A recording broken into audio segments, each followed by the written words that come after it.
Welcome everyone. Thank you so much for joining News Derby. मैं समीर कौशल और Vancouver Canada ਦੇ West cost ਤੋਂ ਤੁਹਾਡਾ ਸਵਾਗਤ ਹੈ। Welcome all of you. ਔਰ ਪ੍ਰੋਗਰਾਮ ਦੇ ਵਿੱਚ ਜਿਹੜੀ ਗੱਲਬਾਤ ਕਰਨੀ ਹੈ ਬਹੁਤ ਹੀ ਇੰਪੋਰਟੈਂਟ G7 ਨੂੰ ਲੈ ਕੇ ਜਿਹੜੀਆਂ ਇਨਫੋਰਮੇਸ਼ਨਸ ਆ ਰਹੀਆਂ G7 group of 7 big countries along with their allies ਜਿਹਦੇ ਵਿੱਚ ਬਹੁਤ ਸਾਰੇ ਮੁਲਕ ਅਜਿਹੇ ਜਿਹੜੇ G7 ਦੇ ਮੁਲਕ ਨਹੀਂ ਆ ਉਹ ਵੀ ਫਰਾਂਸ ਦੇ ਵਿੱਚ ਪਹੁੰਚੇ ਹੋਏ ਆ। ਫਰਾਂਸ ਦੇ ਵਿੱਚ ਇਸ ਵਕਤ ਜਿਹੜਾ ਲਾਸਟ ਡੇ ਹੈ G7 ਦਾ ਔਰ G7 ਦੇ ਵਿੱਚ ਬਹੁਤ ਹੀ ਇੰਪੋਰਟੈਂਟ ਪ੍ਰੈਸ ਕਾਨਫਰੰਸਿਸ ਹੋਈਆਂ, ਬਾਇਲੈਟਰਲ ਟਾਕਸ ਹੋਈਆਂ ਔਰ ਇਹ ਸਾਰੀਆਂ ਜਿਹੜੀਆਂ ਇਨਫੋਰਮੇਸ਼ਨਸ ਨੇ ਮੈਂ ਤੁਹਾਡੇ ਨਾਲ ਸਾਂਝੀਆਂ ਕਰੂੰਗਾ। ਲੇਕਿਨ ਸਭ ਤੋਂ ਪਹਿਲਾਂ ਜਿਹੜੀ ਆਪਾਂ ਗੱਲਬਾਤ ਕਰਨੀ ਹੈ ਉਹ ਕਰਨੀ ਹੈ ਕਿ ਟਰੰਪ ਦੇ ਵੱਲੋਂ ਇੱਕ ਪ੍ਰੈਸ ਕਾਨਫਰੰਸ ਜਿਹੜੀ ਇਸ ਵੇਲੇ ਕੀਤੀ ਜਾ ਰਹੀ ਹੈ ਇਸ ਵਕਤ ਜਦੋਂ ਆਪਾਂ ਗੱਲ ਕਰ ਰਹੇ ਹਾਂ। ਸਿੱਧਾ ਤੁਹਾਨੂੰ ਮੈਂ ਪਹਿਲਾਂ ਲੈ ਕੇ ਚੱਲਦਾ ਟਰੰਪ ਦੀ ਇਸ ਪ੍ਰੈਸ ਕਾਨਫਰੰਸ ਦੇ ਵਿੱਚ ਜਿੱਥੋਂ ਅਸੀਂ ਜਿਹੜੀ ਕੁਝ ਇਨਫੋਰਮੇਸ਼ਨ ਹਾਸਲ ਕਰਨ ਦੀ ਕੋਸ਼ਿਸ਼ ਕਰਦੇ ਹਾਂ ਕਿ ਇਸ ਪ੍ਰੈਸ ਕਾਨਫਰੰਸ ਦੇ ਵਿੱਚ ਟਰੰਪ ਦੇ ਵੱਲੋਂ ਕੀ ਕੁਝ ਕਿਹਾ ਜਾ ਰਿਹਾ ਔਰ ਉਹਨੂੰ ਕਿਵੇਂ ਦੇਖਿਆ ਜਾਏ। ਅੱਜ ਦੇ ਸੰਦਰਭ ਦੇ ਵਿੱਚ ਜਦੋਂ ਈਰਾਨ ਦੀਆਂ ਗੱਲਾਂ ਚੱਲ ਰਹੀਆਂ, ਈਰਾਨ ਦੇ ਨਾਲ ਪੀਸ ਟਾਕਸ ਦੀਆਂ ਗੱਲਾਂ ਚੱਲ ਰਹੀਆਂ ਔਰ ਇਸ ਤੋਂ ਪਹਿਲਾਂ ਟਰੰਪ ਤੋਂ ਪਹਿਲਾਂ ਜਿਹੜੇ ਫ੍ਰੈਂਚ ਪ੍ਰੈਜ਼ੀਡੈਂਟ ਨੇ ਇਮੈਨੂਅਲ ਮੈਕਰੋਨ ਉਹਨਾਂ ਦੇ ਵੱਲੋਂ ਵੀ ਇੱਕ ਪ੍ਰੈਸ ਕਾਨਫਰੰਸ ਕੀਤੀ ਗਈ ਔਰ ਬਾਇਲੈਟਰਲ ਟਾਕ ਜਿਹੜੀ ਹੈ ਉਹ president of United States Donald Trump ਔਰ ਇੰਡੀਆ ਦੇ ਪ੍ਰਾਈਮ ਮਿਨਿਸਟਰ ਨਰਿੰਦਰ ਮੋਦੀ ਇਹਨਾਂ ਦੇ ਵੱਲੋਂ ਕੀਤੀ ਗਈ ਹੈ। ਵੈਰੀ ਇੰਟਰਸਟਿੰਗ ਜਿਹੜੀ ਬਾਇਲੈਟਰਲ ਮੀਟਿੰਗ ਹੋਈ ਅੱਜ ਕੁਝ ਕੁਐਸਚਨਸ ਜਿਹੜੇ ਆ ਪ੍ਰੈਸ ਦੇ ਉਹ ਵੀ ਲਏ ਗਏ ਆ। It was like a semi press conference, not exactly official press conference but like a semi press conference ਉਹ ਵੀ ਹੋਈ ਆ। ਉਹਦੇ ਬਾਰੇ ਵੀ ਆਪਾਂ ਜ਼ਿਕਰ ਜਿਹੜਾ ਉਹ ਨਾਲ ਦੇ ਨਾਲ ਕਰਾਂਗੇ। ਲੇਕਿਨ ਸਭ ਤੋਂ ਪਹਿਲਾਂ ਆਪਾਂ ਚੱਲਦੇ ਹਾਂ ਕਿ ਜਿੱਥੇ ਟਰੰਪ ਦੀ ਇਸ ਵੇਲੇ ਪ੍ਰੈਸ ਕਾਨਫਰੰਸ ਜਿਹੜੀ ਚੱਲ ਰਹੀ ਹੈ ਵਿਚ ਇਜ਼ ਵੈਰੀ ਇੰਪੋਰਟੈਂਟ ਸਪੈਸ਼ਲੀ ਇਸ ਕੰਟੈਕਸਟ ਦੇ ਵਿੱਚ ਕਿ ਇਸ ਵੇਲੇ ਜਿਹੜਾ ਈਰਾਨ ਦੇ ਵਿੱਚ ਰੌਲਾ ਚੱਲ ਰਿਹਾ ਉਹਨੂੰ ਲੈ ਕੇ। ਸੋ ਸਿੱਧਾ ਤੁਹਾਨੂੰ ਮੈਂ ਲੈ ਕੇ ਚੱਲਦਾ ਫਰਾਂਸ ਦੇ ਵਿੱਚ ਜਿੱਥੇ ਇਸ ਵੇਲੇ ਇਹ ਪ੍ਰੈਸ ਕਾਨਫਰੰਸ ਜਿਹੜੀ ਹੈ ਸ਼ੁਰੂ ਹੋ ਰਹੀ ਹੈ। Let me just take you 1 second.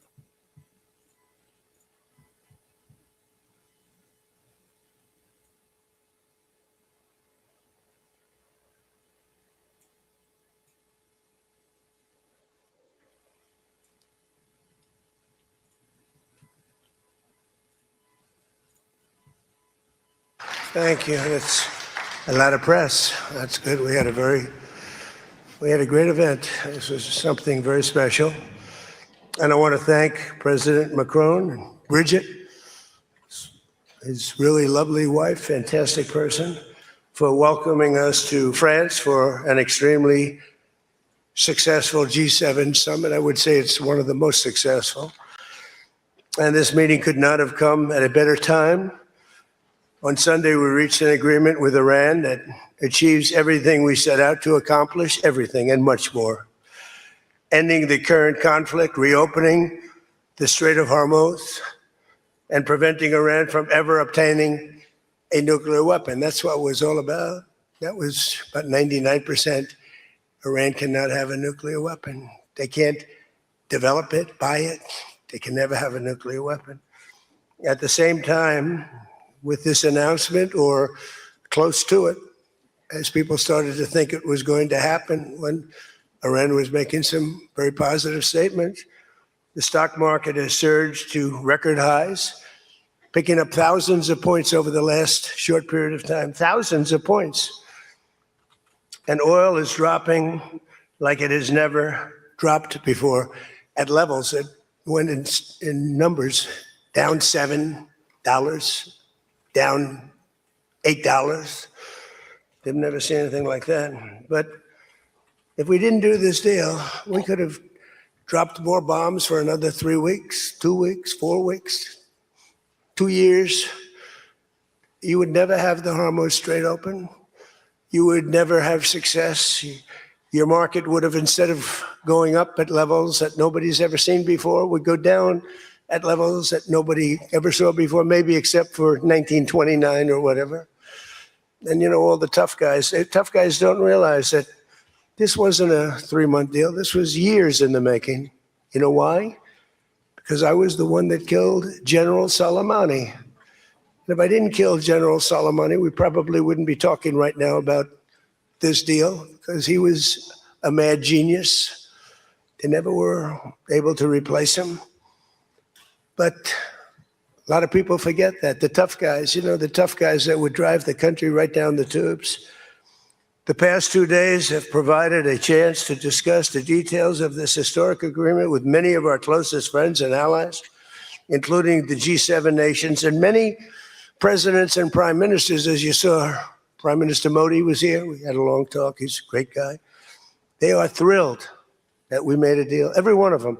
There's not one nation that came to us and said, please, sir, keep dropping bombs on them. Please keep dropping bombs. The stupid people say that. But I'm thrilled to report, and by the way, those last 2 days were brutal. $200 million worth of bombs. And, it is expensive too, by the way, aside from everything else.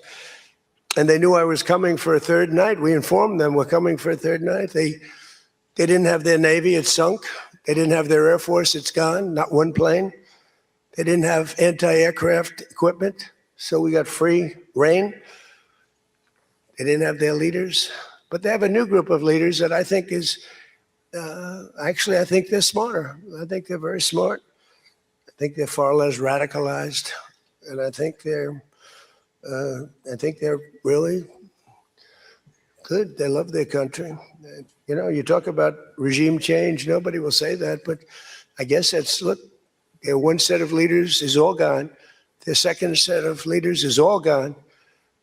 Their third set of leaders a little bit gone, but for the most part, and frankly, I think that's regime change. I think they're going to behave much differently. I think they see a different way of life that they were never exposed to. So the one thing I didn't want to see is economic catastrophe. If you kept this going, that could have happened. But all I know is every time we talked about the possibility of peace, the stock market shot up like a rocket ship. It never went down. They didn't like it. The people, the stock market is more brilliant than anybody there is, including the people on the stage, other than me, of course. Let's see. I don't know. What do you think, Scott? Is the stock market more brilliant than you? No, sir. Oh, that's a terrible statement. All right. The stock market is quite brilliant.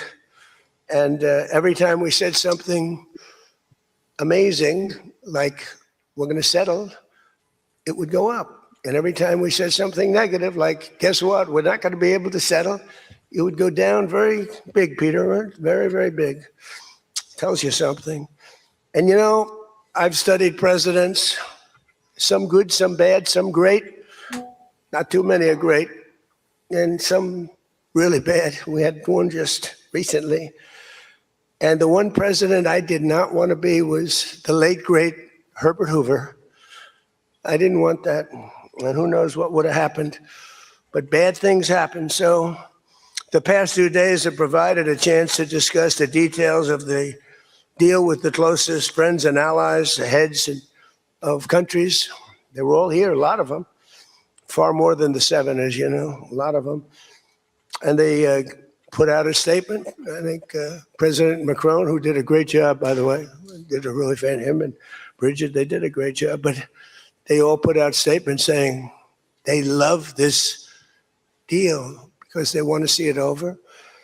And they love the fact that the hormones, don't forget, if we were going to drop bombs, let's say we went another month, another 2-3 months, maybe weeks, could be another 3 months, could be whatever. What do you have left? Got maybe nothing, but you don't have, the strait will never be open because people that own billion-dollar ships, these ships cost $1 billion. They don't like sailing ships or having their ships participate when you go up the coast and you go through the strait and there are rockets flying over your head. They want to protect their $1 billion investment. You wouldn't have oil for maybe years. These are stupid people. But nobody was tougher than me. Nobody hit Soleimani. When I hit Soleimani, people thought that was the biggest thing to happen in the Middle East for 50 years. That was the biggest event. He was the boss of Iran and respected, but he was a mad genius. He was a genius, the father of the roadside bomb.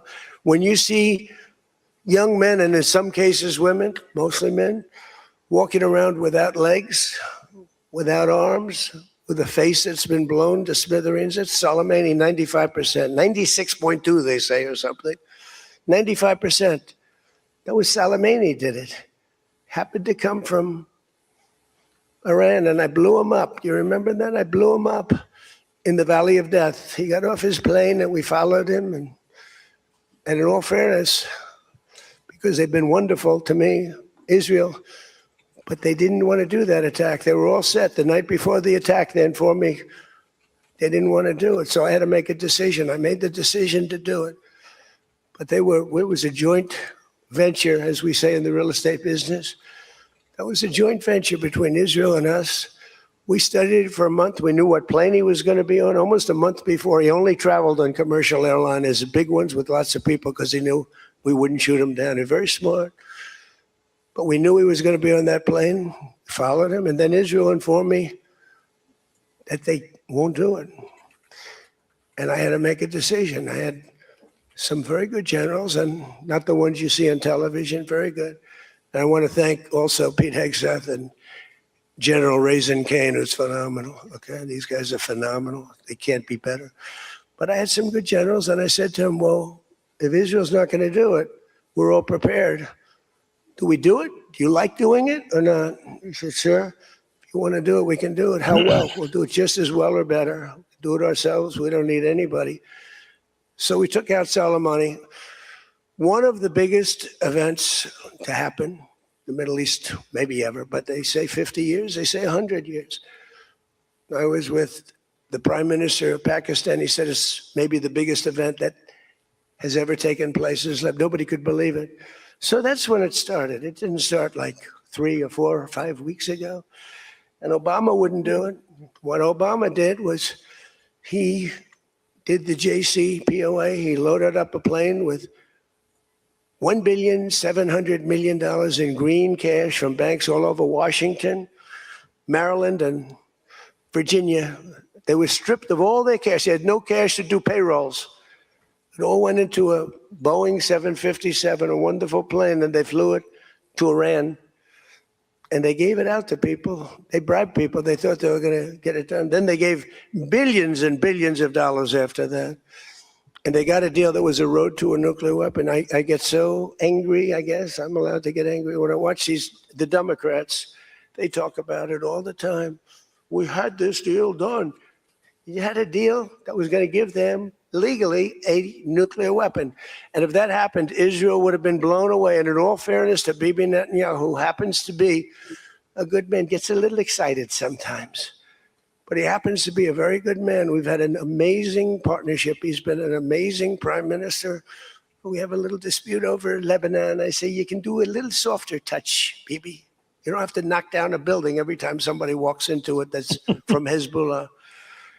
But it's been an amazing partnership. But he will say, we're the big partner, and he's the very small partner, and that's true. So he came to the country, and he begged Barack Hussein Obama, the president, not to do the JCPOA. He said it could be the end of Israel, and it would have been if I didn't come along. And Obama didn't listen to him. Bibi actually went to Congress and pleaded with them, and he got nowhere. And they had this horrible deal. It was horrible for Israel, And that's where it stood. And then I came along and I terminated that deal. It had very little time left. It was a short-term deal. With countries, you need hundreds of years. You don't need 8 years and 9 years. This isn't like you're signing a lease on a candy store in the corner. You need hundreds of years. This was a short-term lease. It expired long ago. Had I let it run, it expired. You wouldn't have been around. A lot of people wouldn't have been around. But Israel would have been terminated. I think the whole Middle East would have been terminated. You saw that when everybody was shocked that all these missiles, they were aimed at these different places. Qatar, Saudi Arabia, UAE. Think of it. Bahrain, Kuwait. They got hit. Nobody thought that was, even I didn't think it was going to happen. They didn't think it was going to happen. They were going to take out the entire Middle East, including Israel. And if they had a nuclear weapon, they would have used it within moments after getting it. So I made it very tough for them when I terminated the Barack Hussein Obama catastrophe. JCPOA, one of the worst deals. NAFTA might have been worse, but that was worse economically. This deal was really dangerous, what he did. He gave them everything, including a lot of money, which we don't give them, by the way, just in case you have any question. We'll be giving this out so you can read it and you can see. And it's a memorandum of understanding. If it doesn't get done in 60 days, that's all right. We go back to bombing. You know, I don't want to do that because it's so good. But we might have to, because we're never going to let them have a nuclear weapon.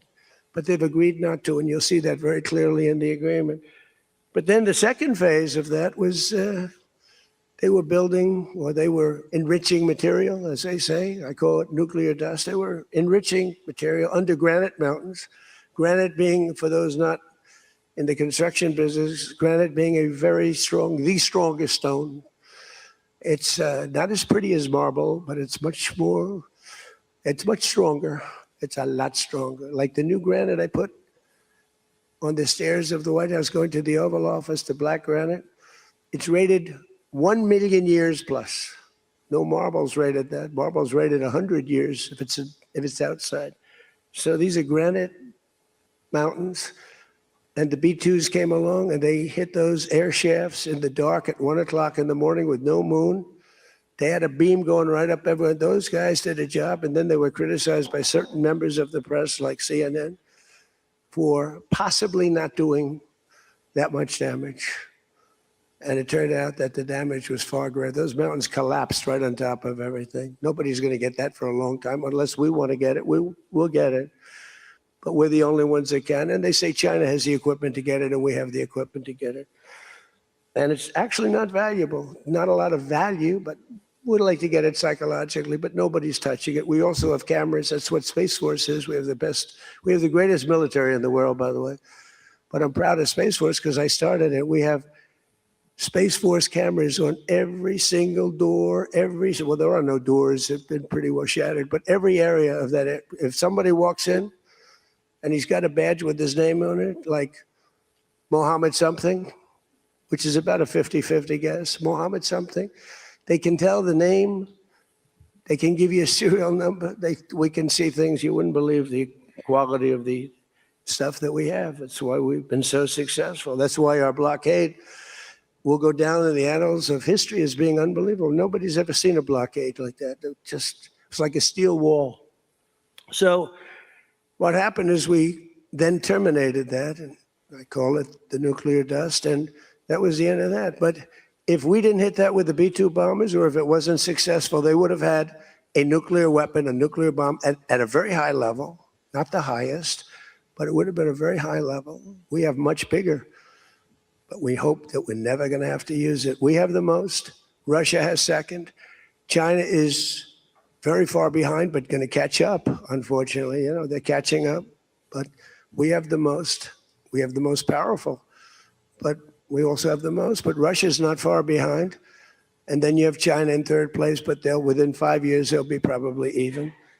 And we ought to make a denuclearization deal. It would be so great. We don't need all of that.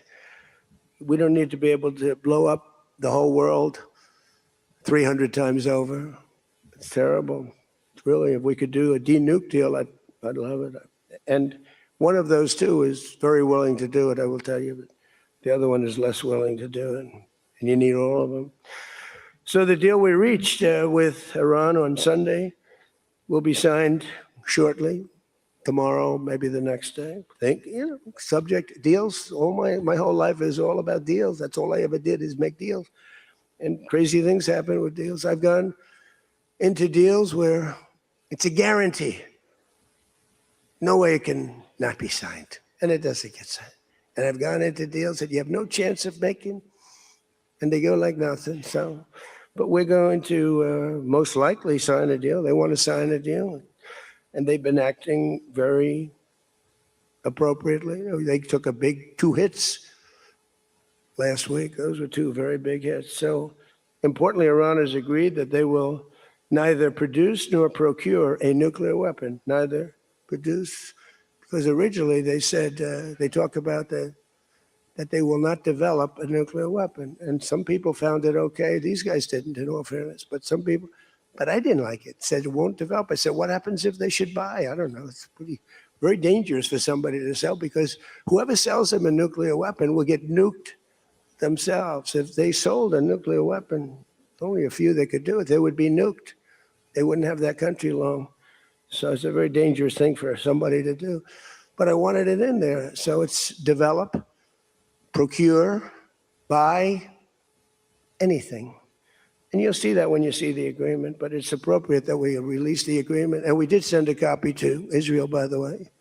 They've been a good partner. Again, I think they could do better with respect to Hezbollah. I'm not saying they shouldn't protect themselves. I'm saying when two drones are shot into the desert and drop harmlessly, you don't have to knock down buildings in Beirut. They could behave better. And frankly, they could do a better job. I love them as a partner. They were terrific. But they could do a much better job with Hezbollah. On that, I don't think they're doing well. And I feel very bad for Lebanon. Lebanon's been, it was a great culture. They had the professors, the doctors, the lawyers. It was an incredible culture, maybe the highest in the Middle East for years and years, centuries. And for the last 50, 60 years, they have been just trashed. They have been living in hell. So they'll work closely with us to turn over the so-called enriched material that's very deep in the bowels of the earth, very deep. Nobody can get it. So it's not important that we do it quickly, but we could do it fairly quickly. When we have a chance, we'll do it. But in the meantime, we have cameras on every inch of it. Nobody can do it. And if they do, we'll hit them with Patriots, that's all. And they'll be gone. And they know that. Technical discussions on the removal of all stockpiles of enriched materials will begin immediately. We're going to start that immediately. And unlike Barack Hussein Obama, who sent Iran pallets of cash and any relief they receive under this deal, they'll have to get based on merit. And it won't be from us. We don't have to give them anything. But some people may want to invest. Like, what are you going to do? Say you can never, ever invest in a country? I mean, it's pretty tough. I don't mind being tough, but it's pretty crazy. You can invest in a country. You can invest in any country you want, but you can't invest there. Well, they need investment because we did $1.5 trillion, maybe $2 trillion worth of damage. So somebody's going to have to help them out. There's no guarantee about helping them out. And could be their neighbors will help them out a little bit. I don't know.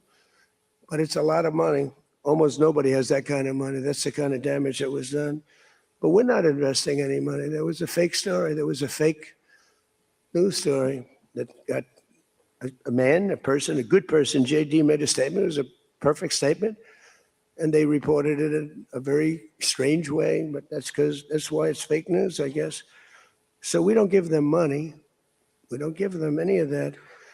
And what happens is with time, if they behave, if they be a citizen of the world, a reasonable citizen of the world. And I think this group, again, I didn't do this for regime change, but I think this group is regime change.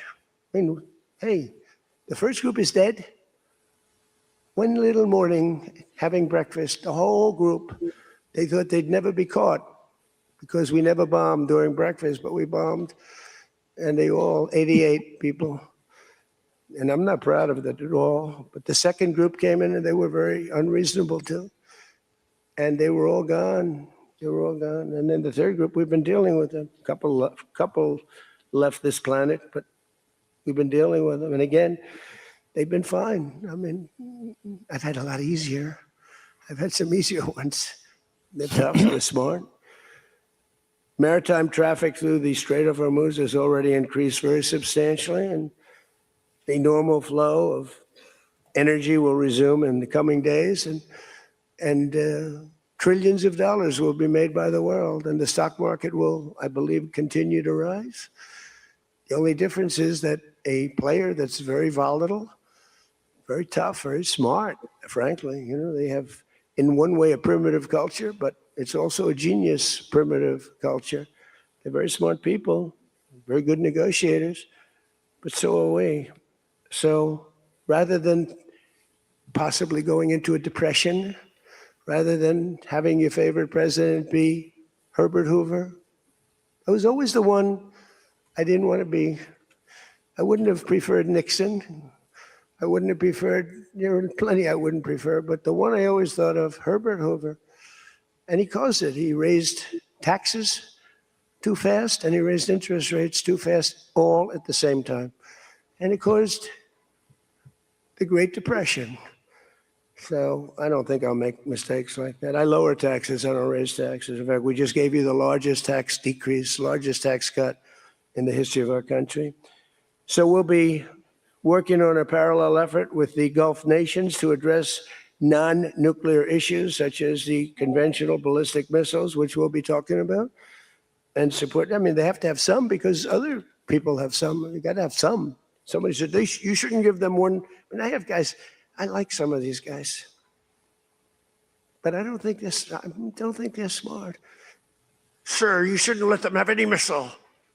I said, well, what am I going to do? Am I going to let Saudi Arabia have missiles, but they can't have them? Yes, sir.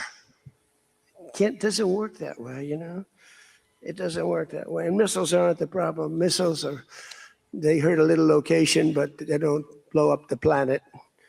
So the Gulf nations will address the non-nuclear issues. As we'll be talking about the ballistic missiles, and we'll talk also about the terrorist proxies that they have. That we don't want that to happen. But I want to thank our partners in both Pakistan and Qatar. These people work so hard. And they knew them a little bit. In the case of Pakistan, quite well. In the case of Qatar, they were sort of at odds. And, you know, Qatar was great because they had right next door. When I flew from there, from that location to Saudi Arabia, I'd fly for 40 minutes, and I'd fly to UAE for 40 minutes, to great leaders there, by the way. Case of Saudi Arabia, the father's still alive and he's fantastic, and the son is going to be great. He's going to be great. The Crown Prince and Mohammed at UAE is an incredible warrior. He was dropping bombs. Last week I said, who the hell's dropping all those bombs? It was UAE. He's a good fighter, Mohammed. But every administration for decades has sought to get Iran to relinquish its nuclear ambitions, but the threat only got bigger. The words got bigger and bigger and stronger and bigger, and nothing ever happened. And Iran got stronger and tougher. If we didn't blow them up the first time and then blow out those weapons, they would have been unstoppable. This should have done, what I'm doing and what I did should have been done years ago. Would have been much easier, much less firepower. But it wasn't. And again, I want to thank all those countries, and I want to thank Israel and Bibi Netanyahu. So obviously the breakthrough would not have been possible without the unprecedented pressure the United States put on the regime over the past year and a half. But again, it started a long time ago. It started with the death of Soleimani. That was a big deal. No president in history has ever been tougher on Iran than I have, and they know that. And by the way, if they don't honor the agreement, or some things aren't even mentioned in the agreement, it's a memorandum of understanding, but we have an understanding of certain things without writing it. And if they don't honor that, we'll probably go back to bombing them until they honor it, you know? It's amazing what bombs can do. So I say it, the Obama deal was a road to a nuclear weapon, and let's call it the Trump deal, was a wall for a nuclear weapon that the nuclear weapon could not get through. Nobody's going to get through it. We built a wall. They weren't going to have it, and that's what we have right now. And it says very clearly, the most important clause to me, too, number one, the Strait opens, but that's much less important than the other clause. Clause number whatever, 5, 8, is a very strong statement that they will never have a nuclear weapon. And it doesn't say they'll have one in 5 years or 10 years or 20 years. With Obama, they were able to enrich very quickly. This agreement now provides Iran with a historic opportunity. If they follow the path of cooperation, will have opened for them, their country will have a chance to survive. Now think of it, you know, they have 91 million people. People want me to bomb the bridges. Why don't I bomb? I already did. because, they went back on one of their promises and I bombed their biggest bridge, the equivalent of that was the George Washington Bridge of Iran. But we bombed that bridge. You saw that. One quick strike by an F-22, the most beautiful fighter jet ever made, by the way. In fact, we're ordering some more of them. We're bringing it out because it's so effective. It's incredible. It's incredible. Well, look, we have the greatest military in the world. Those B-2 bombers are unbelievable. Who would have thought they could handle, each had two because the flight was so long, but they handle three of the biggest, heaviest bombs, hundreds of thousands of pounds, and they handle them like they're nothing. It's amazing. And also, they're undetectable. They flew into Iran, totally, think of it, totally undetected. Now, Iran's waiting for them. They're waiting for them. And they never saw them. 1 o'clock in the morning, they never saw them. They're stealth. And we just ordered 22 more. The newer, upgraded version, which I guess is better. I don't know how the hell you get better. But as I expressed to the world leaders here this week, it's my hope that the peace agreement will be the beginning of a much larger deal all across the Middle East. We're very close. Look at the job we've done on Gaza. Look at Hamas. Hamas has been very silent. You haven't read anything about Hamas. And we're trying to get them unarmed. They grew up with a machine gun in their hand. I think they actually, when they were born, they came out with a machine gun in their hand. So it's not the easiest thing, but they've actually, behaved pretty well, considering this was not the lifestyle that they were taught to have. But including an end to all Iranian aggression, and they're not going to be Iranian aggression, and an end to war and terror in Lebanon. So the Lebanon piece is something we'll have to work on a little bit. It's a very small piece of the puzzle, actually, but it still makes a lot of noise. The big deal is the Iran deal. That's where the money is, where the power was. But they have Hezbollah, and you got to get that done one way or the other. We'll do it. I think Israel can do a much better job on it. Syria would love to do it. I was very responsible for the gentleman at Syria that's now the president of Syria. He's done a tremendous job. He's put that country together in a year and a half. Sort of like our country, a year and a half. It's pretty similar size. They said, please don't put him there. He's a very violent man. Al-Qaeda. I said, well, I know one thing, a Boy Scout's not going to work. And he's actually done a very good job. He'd love to go in it. Hezbollah is an enemy of his, and he'd go in, but he wouldn't knock down buildings every time he hears there's somebody. He'd just go and get them with precision. But I don't know that people want that. Maybe they don't. Maybe Lebanon doesn't. We have to be guided a little bit by Lebanon. And by the way, the president is going to be coming, Prime Minister, President, going to be coming over to see us very shortly, over the next week or two. Good man. He's, man is living. What a tough life he's got, because he's got tough groups of people. And it's amazing. Amazing there is a Lebanon with all they've been through. They have been treated worse than just about, I think, anybody. Disrespected incredibly. So the expansion of the Abraham Accords is the other thing that we hope we're going to get. And I think Saudi Arabia, if they lead the way, they'd be doing themselves a big favor, because everybody that's in it, UAE went in right from the beginning. Again, he's a warrior.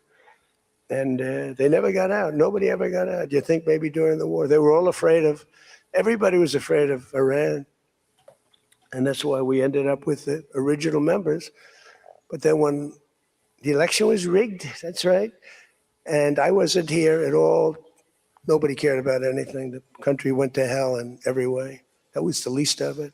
Middle East was the least of the country went to hell, allowing 25 million people into the country, unchecked and unvetted, many of them criminals, many of them murderers, 11,888 murderers allowed into our country. So this was the least of it.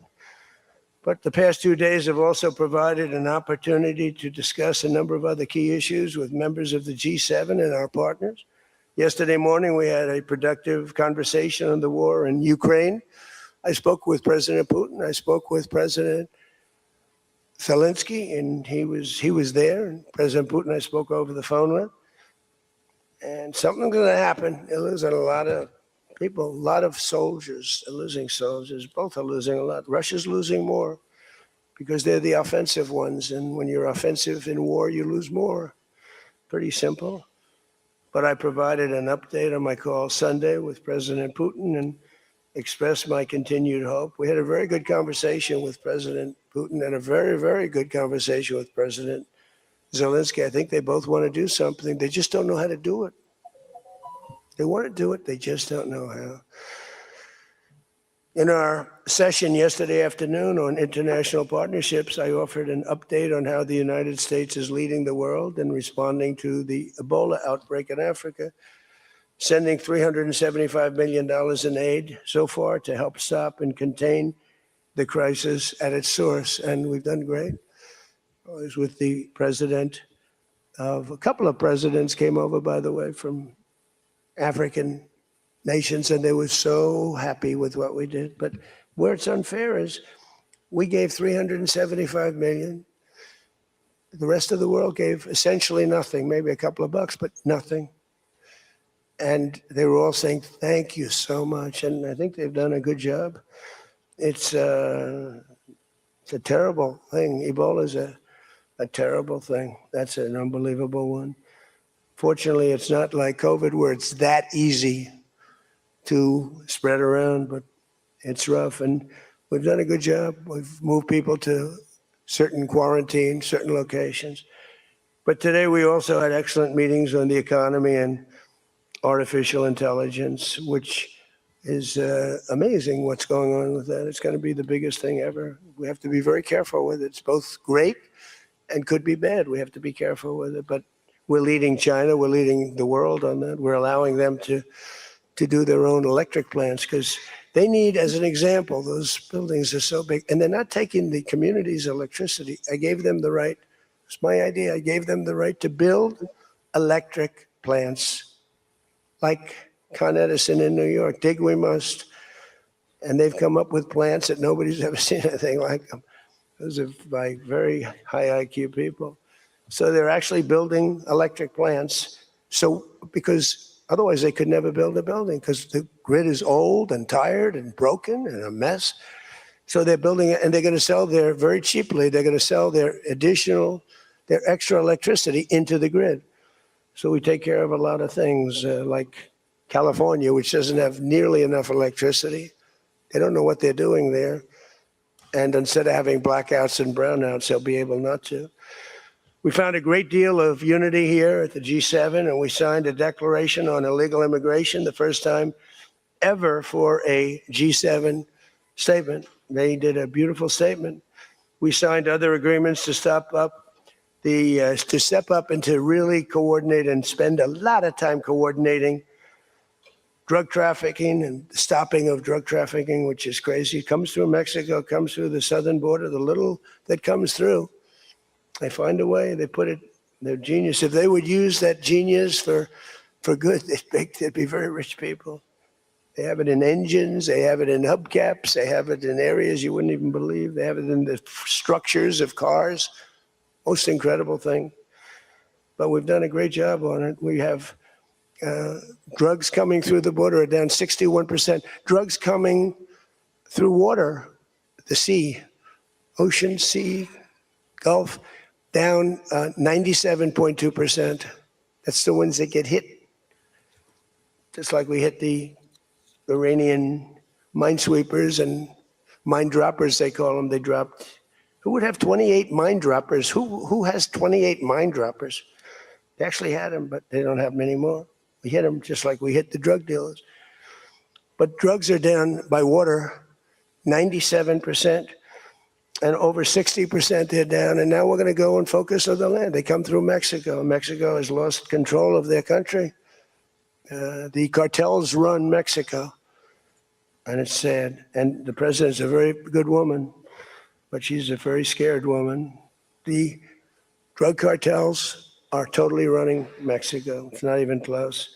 We agreed to accelerate our efforts to secure our critical minerals and rare earth supply chains, where we have great companies really going to town. We're going to give everybody a big run because we do it better than, and we had to get motivated. The G7 also agreed that the United States' new approach to international development based on the private sector investment is working at levels that they never thought possible. It's really working. I held a number of very positive bilateral meetings, including with the president of France. It was a very good meeting, actually. The Emir of Qatar, Sheikh Tamim. I tell you, I wish I could really know the guy. You know, some people say, well, he lived in that neighborhood. You can't be saying things that you'd like to have him say. He was fantastic on this, and he's been a fantastic guy in terms of energy and getting energy out there. President of the United Arab Emirates, Mohammed bin Zayed, who's an amazing warrior. President El-Sisi of Egypt. Prime Minister Modi of India. We spent a long time together today. I spoke to Mohammed. I spoke to the Crown Prince of Saudi Arabia a number of times. They're all so happy that they're still, you have to have them happy too, you know. We're using their airports, not that they could stop us if we didn't want them to, but it'd be nice that I went to get that little sucker. But I hate missing. But we spoke to all of them and many countries all over the world.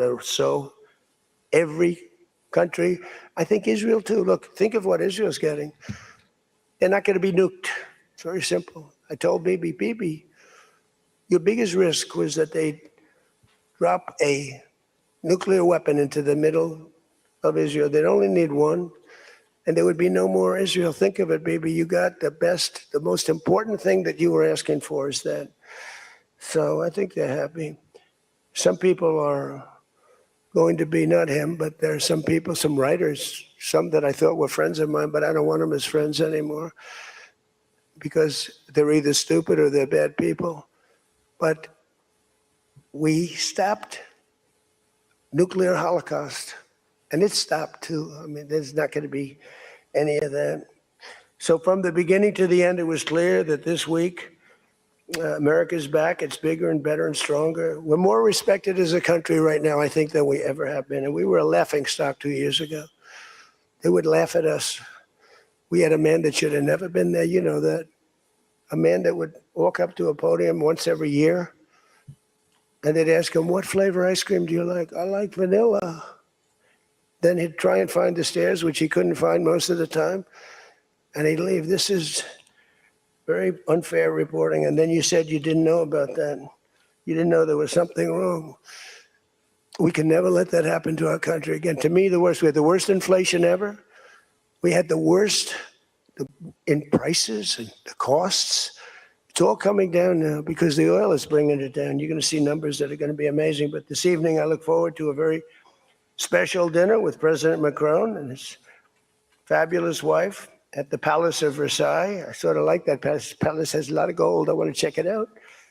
It's a beautiful palace, maybe the most beautiful of all. I hope you're going to get to see it. The ones that are traveling with me, I hope you're going to get to see it because it's amazing. But they asked me if I'd stay a little bit longer and go to Paris. So I'll get home a little bit later, but it'll be a nice dinner. But I'm interested to see it. That's the ultimate, I guess. It's the ultimate of its type. Louis XIV. Celebrating the 250th anniversary of America's founding and America's oldest alliance. And we're celebrating that a little bit tonight. They'll have the biggest people in Europe at the dinner. And those people love our country. And hopefully Europe's going to find its way. Europe is having a lot of hard times. They're doing some things very badly on energy and on immigration. They're doing things very badly. And we'll be talking about that tonight. So with that all said, if you want to ask us any questions, feel free to ask the people behind me, yeah? Peter? Bonjour. You've been clear, President Trump, the United States is not going to directly pay Iran, but the U.S. is going to let the Iranians start making billions of dollars, selling oil, accessing this reconstruction fund. Only if they're doing things right. Only if, Peter, only if, we're not doing anything. We're not putting up money. Only if they're doing things right. If they're doing things right, if people want to invest, they can invest. But they had this $300 million fund. It's only $300 billion fund. It's only if they're doing things right. Remember this also. when you talk about billions of dollars, they've had much more than $1 trillion worth of damage done. They got a long way. There'll be 15 to 20 years to rebuild what they have right now. So they have to behave themselves. If they're not behaving, they get hit again. You know, they'll be hit again because we can do it very easily. It's going to take a long way for them to build back their anti-aircraft stuff. It's going to take, and you know, the other thing I want to thank China, President Xi, I was with him, and he stayed neutral, totally neutral, and I appreciate it. And I would want to thank Vladimir Putin. He was very neutral. They could have made it much more difficult for us. And I want to say it, you know, somebody would say, oh, that's terrible. He's thanking President Xi of China. Well, let me tell you, I had a long talk with him. You know, they have shoulder weapons to knock down airplanes. That it's not like the real deal, but they're accurate. They're fairly accurate. I said, I would really appreciate you're not giving or selling any of that stuff to Iran. And you know what? For the most part, he didn't. So I just want to thank them because they made it a lot better. Can you explain, though, what the difference is between giving Iran U.S. dollars and unfreezing U.S. dollars? Well, the unfreezing is an easy one to answer. We have taken a lot of their money, and we have their money. We have taken their money. It's not our money. It's their money, and we froze it. At a certain point in time, I guess we're going to have to give it back. You know, if we didn't give it back, nobody would ever invest in the dollar again. If you took their money, because I thought about it, you know, I'm not the most perfect person. I said to Scott, why do we keep their money? What the hell are we giving it back to them? But, you know, people from lots of nations, some nations we don't agree with, they have their money. The dollar's become very strong under me. And they don't want to have a little conflict with somebody and end up having the United States just take their money. So if you do that, you really don't have a system. And I did just want to ask you about this. A wise man once said in January of 2020, Iran never won a war, but never lost a negotiation. That wise man. Who said that? Donald Trump. Oh, that's what I thought you were going to say. So how do you go back to the United States and convince a skeptical American public that this deal is a look, win? Here they lost militarily, okay? It's very tough because I know that no matter what, if I would go, by the way, if I'd go another 3 or 4 weeks, those same people that are critical would say, he went too long, he should have done, you know, no matter what. If they raised the white flag of surrender, and if they said, praise be to Allah, Donald Trump is the greatest president ever. We totally concede, we totally give up. This war is over, we have failed. The New York Times and CNN and a couple of others, they're not all that dishonest, they'd say, Iran had a great victory, okay? They practically do that. You know, it's amazing, when we knocked out their last ship, they had 159 ships. When we knocked out the last ship, the Times refused to do a story on it. I said, why wouldn't you? They don't have a Navy, and you don't want to do a story on it. They don't have an Air Force, you don't want to do a story. We need a fair press. And that's why they're all doing so badly, because they lost credibility. When I win in a landslide and I had 93% bad press, they take good stories about me and make them bad. But the only reason that happened is because they have so little, the media has so little credibility that the people voted for me. 93% of the stories on network, ABC is horrible. I think ABC is the worst. NBC is terrible. And CBS is terrible. CNN, obviously. And I never get good stories, no matter what I do. I could do the greatest thing. I won't get good stories on this. I'll get it from fair media. I'll get it from all over the world. They're writing good. But no matter what I do, I'm going to get bad press. I know that. Now, if I did the opposite, if I went out and continued to bomb them for another 4, just bomb the hell out of them, I'd get bad press on that. No, there's nothing I can do. But what this does is it allows the ships to go. If we keep bombing, those ships won't be going. And you're talking about $500, $600, $700 million a day. It's a lot of money, a lot of money. That's why the world is okay. It's liquid, it's fine. Also, we run out of reserves in about 4 weeks. You know, there are reserves all over the world, and we would really run out, and there'll be a time when you wouldn't be able to get it. And you want to see bedlam? So for all those so-called geniuses that want to show me how smart they are, ask them why didn't they blow up General Soleimani? Ask that of the general and a couple of other people that I like very much, but boy, are they wrong. Go ahead. How about you? Thank you, Peter. I'd give you more, Peter, but people will say I like you too much. Thank you, Mr. President. Bonsoir. Mr. You know, he told me that first day in office, he asked me like 7 questions. I answered all of them. Is this true? He said, he just answered more questions in one meeting than Joe Biden did in 4 years. Okay, you know, I'm not going to get you in trouble, but that's what you said. Go ahead. Bonsoir, Mr. President. In The Art of the Deal, you write about the importance of leverage. Yeah. Obviously, you have a lot of leverage when it comes to Iran, whether Tremendous it's militarily or through economic sanctions. What leverage, sir, do you have when it comes to Israel and Hezbollah to ensure that they abide by the ceasefire? Well, I think we have leverage just by the fact that we really have Iran now has to be good. They have to behave. And we might help. That's a much smaller conflict. It's a conflict that should be able to be over with. I'm surprised it's taken so long. And it's a much smaller, but we have a lot of leverage. We have the greatest military anywhere in the world. We have the strongest, most powerful. Look at the blockade. By the way, the blockade was more impactful than all of the bombing raids where we dropped $1 billion worth of bombs on Iran. The blockade was so incredible. The naval blockade, the admiral, the whole thing, not one ship got through. That meant no money got through. They were dying. They had no money. They have inflation that's 250 or 300%. They have no money. We have tremendous leverage. We have the leverage of the economy as an example. We'll get that done. That's a small one, and we'll work with Israel and get it done. But I'd like to do it. I mean, you have people living there. Buildings are being dropped on top of them or right alongside of them.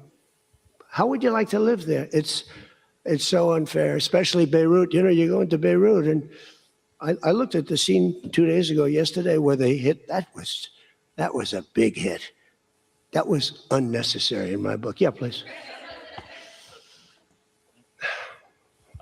2 questions. If you could clarify something you said just a few minutes ago. One of the goals of Epic Fury going into it, you said was... Say it again. Speak up. Sorry. One of the goals of Epic Fury, you said going into it, was to destroy Iran's ballistic missiles and its capabilities to build more. Yeah. Why is it acceptable to you now that they keep some of that capability? And Iran is... What are they keeping? What are they keeping?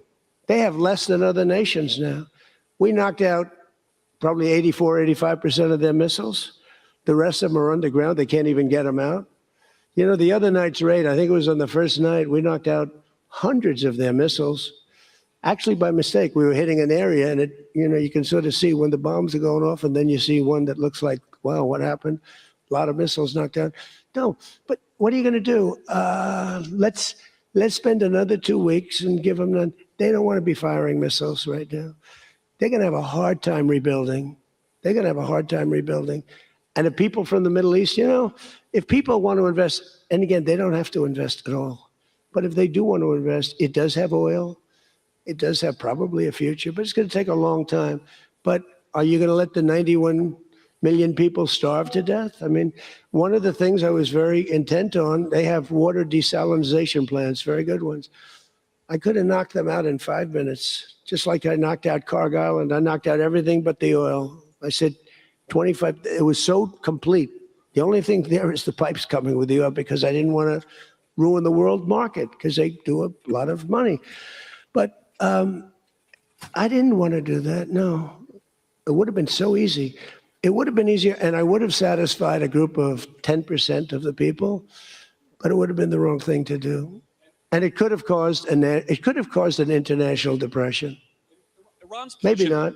Iran's position has always been that their nuclear program was for civilian purposes. If they come back after the signing of this and say they want to continue to have a civilian nuclear program, is that acceptable to you? Well, I've said to them always, I say, look, you have probably the 3rd largest oil reserves in the world. What the hell do you need nuclear for?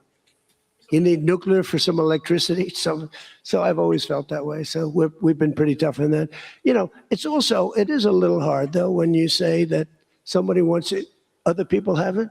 Other adjoining states have it, and you're not letting them have it for purposes of electricity and things like that. It's always a little tough. You have to use a little common sense, please. New York Times, please. Thank you, Mr. President, Thank you. for the question. Now that you're approaching a new phase in this conflict with Iran, can you now say whether you will hold anyone in your administration accountable for the strike on a school that killed more than 100 children on the first day of the war? No, if it was a fault, and as you know, that's under investigation. It's such a strange question to be asked at this state. Because you're talking about a long time ago, but nobody did that on purpose.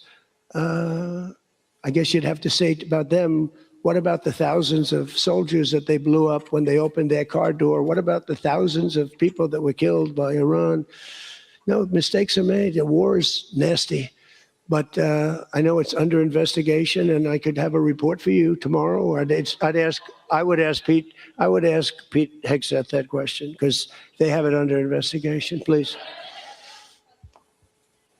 Mr. President, you've been saying all week that this deal permanently prevents Iran from getting a nuclear weapon, but the drafts of the deal that have been floating around barely mention Iran's nuclear program. So can you explain how exactly the deal achieves that goal?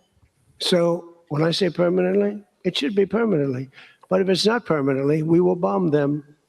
They will be bombed, just like I bombed them on Wednesday night and Tuesday night, and was going to bomb them on Thursday night at a level that was 3 times greater, and they knew that.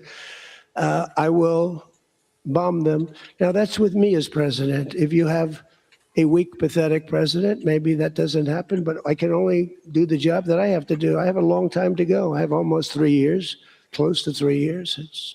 Time is going fast. But our country's become we're the most respected country in the world. Those leaders today, they said, we used to laugh at you. 2 years ago, the same guys, they'd laugh at the country. And now they say, you're the most respected country anywhere in the world.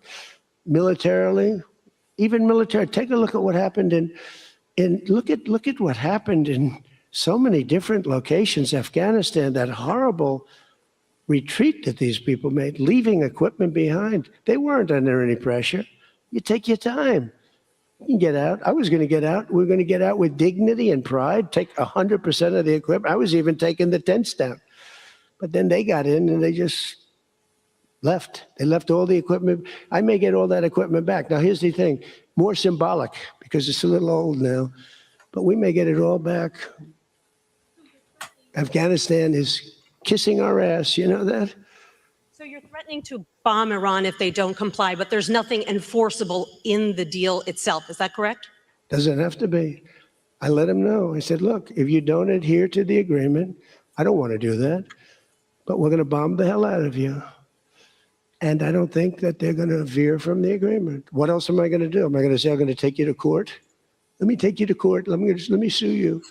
No, we're going to bomb the hell out of them if they violate the agreement. I don't want them to. I want them to honor the agreement. Again, the straits close up. Bad things can happen. You know, in war, terrible things happen. Like you mentioned the question before about a school gets hit. Other things get hit. Bad things happen in war. War is a nasty place. I see it. I see it. I see it better than maybe anybody has ever seen it. With the Israelis. Go ahead, please. Thank you, President Trump.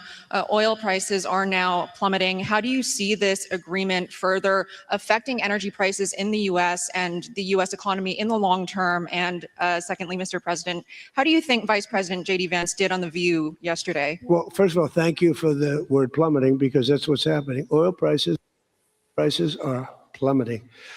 And that means oil prices are going to come down. You know, if you make donuts, you have a heating, you have a stove, and you have to buy the heat. You need the gas or the electricity or whatever you're using. And when oil prices come down, oil is the biggest thing. Oil is, you get oil prices coming down, and they're going to come down. And we're hitting into 3s now for gasoline, and that'll come down a lot lower. So I was in Iowa just before this started, and I was saying to myself, I can't believe we're doing so well, but I have to go. And we have to put out this fire in Iran, because I don't want them using a nuclear weapon. They would have used a nuclear weapon. 100% they would have used it. The only question is, was it going to be that day or that week? They would have used a nuclear weapon. They were on the way. And I said, we're going to have to put out the fire. And I said, you know, oil prices, so gasoline, we passed 2 gas stations in Iowa, made a speech up there. The people are great. I won it by so much. And I love the people, farmers. And we passed 2 gas stations. One was $1.85, one was $1.91. Now, that's Iowa. But it was, I mean, California has all those crazy taxes that they put on, California taxes. But the oil was down to $2 to, I'd say, between $2 and $2.50, and it was heading down further, and we were going to have a great run. We took a little journey down to a place called the Islamic Republic of Iran, and we bombed the hell out of them, and now they can never have a nuclear weapon. Now, we had a disturbance, but I must say it was much less than anybody thought. The oil never went to $350 a barrel. It went to $115, $120. The oil never went anywhere near that.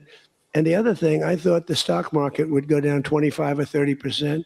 The stock market a week ago, before we started this, was higher than it was when we started, which tells you that we have a very resilient economy. We have the strongest economy we've ever had. Now, the word affordability, it's a fake word but made up by the Democrats. Here's where it's fake, because they made it up, because I inherited these prices. And when I had my first news conference, first day, they started screaming affordability, the Democrats. Affordability, affordability, they're screaming. I say, what's that all about? They gave it to me. They gave it to me. It's affordability. And they use that word to a fare thee well. Well, they were the ones that created the affordability crisis. I'm the one that got it down. Remember, highest insurance rates in history, highest rates for everything. Eggs, remember eggs? They were 4 times more expensive than they were in my administration. And I got it down, Peter, very quickly. Our secretary did a good job of agriculture, Brooke. She did a great job with eggs and everything else. And now that the oil is coming down, you're going to see everything follow. Everything follows the cost of energy. And we're going to end up having the lowest energy anywhere in the world. Please. Yeah. No, please. Thank you. You're from ABC. You're fake news. Go ahead. To follow up on oil, can you confirm, will Iran be able to immediately sell their oil to market? And will U.S. sanctions snap back immediately if there is a delay or collapse in the talks? And then relatedly, is there any safeguard in this deal to prevent Iran from charging what they say could be fees after the 60-day extension? The thing that's going to stop them from doing that, because you can't cover everything in a document, is common sense. They don't want to get bombed. They don't want to get hit. As far as sanctions are concerned, at some point, we have sanctions which will never let them rebuild. They would have no money. They would be in poverty. The 91 million people would starve. So something will happen as soon as they behave. When they behave, we're going to let that go. We're going to have to. I put sanctions on a lot of people, and then I let them go. A lot of countries. Yeah, please. Thank you, Mr. President. My name is Shinji Abe. I'm a Japanese Yomiuri newspaper company from the Washington Correspondent. My question is about the Strait of Hormuz. Did you ask other G7 nations to send military force? And what specifically are you asking of Japan? Or where are you from? I'm from Japan. From where? Japan. And is military support? I just left your prime minister. Japan's doing very well. She's my biggest fan, I have to tell you. She thinks I did a great job. You have to call her and ask her. And, she's doing a very good job, by the way. Go ahead. And military support is no longer necessary. Yeah, but what do you want to know? Go ahead, just tell me. What do you want to know? Okay, my question is, did you ask other G7 nations to send military force? And what specifically are you asking of Japan? To send the Air Force? For what?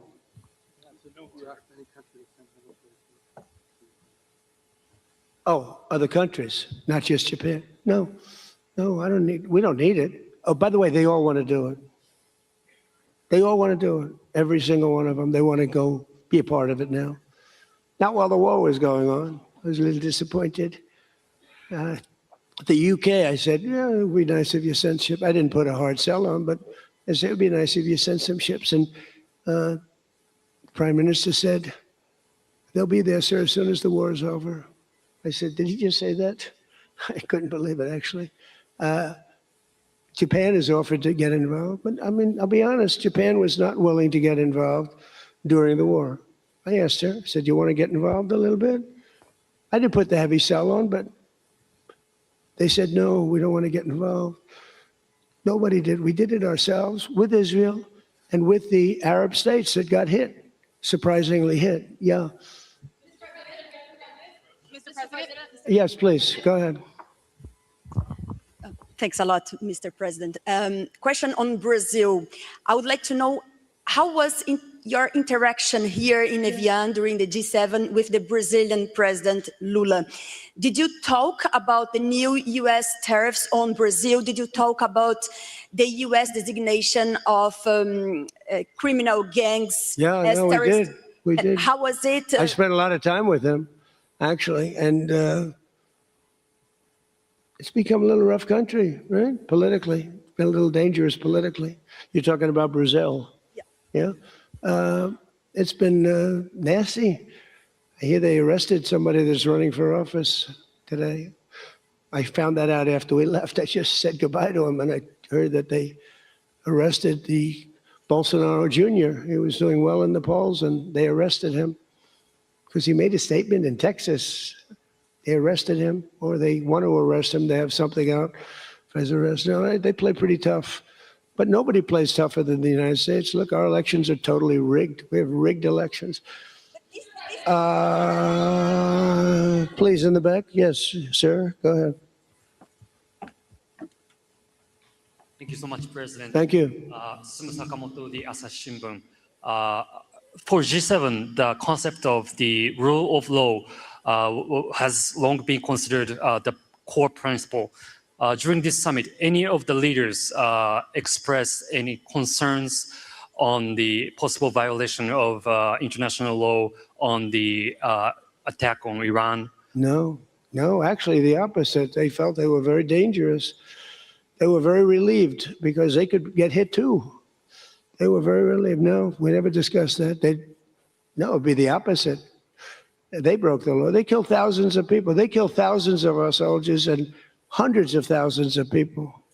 Yeah, please, go ahead. Go ahead.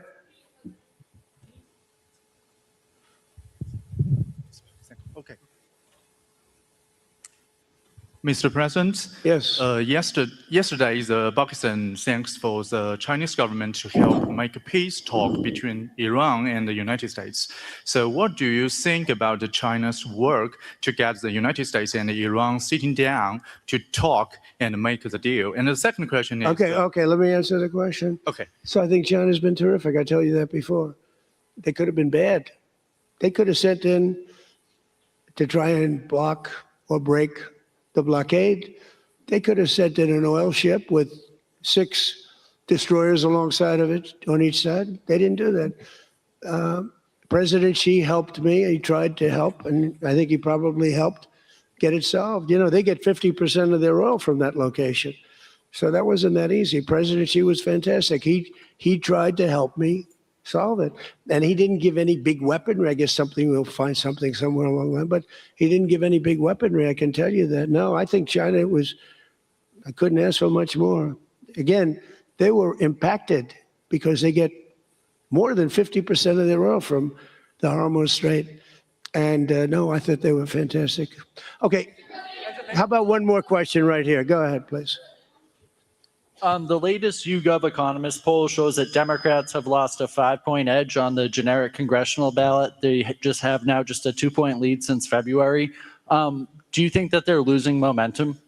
Well, I see the Republicans in generics. You know, generics are very important. I don't know how accurate, because I see a lot of bad polls. The polls are very dishonest, just like a lot of reporters, like these people over here, are very dishonest. CNN, ABC, it's a whole group of them over there. They're really dishonest people. But, you know, and really networks are very dishonest. And they have to straighten themselves out, or they're not going to be very successful because people don't believe them anymore. But no, the generics are very interesting because the Republicans are coming up strong even before this. You know why? They're seeing all these lunatics, like the guy in Maine with the swastika. You know, for 10 years they've been calling me a Nazi. And now they have a Nazi running. He's got a tattoo on him. I've been denying it for 10 years. They know it's not so, but they've been calling. I don't think they can call it to me anymore. You know, one more. One more. Go ahead, Peter. Let me finish with Peter because he's been better to me than he's been to Biden. Thank you, President Trump.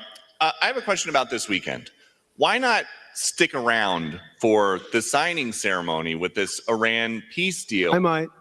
You might. Yeah, I might. But I'd rather, this is a memorandum of understanding. It's very important, but it might not be the kind of a document that I should be signing. Is there some element to this where you send the vice president? If it works out, great, you look like a genius for sending him. And if it doesn't work out, it's the vice president. I like that idea, sure. What? This way, if it works out, I'm going to take the credit. If it doesn't work out, I'm blaming JD. You better be careful, JD. He's going to turn his plane around and get the hell out of here. Yeah, I like that idea. I think it's a good idea. Thank you very much, everybody. Thank you.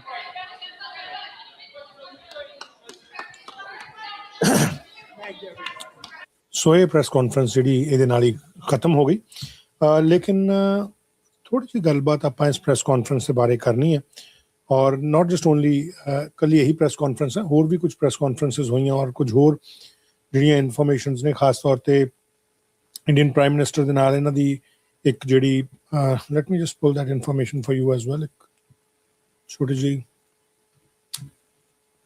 Mark Carney ਜਿਹੜੇ ਨੇ Canada ਦੇ prime minister ਉਹਨਾਂ ਦੇ ਵੱਲੋਂ ਵੀ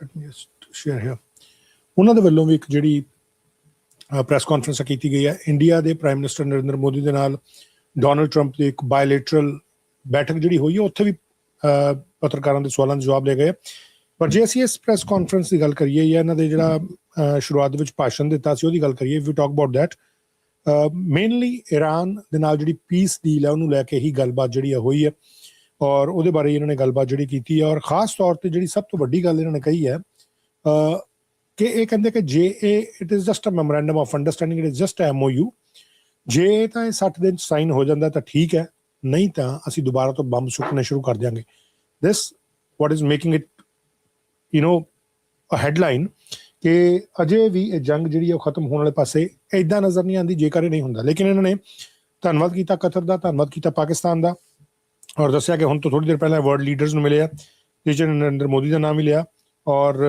Vladimir Putin ਦਾ ਵੀ ਨਾਮ ਲਿਆ in fact ਇਹਨਾਂ ਨੇ ਜਿਹੜੀ ਰਸ਼ੀਆ ਔਰ ਯੂਕਰੇਨ ਦੀ ਜੰਗ ਚੱਲ ਰਹੀ ਹੈ ਉਹਦੇ ਵਿੱਚ ਇਹਨਾਂ ਨੇ ਕਿਸੇ ਲੈਵਲ ਦੇ ਉੱਤੇ ਰਸ਼ੀਅਨ ਜਿਹੜਾ ਪ੍ਰੈਜ਼ੀਡੈਂਟ ਹੈ ਵਲਾਦੀਮੀਰ ਪੁਤਿਨ ਉਹਦੇ ਉੱਤੇ ਯਕੀਨ ਵੀ ਜਿਹੜਾ ਜਿਤਾਇਆ ਉਹਦੇ ਨਾਲ ਜਿਹੜੀਆਂ ਕੀਤੀਆਂ ਜਾ ਰਹੀਆਂ ਗੱਲਾਂ ਲੇਕਿਨ let's stick to the Iran ਦੇ ਨਾਲ ਜਿਹੜੀ ਵਾਰਤਾ ਚੱਲ ਰਹੀ ਹੈ ਜਿਹੜੀ MOU ਸਾਈਨ ਕਰਨ ਦੀ ਗੱਲ ਚੱਲ ਰਹੀ ਹੈ ਲਾਸਟ ਦੇ ਵਿੱਚ ਜਿਹੜੇ ਪੀਟਰ ਇੱਕ ਜਰਨਲਿਸਟ ਨੇ ਪੀਟਰ ਡੂਸੀ ਜਿਹੜੇ ਨੇ ਇਹ ਸੀਨੀਅਰ ਵਾਈਟ ਹਾਊਸ ਕੋਰਸਪੋਂਡੈਂਟ ਨੇ ਫੌਕਸ ਨਿਊਜ਼ ਚੈਨਲ ਦੇ ਇਹਨਾਂ ਦੇ ਵੱਲੋਂ ਸ਼ੁਰੂਆਤ ਦੇ ਵਿੱਚ ਵੀ ਸਵਾਲ ਪੁੱਛੇ ਗਏ ਔਰ ਅਖੀਰੀ ਸਵਾਲ ਵੀ ਇਹਨਾਂ ਦੇ ਕੋਲ ਪੁੱਛਿਆ ਗਿਆ ਇਨਫੈਕਟ ਪ੍ਰੈਜ਼ੀਡੈਂਟ ਟਰੰਪ ਦੇ ਕਾਫਲੇ ਦੇ ਵਿੱਚ ਇਹ ਵੀ ਗਏ ਹੋਏ ਨੇ ਨਾਲ ਉਹਨਾਂ ਦੇ ਨਾਲ ਗਏ ਆ ਜਾਂ ਖੁਦ ਆਪਣੇ ਲੈਵਲ ਦੇ ਉੱਤੇ ਗਏ ਆਈ ਕਾਂਟ ਸੇ ਲੇਕਿਨ ਉੱਥੇ ਗਏ ਹੋਏ ਆ ਫੌਕਸ ਨਿਊਜ਼ ਦੇ ਰਿਪੋਰਟਰ ਨੇ ਪੀਟਰ ਡੂਸੀ ਇਹਨਾਂ ਦੇ ਜਿਹੜੇ ਸ਼ੁਰੂਆਤੀ ਸਵਾਲ ਸੀ ਉਹਨਾਂ ਬਾਰੇ ਵੀ ਗੱਲ ਕਰਾਂਗੇ ਲੇਕਿਨ ਲਾਸਟ ਵਾਲਾ ਸਵਾਲ ਬੜਾ ਇੰਟਰਸਟਿੰਗ ਰਿਹਾ ਉਹਦੇ 'ਚ ਇਹਨਾਂ ਨੇ ਕਿਹਾ ਕਿ ਕੀ ਤੁਸੀਂ ਜਿਹੜਾ ਇਹ MOU ਸਾਈਨ ਹੋਣਾ ਹੈ ਪਰਸੋਂ ਡੇ ਆਫਟਰ ਟਮੋਰੋ ਫਰਾਈਡੇ ਨੂੰ ਉੱਥੇ ਤੱਕ ਕਿਉਂਕਿ ਹੁਣ ਰਾਤ ਜਿਹੜੀ ਉਹ ਪੈ ਚੁੱਕੀ ਹੈ ਸੋ ਇੱਕ ਦਿਨ ਬਾਅਦ ਉਹ ਕਹਿੰਦੇ ਕਿ ਕੀ ਤੁਸੀਂ ਉਹਦੇ ਵਿੱਚ ਸ਼ਾਮਿਲ ਹੋਵੋਗੇ ਜਿਹੜਾ ਜਨੇਵਾ ਦੇ ਵਿੱਚ ਹੋਣਾ ਸਵਿਟਜ਼ਰਲੈਂਡ 'ਚ ਹੋਣਾ ਉਹ ਕਹਿੰਦੇ ਆਈ ਮਾਈਟ ਬੀ ਸ਼ਾਇਦ ਮੈਂ ਹੋਵਾਂ ਤਾਂ ਉਹਨਾਂ ਦਾ ਨੈਕਸਟ ਸਵਾਲ ਇਹ ਸੀ ਕਿ ਉਹਨਾਂ ਦਾ ਇਹ ਕਹਿਣਾ ਸੀ ਕਿ ਮੈਂ ਵਾਈਸ ਪ੍ਰੈਜ਼ੀਡੈਂਟ ਨੂੰ ਭੇਜ ਰਿਹਾ ਉੱਥੇ ਔਰ ਵਾਈਸ ਪ੍ਰੈਜ਼ੀਡੈਂਟ ਜਾ ਕੇ ਸਾਈਨਿੰਗ ਕਰਨਗੇ ਮੇਰੇ ਉੱਥੇ ਸਾਈਨ ਕਰਨ ਦੀ ਜ਼ਰੂਰਤ ਨਹੀਂ ਉਹ ਕਹਿੰਦੇ ਕਿ ਕੀ ਇਹਦਾ ਮਤਲਬ ਇਹ ਤਾਂ ਨਹੀਂ ਕਿ ਜੇ ਤਾਂ ਇਹ ਡੀਲ ਹੋ ਗਈ ਤਾਂ ਤੁਸੀਂ ਉਹਦਾ ਕ੍ਰੈਡਿਟ ਲੈ ਲਓਗੇ ਕਿ ਮੈਂ ਕਰਵਾਈ ਹੈ ਪਰ ਜੇ ਡੀਲ ਨਹੀਂ ਹੁੰਦੀ ਤਾਂ ਤੁਸੀਂ ਕਹੋਗੇ ਵਾਈਸ ਪ੍ਰੈਜ਼ੀਡੈਂਟ ਹੈ ਕਿ ਵਾਈਸ ਪ੍ਰੈਜ਼ੀਡੈਂਟ ਦੇ ਉੱਤੇ ਸੁੱਟ ਦਿਓ ਕਹਿੰਦੇ ਹਾਂ ਇਹ ਵਧੀਆ ਆਈਡੀਆ ਮਤਲਬ ਚਾਹੇ ਉਹਨੂੰ ਮਜ਼ਾਕ ਦੇ ਵਿੱਚ ਉਹਨਾਂ ਨੇ ਲਿਆ ਲੇਕਿਨ ਲਾਈਟ ਮੂਡ ਦੇ ਵਿੱਚ ਨਜ਼ਰ ਆਏ ਨੋ ਡਾਊਟ ਕੌਨਫੀਡੈਂਸ ਉਸੇ ਤਰੀਕੇ ਦਾ ਜਿੱਦਾਂ ਦਾ ਪਹਿਲਾਂ ਹੁੰਦਾ ਇੱਕ ਸ਼ਬਦ ਇਹਨਾਂ ਨੇ ਅਫਗਾਨਿਸਤਾਨ ਵਾਸਤੇ ਬੋਲੇ ਕਹਿੰਦੇ they are you know kissing our ass ਇਹ ਇਹਨਾਂ ਨੇ ਅਫਗਾਨਿਸਤਾਨ ਦੇ ਵਾਸਤੇ ਸ਼ਬਦ ਬੋਲੇ ਔਰ ਸ਼ੁਰੂਆਤ ਦੇ ਵਿੱਚ ਜਿਹੜੀਆਂ ਇਹਨਾਂ ਨੇ ਕੁਝ ਗੱਲਾਂ ਕਹੀਆਂ ਆਪਣੇ ਭਾਸ਼ਣ ਦੇ ਵਿੱਚ ਬਿਫੋਰ ਟੇਕਿੰਗ ਕੁਐਸਚਨਸ ਉਹ ਜਿਹਨਾਂ ਨੇ ਗੱਲ ਕਹੀ ਕਿ ਇਰਾਨ ਨੂੰ ਲੈ ਕੇ ਇਜ਼ਰਾਈਲ ਨੂੰ ਬਹੁਤਾ ਇਹਨਾਂ ਨੇ ਕਿਹਾ ਤਾਂ ਹੈਗਾ ਕਿ ਸਟਰੋਂਗ ਨੇ, ਸਾਡੇ ਨਾਲ ਨੇ, ਲੇਕਿਨ ਕੱਲ ਵੀ ਇਹਨਾਂ ਨੇ ਗੱਲ ਕਹੀ ਸੀ ਕਿ ਇਜ਼ਰਾਈਲ ਦਾ ਹੋਂਦ ਉਨੀ ਦੇਰ ਤੱਕ ਜਦ ਤੱਕ ਮੈਂ ਪ੍ਰੈਜ਼ੀਡੈਂਟ ਹਾਂ। ਕਹਿੰਦੇ ਜੇ ਮੈਂ ਪ੍ਰੈਜ਼ੀਡੈਂਟ ਨਾ ਹੁੰਦਾ ਤਾਂ ਇਜ਼ਰਾਈਲ ਹੋਂਦ ਦੇ ਵਿੱਚ ਨਹੀਂ ਸੀ ਹੋਣਾ। ਇਹ ਕੱਲ ਇਹਨਾਂ ਨੇ ਗੱਲ ਕਹੀ ਸੀ। ਲੇਕਿਨ ਅੱਜ ਜਿਹੜੀ ਇਹਨਾਂ ਨੇ ਗੱਲ ਕਹੀ ਉਹਦੇ ਨਾਲ ਹੀ ਇਹਨਾਂ ਨੇ ਆਪਣੀ ਮਿਲਟਰੀ ਦੀ ਸੁਪਰੀਓਰਿਟੀ ਜਿਹੜੀ ਹੈ US ਮਿਲਟਰੀ ਦੀ, ਉਹਨੂੰ ਵੀ ਬੋਸਟ ਕੀਤਾ ਔਰ ਕਹਿੰਦੇ ਕਿ ਸਾਡੇ ਕੋਲ ਸਿਕਿਉਰਿਟੀ ਸਪੇਸ ਕੈਮਰਾਜ਼ ਅਜਿਹੇ ਨੇ ਜਿਹਦੇ ਨਾਲ ਅਸੀਂ ਬਹੁਤ ਦੂਰੋਂ ਬੈਠੇ ਹੋਏ ਦੇਖ ਲੈਂਦੇ ਹਾਂ ਕਿ ਕਿਹੜਾ ਆ ਰਿਹਾ ਕਿਹੜਾ ਜਾ ਰਿਹਾ। ਇਨਫੈਕਟ ਉਹਨਾਂ ਨੇ ਜ਼ਿਕਰ ਕੀਤਾ, ਕਹਿੰਦੇ ਅਸੀਂ ਨੇਮ ਬੈਚ ਵੀ ਪੜ੍ਹ ਲੈਂਦੇ ਹਾਂ, ਅਸੀਂ ਨੇਮ ਬੈਚ ਵੀ ਪੜ੍ਹ ਲੈਂਦੇ ਹਾਂ। ਜੇ ਕਿਸੇ ਦਾ ਨਾਂ ਉੱਤੇ ਮੁਹੰਮਦ ਲਿਖਿਆ ਹੋਵੇ, ਜਿਹੜਾ ਕਿ 50-50 ਚਾਂਸ ਹੈ ਇਹ ਹੋਏਗਾ, ਕਿਉਂਕਿ ਜ਼ਿਆਦਾਤਰ ਮੁਸਲਿਮ ਨੇਮ ਜਿਹੜੇ ਮੁਹੰਮਦ ਹੁੰਦੇ ਆ। ਸੋ ਇਹ ਤਨਜ਼ ਜਿਹਾ ਵੀ ਉਹਨਾਂ ਨੇ ਮਾਰਿਆ। ਔਰ ਅੱਜ ਵੀ ਚਾਹੇ ਉਹ ਨਰਿੰਦਰ ਮੋਦੀ ਦੇ ਨਾਲ ਇਹਨਾਂ ਦੀ ਬਾਇਲੇਟਰਲ ਟਾਕ ਸੀ ਜਾਂ ਮੀਡੀਆ ਦੇ ਨਾਲ, ਜਿਹੜਾ ਇਹਨਾਂ ਨੇ ਮੀਡੀਆ ਨਾਲ ਗੱਲਬਾਤ ਕਰਨੀ ਸੀ, ਉਸ ਤੋਂ ਪਹਿਲਾਂ ਜਿਹੜੀ ਇਹਨਾਂ ਨੇ ਭਾਸ਼ਣ ਜਿਹਾ ਦਿੱਤਾ ਉਹਦੇ ਵਿੱਚ ਵੀ ਇਹਨਾਂ ਨੇ ਓਬਾਮਾ ਦਾ ਨਾਮ ਬਰਾਕ ਹੁਸੈਨ ਓਬਾਮਾ ਕਿਹਾ, ਜਦਕਿ ਕੱਲ ਜਿਹੜੇ ਦੋ ਲੀਡਰਸ ਜਿਹੜੇ ਅਰਬੀ ਲੀਡਰਸ ਨੂੰ ਮਿਲੇ ਆ, ਜਿਹਦੇ ਵਿੱਚ ਇੱਕ UAE ਦੇ ਪ੍ਰੈਜ਼ੀਡੈਂਟ, UAE ਦੇ ਪ੍ਰਾਈਮ ਮਿਨਿਸਟਰ ਔਰ ਉਧਰੋਂ ਕਤਰ ਦੇ ਜਿਹੜੇ ਅਮੀਰ ਨੇ, ਉਹਨਾਂ ਨੂੰ ਜਦੋਂ ਮਿਲੇ ਆ ਉਦੋਂ ਉਹਨਾਂ ਨੇ ਬਰਾਕ ਹੁਸੈਨ ਓਬਾਮਾ ਨਹੀਂ ਕਿਹਾ, ਉਦੋਂ ਕੱਲਾ ਓਬਾਮਾ ਕਿਹਾ। ਅੱਜ ਜਦੋਂ ਕੋਈ ਮੁਸਲਿਮ ਲੀਡਰ ਨਾਲ ਨਹੀਂ ਬੈਠਾ ਹੋਇਆ ਤਾਂ ਬਰਾਕ ਹੁਸੈਨ ਓਬਾਮਾ। ਅੱਜ ਇਹਨਾਂ ਨੇ ਇਹ ਵੀ ਗੱਲ ਕੀਤੀ ਕਿ ਭਾਈ ਅਸੀਂ ਉਹ ਨੇਮ ਬੈਚ ਪੜ੍ਹ ਲੈਂਦੇ ਹਾਂ, ਔਰ ਮੁਹੰਮਦ ਨਾਮ ਦਾ ਜ਼ਿਕਰ ਕਰਕੇ ਉਹਨਾਂ ਨੇ ਵਿੱਚ ਕਿਤੇ ਨਾ ਕਿਤੇ ਤੌਰ ਤੇ ਤਨਜ਼ ਜਿਹੜਾ ਉਹ ਵੀ ਕਸਣ ਦੀ ਜਿਹੜੀ ਇੱਕ ਉਹ ਕੀਤੀ ਕੋਸ਼ਿਸ਼। ਔਰ ਅਫਗਾਨਿਸਤਾਨ ਨੂੰ ਲੈ ਕੇ ਐਜ਼ ਆਈ ਸੈਡ ਕਿ ਉਹ ਕਹਿੰਦਾ ਦੇ ਆਰ ਕਿਸਿੰਗ ਆਰ ਐਸਸ, ਇਹਨਾਂ ਨੇ ਗੱਲ ਕਹੀ। Let me just check if I can pull some of those videos ਜਿੱਥੇ ਉਹਦੇ ਵੱਲੋਂ ਇਹ ਗੱਲ ਜਿਹੜੀ ਕਹੀ ਗਈ ਹੈ। ਪਹਿਲਾਂ ਤਾਂ ਮੁਹੰਮਦ ਵਾਲੀ ਗੱਲ ਤੁਹਾਨੂੰ ਮੈਂ ਸੁਣਾ ਦਿੰਦਾ ਕਿ ਜਿਹੜੀ ਇਹਦੇ ਵੱਲੋਂ ਕਹੀ ਗਈ ਸੀ ਇਸੇ ਲਹਿਜ਼ੇ ਦੇ ਵਿੱਚ, ਔਰ ਇਹ ਜ਼ਰੂਰੀ ਕਿਉਂ ਹੈ। I'll tell you why it is important. One sec. ਇਹਦੇ ਵੱਲੋਂ ਕਹੀ ਗਈ ਸੀ। We have Space Force cameras on every single door, well, there are no doors, they've been pretty well shattered, but every area of that, if somebody walks in and he's got a badge with his name on it, like Mohammed something, which is about a 50-50 guess, Mohammed something, they can tell the name, they can give you a serial number, we can... Look at this guy. Another Commerce Secretary ਹੈ, Howard Lutnick. ਇਹ ਵੀ ਅੰਦਰੋਂ ਹੱਸਦਾ ਪਿਆ। ਇਹਨਾਂ ਨੇ ਆਪਣੇ emotion ਜਿਹੜੇ ਰੋਕੇ ਹੋਏ, very vegetable face. Look at this gentleman once again, light me just play it back. ਹੁਣ ਤਾਂ ਥੋੜੀ ਦੇਰ ਪਹਿਲਾਂ ਹੋਇਆ। We are just dissecting the press conference. I'm just trying to dissect the press conference. I'm just trying to do a, you can say, postmortem or decode the press conference. And postmortem is not a good word, but dissection is a good word in this case. ਔਰ decoding is a good word. ਲੇਕਿਨ ਆ ਜਿਹੜਾ ਜਿੱਦਾਂ ਦੇ ਤਨਜ਼ ਇਹਨਾਂ ਨੇ ਮਾਰੇ ਆ, ਜਿੱਦਾਂ ਦੀ ਇਹਨਾਂ ਨੇ ਕਸੀਦੇ ਇੱਥੇ ਪੜ੍ਹਨ ਦੀ ਕੋਸ਼ਿਸ਼ ਕੀਤੀ ਆਪਣੀ ਸੁਪਰੀਓਰਿਟੀ ਦੇ, ਆਪਣੀ ਸਪੇਸ ਫੋਰਸ ਕੈਮਰਾਜ਼ ਦੀ, let's listen to this and check the facial expressions of Howard Lutnick as well. Well, there are no doors, they've been pretty well shattered, but every area of that, if somebody walks in and he's got a badge with his name on it, like Mohammed something, which is about a 50-50 guess, Mohammed something, they can tell the name, they can give you a serial number, we can see things you wouldn't believe, the quality of the stuff that we have. That's why we've been so successful. That's why we have been so successful. That's what he is saying. Lekin it's not just only ਕਿ ਇਹਨਾਂ ਨੇ ਇਹੀ ਗੱਲ ਜਿਹੜੀ ਆ ਉਹ ਕੀਤੀ ਹੈ, ਇਕੱਲੀ ਇਹੀ ਗੱਲ ਇਹਨਾਂ ਨੇ ਕੀਤੀ ਹੈ। ਇਸ ਤੋਂ ਇਲਾਵਾ ਵੀ ਕੁਝ ਜਿਹੜੀਆਂ ਇਹਨਾਂ ਦੇ ਵੱਲੋਂ ਜਿਹੜੀਆਂ ਕੁਝ ਇੰਟਰਸਟਿੰਗ ਜਿਹੜੀਆਂ ਗੱਲਾਂ ਬਾਤਾਂ ਕੀਤੀਆਂ ਗਈਆਂ, I'm going to share that as well, ਜਿਹਦੇ 'ਚ ਇਹਨਾਂ ਨੇ ਅਫਗਾਨਿਸਤਾਨ ਨੂੰ ਲੈ ਕੇ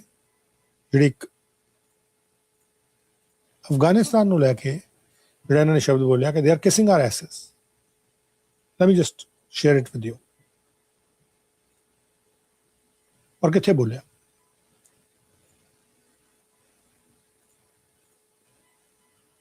Listen to this. Even taken the tents down. But then they got in and they just left. They left all the equipment.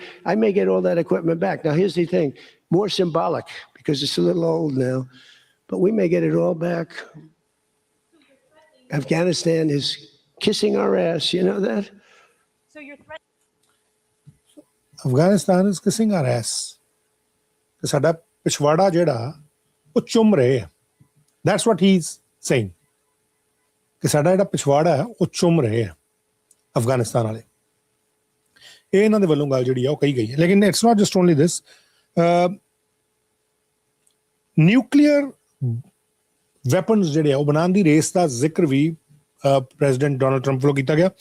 ਉਹ ਕਹਿੰਦੇ ਕਿ ਨਿਊਕਲੀਅਰ ਬਣਾਉਣ ਦੀ ਰੇਸ ਦੇ ਵਿੱਚ ਰਸ਼ੀਆ ਦੂਜੇ ਨੰਬਰ ਤੇ ਆ। ਰਸ਼ੀਆ ਕਹਿੰਦੇ ਬਹੁਤ ਵੱਡੇ ਲੈਵਲ ਦੇ ਉੱਤੇ ਨਿਊਕਲੀਅਰ ਬਣਾ ਰਿਹਾ, ਉਹਨਾਂ ਕੋਲ ਕੈਪੈਸਿਟੀ ਵੀ ਬਹੁਤ ਹੈ। ਚਾਈਨਾ ਤੀਜੇ ਨੰਬਰ ਤੇ ਆ, ਪਰ ਕਹਿੰਦੇ ਕਾਫੀ ਪਿੱਛੇ ਹੈ ਅਜੇ। ਕਿਸੇ ਹੋਰ ਮੁਲਕ ਦਾ ਉਹਨਾਂ ਨੇ ਨਾਂ ਨਹੀਂ ਲਿਆ, ਬਟ ਉਹਨਾਂ ਨੇ ਇਹ ਕਿਹਾ ਕਿ ਭਾਈ ਚਾਈਨਾ ਅਜੇ ਕਾਫੀ ਪਿੱਛੇ ਹੈ। ਐਂਡ ਕੱਲ੍ਹ ਜਾਂ ਪਰਸੋਂ ਕਹਿੰਦੇ ਡੀਲ ਜਿਹੜੀ ਸਾਈਨ ਹੋਏਗੀ, ਔਰ ਮੈਂ ਹਮੇਸ਼ਾ ਫਾਇਦੇ ਵਾਲੀ ਡੀਲ ਕਰਦਾ, ਹਮੇਸ਼ਾ ਜਿਹੜੀ ਡੀਲ ਹੈ ਮੈਂ ਹਮੇਸ਼ਾ ਫਾਇਦੇ ਵਾਲੀ ਕਰਦਾ। This what he has said. And then he said ਕਿ Iran agreed upon one thing ਕਿ ਉਹ ਕਦੇ ਵੀ ਨਾ ਤਾਂ ਨਿਊਕਲੀਅਰ ਵੈਪਨ ਡਿਵੈਲਪ ਕਰਨਗੇ ਔਰ ਨਾ ਹੀ ਕਦੀ ਉਹ ਖਰੀਦਣਗੇ। ਕਹਿੰਦਾ ਮੈਨੂੰ ਇਹ ਸੀ ਕਿ ਜਦੋਂ ਮੈਨੂੰ ਇਹ ਕਿਹਾ ਗਿਆ ਕਿ nuclear weapon they are not going to develop a nuclear weapon, ਕਹਿੰਦਾ I thought what about if they bought it from somewhere? So in that case, ਕਹਿੰਦਾ I put the clause that they are going to develop a nuclear weapon, nor they are going to get it from anywhere. They're not going to purchase or they are not going to buy the nuclear weapon from any other country. In case if somebody is trying to sell them the nuclear weapon, they are going to be bombed as well. ਉਹਨਾਂ ਦੇ ਉੱਤੇ ਵੀ ਹਮਲੇ ਜਿਹੜੇ ਹੋ ਸਕਦੇ ਆ। As far as the MOU is concerned, yesterday I told you Al Arabiya English news organization, they were claiming that they have obtained the MOU, the 14 points of the MOU, though I cannot confirm whether that is the same. But what I can confirm is what you have witnessed as well. Donald Trump said that they have sent a copy to Israel as well. ਔਰ Israel ਨੂੰ Lebanon ਦੇ ਉੱਤੇ ਜਿਹੜੇ ਹਮਲੇ ਕੀਤੇ ਆ ਖਾਸ ਤੌਰ ਦੇ ਉੱਤੇ, Trump is not happy with that. Trump is not at all happy with that. And he categorically mentioned that they could have behaved better. And this, what he said, that was in context to the behavior of Israel when they bombed some buildings in Beirut. So he said they could have behaved better. ਔਰ ਕਹਿੰਦੇ ਹੈਜ਼ਬੁੱਲਾ ਵਾਲੇ ਮਾਮਲੇ ਦੇ ਵਿੱਚ I think ਉਹਨਾਂ ਨੇ ਸਹੀ ਤਰੀਕੇ ਦੇ ਨਾਲ ਕੰਮ ਜਿਹੜਾ ਉਹ ਨਹੀਂ ਕੀਤਾ। This what he has said. And then Lebanon ਦੀ ਉਹਨਾਂ ਨੇ ਤਾਰੀਫ ਕੀਤੀ, ਕਹਿੰਦੇ ਲੈਬਨਾਨ 'ਚ ਕਲਚਰ ਬਹੁਤ ਅੱਛਾ ਸੀ ਕੁਝ ਸਾਲ ਪਹਿਲਾਂ ਤੱਕ, ਲੇਕਿਨ ਪਿਛਲੇ 50-60 ਸਾਲਾਂ ਦੇ ਵਿੱਚ ਹਾਲਾਤ ਜਿਹੜੇ ਉਹ ਬੜੇ ਬਦ ਤੋਂ ਬੱਤਰ ਹੁੰਦੇ ਜਾਂਦੇ ਆ ਔਰ ਜਾ ਰਹੇ ਆ। ਬਰੈਕ ਹੁਸੈਨ ਓਬਾਮਾ ਦਾ ਨਾਮ ਉਹਨਾਂ ਨੇ ਇੱਥੇ ਵੀ ਲਿਆ। ਐਂਡ ਫਿਰ ਉਹਨਾਂ ਤੋਂ ਪੁੱਛਿਆ ਗਿਆ ਕਿ ਭਾਈ ਇਰਾਨ ਦੇ ਨਾਲ ਜਿਹੜੀ ਡੀਲ ਚੱਲ ਰਹੀ ਹੈ ਉਹ ਕੀ 60 ਦਿਨ ਬਾਅਦ ਤੁਹਾਨੂੰ ਲੱਗਦਾ ਕਿ ਕੰਪਲੀਸ਼ਨ ਵਾਲੇ ਪਾਸੇ ਚੱਲੂਗੀ? ਕਹਿੰਦੇ it's about their behaviour, it's all about their behaviour. Regime change ਕਰਨ ਦੀ ਕਹਿੰਦੇ ਗੱਲ ਸੀ, ਰਜੀਮ ਚੇਂਜ ਕਰਨ ਦੀ। Their first group has been gone, their second group has been gone, the third group which is less radical, ਕਹਿੰਦੇ we are dealing with them, some of them has been gone, but with the others we are dealing. Maritime traffic ਦੀ ਗੱਲ ਕੀਤੀ ਕਿ ਜਿਹੜਾ ਪਾਣੀਆਂ ship ਜਿਹੜੇ ਚੱਲ ਰਹੇ ਆ। Let me check as well ਕਿ ਇਸ ਵੇਲੇ ਹਾਲਾਤ ਕੀ ਹੈ। ਵੈਸੇ ਕਾਫੀ ਗਤੀਵਿਧੀ ਜਿਹੜੀ ਹੋ ਰਹੀ ਹੈ, ਇਟਸ ਪ੍ਰੀਟੀ ਗੁੱਡ ਨਾਓ। ਕਾਫੀ ਗਤੀਵਿਧੀ ਜਿਹੜੀ ਆ ਹੋ ਰਹੀ ਹੈ। ਲੇਕਿਨ ਜਿਹੜੀ ਇਹਨਾਂ ਨੇ ਗੱਲ ਕਹੀ ਹੈ ਮਿਸਟਰ ਟਰੰਪ ਨੇ,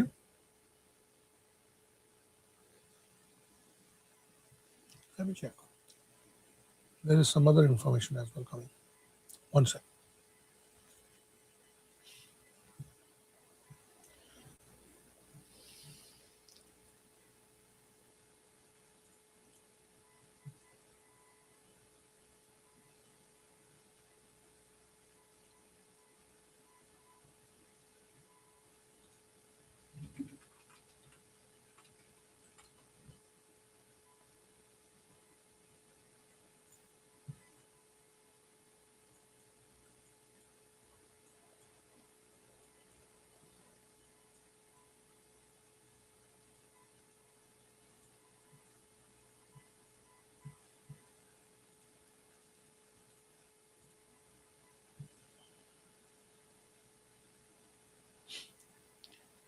ਜਿਹੜੀ ਮੇਜਰ ਇਹਨਾਂ ਨੇ ਗੱਲ ਕਹੀ, ਕਹਿੰਦੇ ਕਿ ਅਸੀਂ ਈਰਾਨ ਨੂੰ ਕੋਈ ਧਨ ਰਾਸ਼ੀ ਨਹੀਂ ਦੇਣੀ, ਕੋਈ ਪੈਸਾ ਨਹੀਂ ਦੇਣਾ।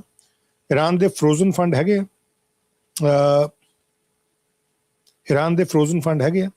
ਉਹ ਕਹਿੰਦੇ ਅਸੀਂ ਇੱਕ ਨਾ ਇੱਕ ਦਿਨ ਤਾਂ ਦੇਣੇ ਹੀ ਹੈ। ਕਹਿੰਦੇ we can not behave like this ਕਿ ਜਿਹੜੇ ਕੱਲ ਨੂੰ ਇਨਵੈਸਟ ਕਰ ਰਹੇ ਆ US ਡਾਲਰ ਦੇ ਵਿੱਚ, ਫਿਰ ਕੱਲ ਨੂੰ ਕੋਈ ਕਰੇਗਾ ਨਹੀਂ ਜੇ ਅਸੀਂ ਇਸ ਤਰੀਕੇ ਦੇ ਹਾਲਾਤ ਜਿਹੜੇ ਉਹ ਬਣਾ ਕੇ ਰੱਖਾਂਗੇ। That's what he said. And then question ਜਿਹੜੇ ਸਟਾਰਟ ਹੋਏ ਉਹਦੇ 'ਚ ਫਰੋਜ਼ਨ ਫੰਡ ਦਾ ਜਿਹੜੀ ਗੱਲ ਆ ਉਹ ਪੁੱਛੀ ਗਈ ਸੀ, but at the same time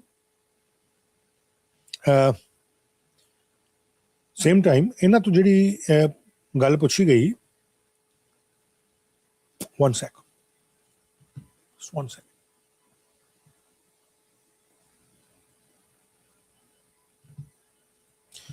Trump Geneva airport जा रहे हैं। ट्रंप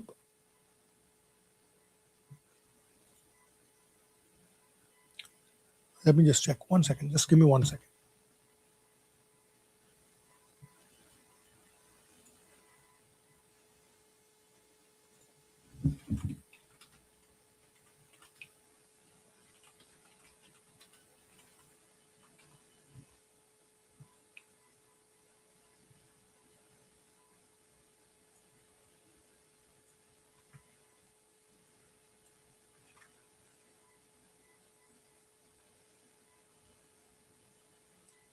एक खबर आ रही है, 1 second, let me just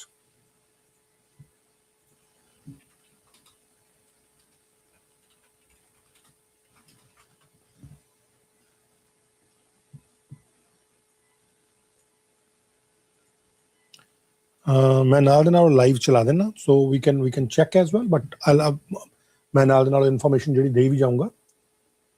just 1 second.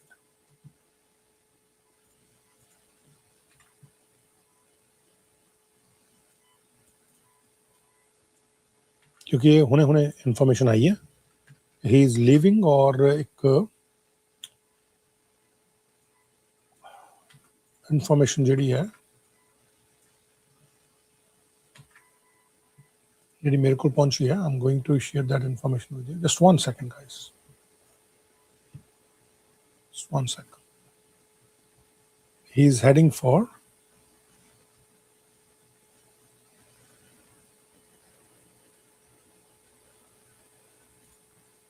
Geneva. So that means he is going to Geneva.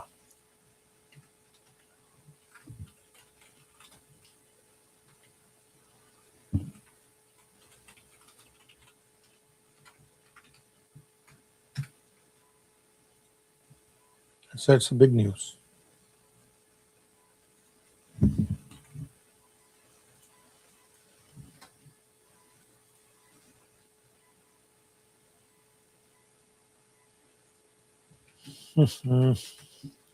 ਮੈਨੂੰ ਇਹ ਤੁਹਾਨੂੰ ਨਾਲ ਦੇ ਨਾਲ ਮੈਂ ਇਨਫੋਰਮੇਸ਼ਨ ਜਿਹੜੀ ਹੈ ਉਹ ਦੇ ਦਿਆਂ।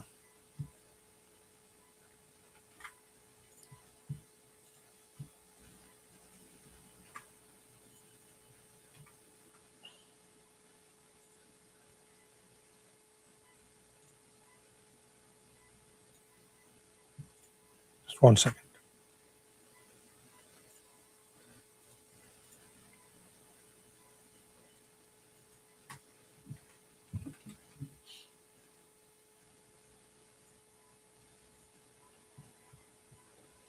और जी इंफॉर्मेशन आ रही है, I will share that with you as well.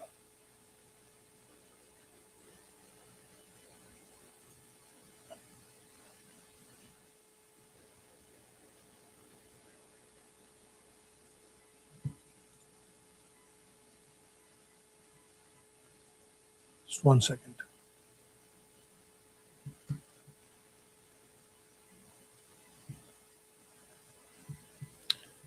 Trump के बारे जी इंफॉर्मेशन आ रही है, I have to share it with you.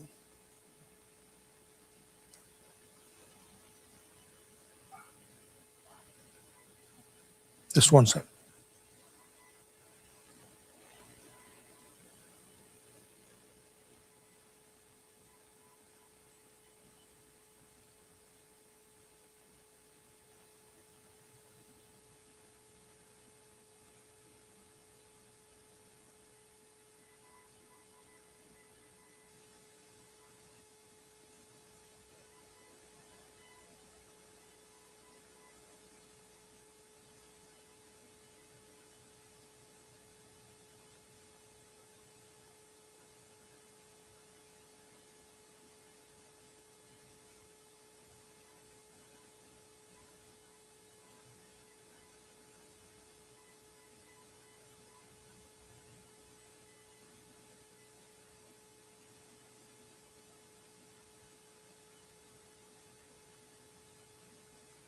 Just one sec.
So ਇਹ ਜਿਨੇਵਾ 에ਅਰਪੋਰਟ ਤੇ ਇਸ ਵੇਲੇ ਪਹੁੰਚ ਚੁੱਕੇ ਇਹਨਾਂ ਦਾ ਜਿਹੜਾ ਜਹਾਜ਼ 에ਅਰਫੋਰਸ 1 ਉਹ ਆਇਆ ਹੋਇਆ ਔਰ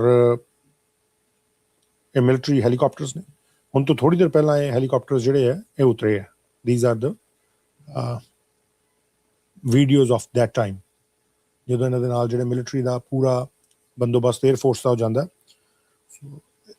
ਸੈਕੰਡ ਕੁਐਸਚਨ ਇਹਨਾਂ ਕੋਈ ਪ੍ਰੈਸ ਕਾਨਫਰੰਸ ਵਿੱਚ ਪੁੱਛਿਆ ਗਿਆ ਸੀ ਈਰਾਨ ਨੂੰ ਲੈ ਕੇ ਕਿ ਈਰਾਨ ਦੇ ਨਾਲ ਡੀਲ ਕਰਨ ਦੀ ਲੈਵਰੇਜ ਤੁਸੀਂ ਗੱਲ ਹਮੇਸ਼ਾ ਕਰਦੇ ਹੋ that you have a leverage while discussing the things with Iran what about Israel ਨੂੰ ਲੈ ਕੇ ਕੀ ਹੈ ਦੈਨ ਉਹਨਾਂ ਨੇ ਬੜੀ ਕਲੀਅਰ ਜੀ ਗੱਲ ਕੀਤੀ ਕਹਿੰਦੇ we have the strongest military in the world superior military in the world Israel ਨੇ ਕਹਿੰਦੇ ਬੇਰੂਤ ਵਿੱਚ ਜਿਹੜਾ ਬਿਲਡਿੰਗਸ ਢਾਈਆਂ that is not a good thing that was unnecessary act by Israel when they bombed some buildings and just to get some few people out ਔਰ ਉਹ ਕਹਿੰਦੇ there are certain other ways ਕਿ ਜਿਨ੍ਹਾਂ ਨਾਲ ਕੀਤਾ ਜਾ ਸਕਦਾ ਇਹ ਨਹੀਂ ਹੈ ਕਿ ਤੁਸੀਂ ਬੰਬ ਸੁੱਟਣੇ ਸ਼ੁਰੂ ਕਰ ਦਿਓ ਔਰ ਮਾਰਨਾ ਸ਼ੁਰੂ ਕਰ ਦਿਓ ਇਹ ਉਹਨਾਂ ਦੇ ਵੱਲੋਂ ਗੱਲ ਕੀਤੀ ਗਈ ਹੈ ਐਕਸਪੈਂਸ਼ਨ ਆਫ ਦ ਅਬਰਾਹਮਿਕ ਅਕੋਰਡ ਇਹ ਵੀ ਗੱਲ ਕੀਤੀ ਹੈ ਕਿ ਉਹਨੂੰ ਐਕਸਪੈਂਡ ਕੀਤਾ ਜਾਏਗਾ ਔਰ UAE ਦਾ ਉਹਨਾਂ ਨੇ ਜ਼ਿਕਰ ਕੀਤਾ ਕੁਝ ਹੋਰ ਮੁਲਕਾਂ ਦਾ ਜ਼ਿਕਰ ਕੀਤਾ ਜਿਹੜੇ already they are part of the Abraham accord so ਉਹਦੀ ਵੀ ਗੱਲਬਾਤ ਇਹਨਾਂ ਨੇ ਕੀਤੀ ਹੈ ਲੇਕਿਨ ਕੁੱਲ ਮਿਲਾ ਕੇ ਜਿਹੜੀ ਪ੍ਰੈਸ ਕਾਨਫਰੰਸ ਦਾ ਅਖੀਰ ਸੀ ਉਹ ਬੜਾ ਇੰਟਰਸਟਿੰਗ ਰਿਹਾ ਜਿਹਦੇ ਵਿੱਚ ਇਹਨਾਂ ਨੇ ਸਾਫ਼ ਤੌਰ ਤੇ ਇਹ ਗੱਲ ਜਿਹੜੀ ਕੀਤੀ ਹੈ ਮਿਸਟਰ ਡੋਨਲਡ ਟਰੰਪ ਨੇ ਕਿ ਹੋ ਸਕਦਾ ਉਹ ਇਸ ਸਾਈਨਿੰਗ ਡੀਲ ਦੇ ਵਿੱਚ ਜਾਣ ਸੋ ਸਾਈਨਿੰਗ ਡੀਲ ਦਿਸ ਮੀਨਸ ਕਿ ਜੇ ਇਹ ਜਨੇਵਾ 에ਅਰਪੋਰਟ ਦੇ ਉੱਤੇ ਪਹੁੰਚ ਰਹੇ ਆ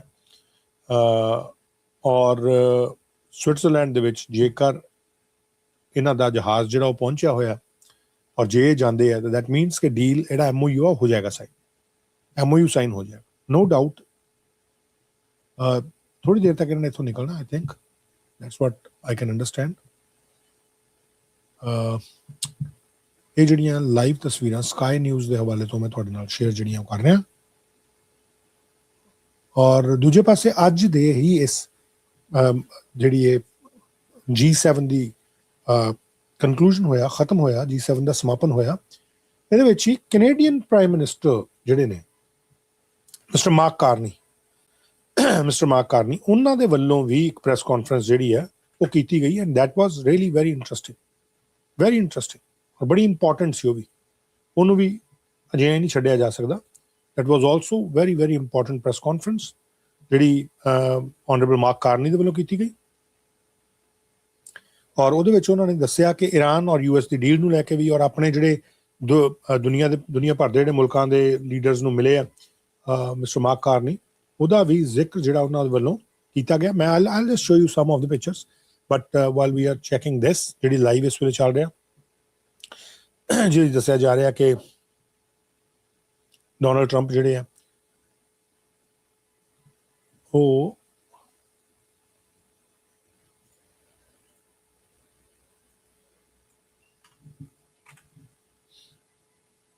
ਜਿਨੇਵਾ ਨਿਕਲ ਸਕਦੇ ਆ ਔਰ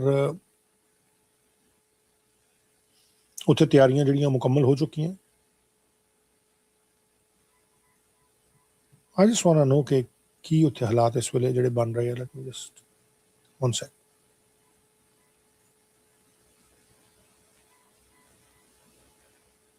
Not sure ਇੱਥੇ ਜੇ ਕੋਈ ਹੈ ਵੌਇਸ ਆਡੀਓ ਹੈਗੀ ਹੈ।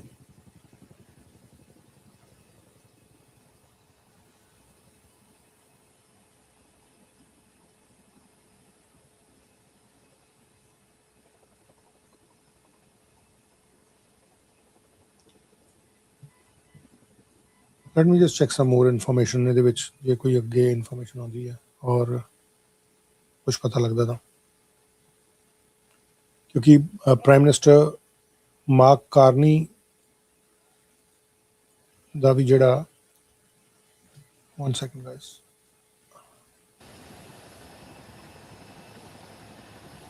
ਜਿਹੜੀ ਪ੍ਰੈਸ ਕਾਨਫਰੰਸ ਹੈ ਉਹ ਵੀ ਬੜੀ ਇੰਪੋਰਟੈਂਟ ਹੈ।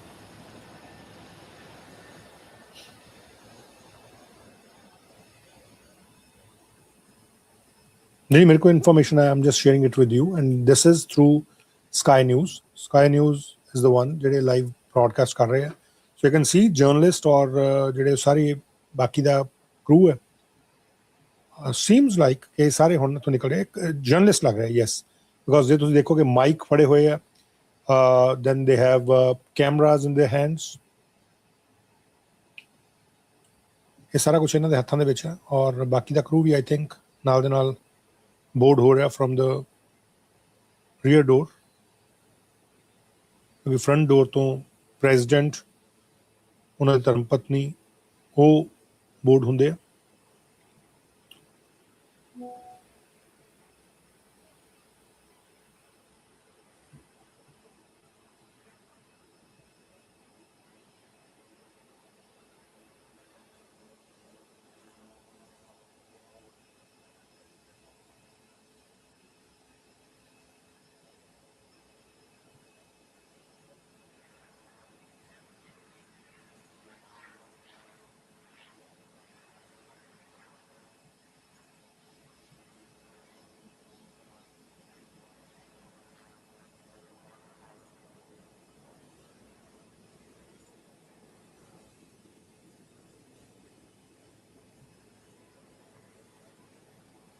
Let me just ਇੱਥੋਂ ਆਪਾਂ ਥੋੜੀ ਜਿਹੀ ਇਨਫੋਰਮੇਸ਼ਨ ਮਿਲ ਜੇ then we gonna go from here।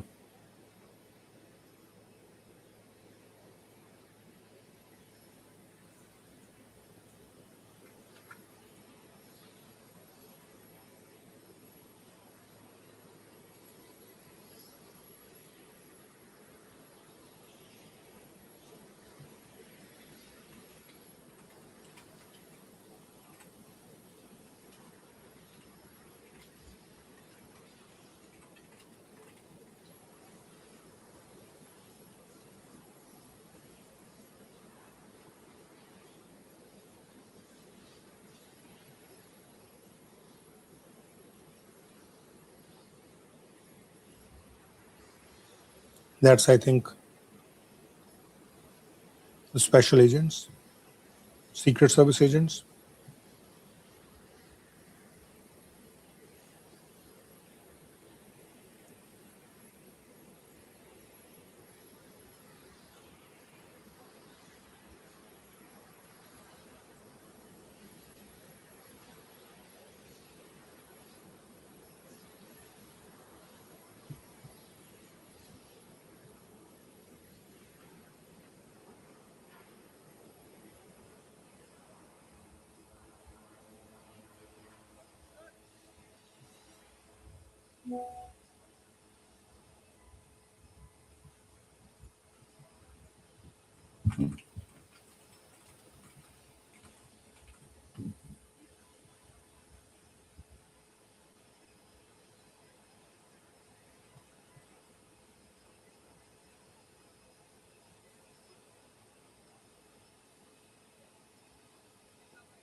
So cameras ਇੱਥੇ ਵੀ ਸੈੱਟ ਕੀਤੇ ਗਏ ਜਰਨਲਿਸਟ ਦੇ ਵੱਲੋਂ ਜਰਨਲਿਸਟ ਜਿਹੜੇ ਉਹਨਾਂ ਨੇ ਇੱਥੇ ਵੀ ਕੈਮਰਾਜ਼ ਜਿਹੜੇ ਉਹ ਸੈੱਟ ਕੀਤੇ ਆ and let's see who is coming in this chopper.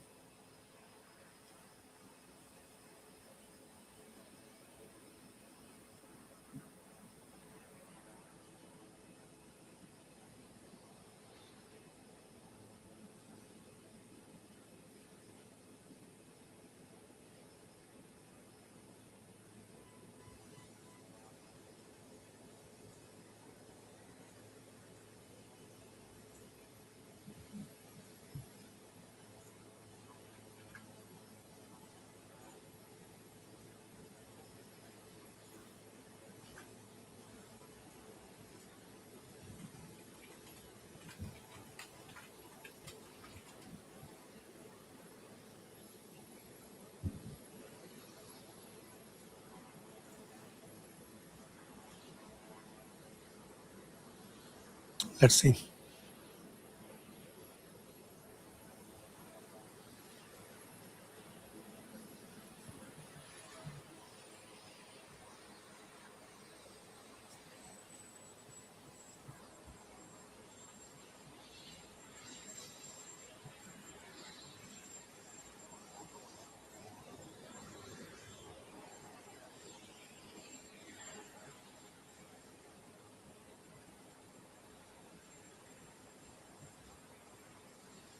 ਉੱਥੇ ਇਸ ਵੇਲੇ 7:54 ਹੋਏ ਆ 7:54 of evening. It's pretty sunshine, same like here. Sunset ਕਿੰਨੇ ਵਜੇ ਹੁੰਦਾ ਉੱਥੇ?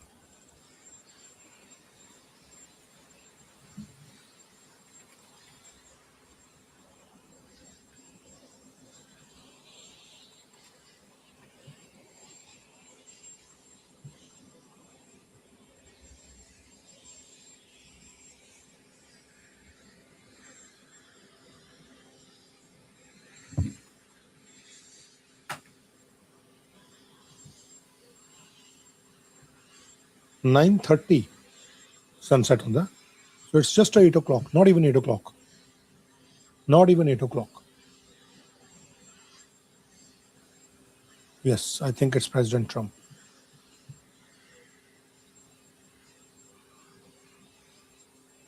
It's President Trump.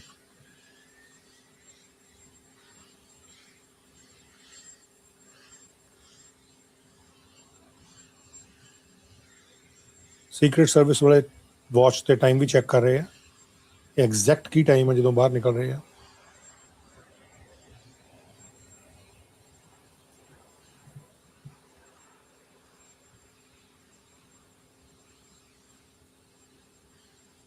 So it's President Trump boarding Air Force One.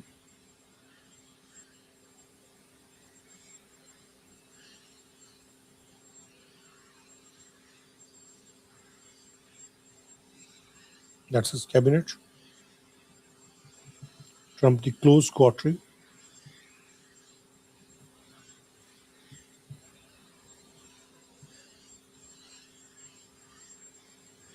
Every single bit of it. But point 5 talks about the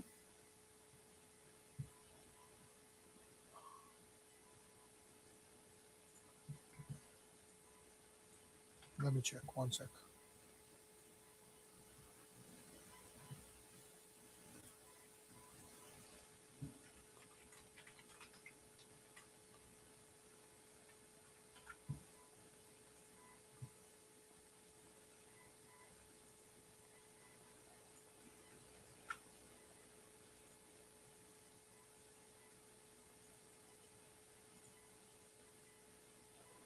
So it's President Trump now. Let me check. that's what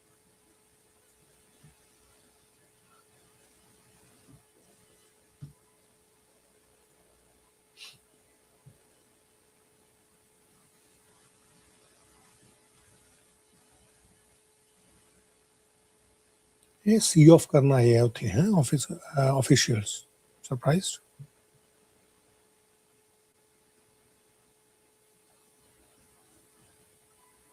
so it's done I think खत्म हो गया ये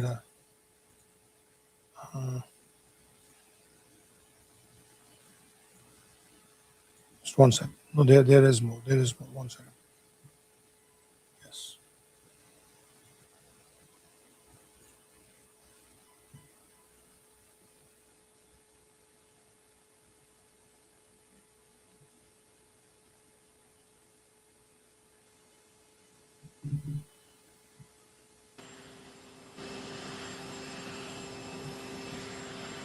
I think that's that done. Trump board ਕਰ ਗਏ ਜਿਹੜਾ Air Force 1 ਹੈ and ਉਹਨਾਂ ਦਾ ਸਮਾਨ ਜਿਹੜਾ ਉਹ ਵੀ ਰੱਖਿਆ ਜਾ ਰਿਹਾ ਇਸ ਵੇਲੇ and I think ਉਹਨਾਂ ਦਾ ਜਹਾਜ਼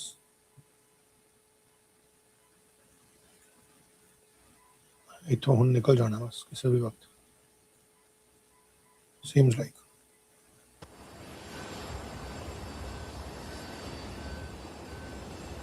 that Air Force 1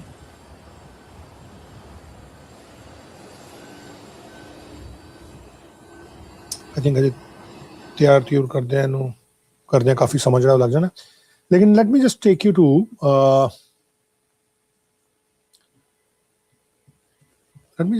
ਜਿਹੜੀ ਇਸ ਪ੍ਰੈਸ ਕਾਨਫਰੰਸ ਹੋਈ ਹੈ mister mark Carney the honourable prime minister of Canada ਇਹਨਾਂ ਦੀ ਜਿਹੜੀ ਪ੍ਰੈਸ ਕਾਨਫਰੰਸ ਹੋਈ ਹੈ that is also very very very important ਔਰ ਕੈਨੇਡੀਅਨ ਲਿਹਾਜ਼ ਦੇ ਨਾਲ ਤਾਂ for sure it's very important ਔਰ ਇਹਦੇ 'ਚ ਇਹਨਾਂ ਨੇ ਜਿਹੜੀਆਂ ਗੱਲਾਂ ਬਾਤਾਂ ਕੀਤੀਆਂ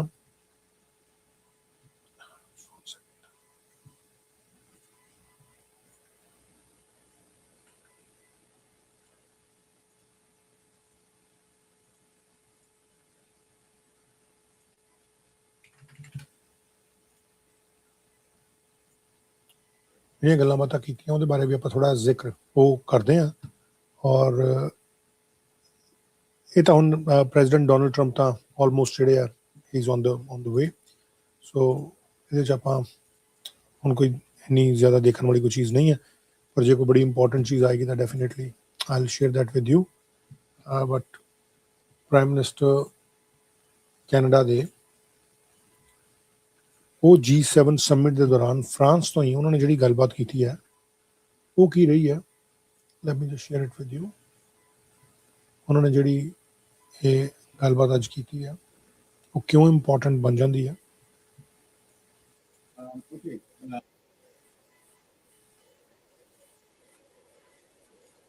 So, who's okay? Oui, bonjour, M. Carney, Sandrine Biera avec Le Devoir. Vous avez eu plusieurs rencontres bilatérales depuis lundi, mais aujourd'hui, vous quittez Evian sans en avoir obtenu une avec le président Trump. Est-ce que les Américains vous ont donné une explication sur le pourquoi il a refusé de vous rencontrer? Et plus largement, qu'est-ce que ça dit sur l'état de nos relations avec Washington, considérant que le G7 était probablement le meilleur moment pour avoir un tête-à-tête? Et si vous pouvez répondre en français et en anglais, s'il vous plaît. D'accord. J'ai eu plusieurs conversations avec Président Trump hier et le jour avant, pardon, et probablement 7 ou 8 conversations avec lui sur plusieurs sujets, l'Ukraine, nos relations commerciales, l'économie mondiale, l'IA, son anniversaire, tout cela. Alors, il y a beaucoup d'occasions de parler avec lui. Il y avait une réunion, comme vous le savez, entre M. Leblanc, M. Greer et Mme Charette, une réunion plus technique pour des négociations commerciales. Alors, il y a des occasions. Il n'y a pas beaucoup de bilatérales, je crois, pour M. Trump à cette réunion. Il y a une bilatérale avec le président Macron et je crois une bilatérale. M. Trump m'a dit une bilatérale avec M. Modi. Alors, c'est pas grand-chose. C'est pas de signe là. I wouldn't take a big message from that. I had 7 or 8 discussions with President Trump over the course of the last 36 hours. I'll have more today, a wide range of subjects from the economy, relations, his birthday, artificial intelligence, Ukraine, obviously Iran, the aspects of the deal and the next steps there and how Canada can help. And good discussions with the president. So I wouldn't take a big message from it. Juste pour préciser, est-ce que vous avez eu une justification pourquoi la rencontre n'a pas eu lieu? Look, there's no message in that. He had 2 bilaterals, one with Mr. Macron. You always have a bilateral with the host, and I believe he had a bilateral with Mr. Modi and his mode of being. I've dealt with Mr. Trump over the years, and his mode of being is consistent with the interactions I had with him. We had the direct discussions between the principals on the trade side, Mr. LeBlanc and Mr. Greer. Prochaine question, next question. Juste en français, la justification, s'il vous plaît. J'ai déjà répondu à la question. Prochaine question, next question. Prime Minister, why did you feel the need to bring up Canada's Chinese electric vehicle cap with the U.S. president? And did you speak directly with him at the summit about the renewal of CUSMA? I just answered. I spoke to him about a range of things. He had asked. I can't remember he had asked me about it on China, and I explained to him what the deal. I mean, it was one of many interactions with him, and I was explaining the actual structure of the deal. You're familiar with it. I'm not surprised that the President of the United States doesn't follow every detail of every agreement that Canada has, and he likes the structure, actually. We had a follow-up conversation about it as well. You said you spoke about a range of things, but did you speak specifically about CUSMA renewal? We had the discussions with our trade people. We had lots of other issues to discuss. En français, M. Carney, sur les véhicules électriques. Juste en français sur la discussion que vous avez eue avec les véhicules. Sur les véhicules. C'était une réponse à une question de lui, de M. Trump. Ce n'est pas une surprise que le président des États-Unis il ne connaît pas tous les détails de tous les accords du Canada avec d'autres pays.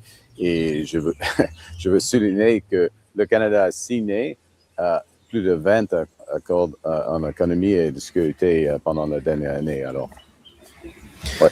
Prime Minister Brian Platt with Bloomberg. I wanted to ask more on Chinese cars. The deal that you announced in January expected Chinese investment in Canada's auto sector. Minister Zhou Li is in China for most of this week. Do you have a clearer idea yet of how this might happen? In Europe, Stellantis is actually starting to build Chinese EVs in its factories here. Do you expect that that's how this may play out in Canada? I would say the following. Just so we're all on the same page. We went back to where in 2024, before we effectively, the government took steps that effectively shut the Canadian market for Chinese vehicles. Chinese automakers were exporting to Canada, paying an MFN tariff. It's about just under 7%.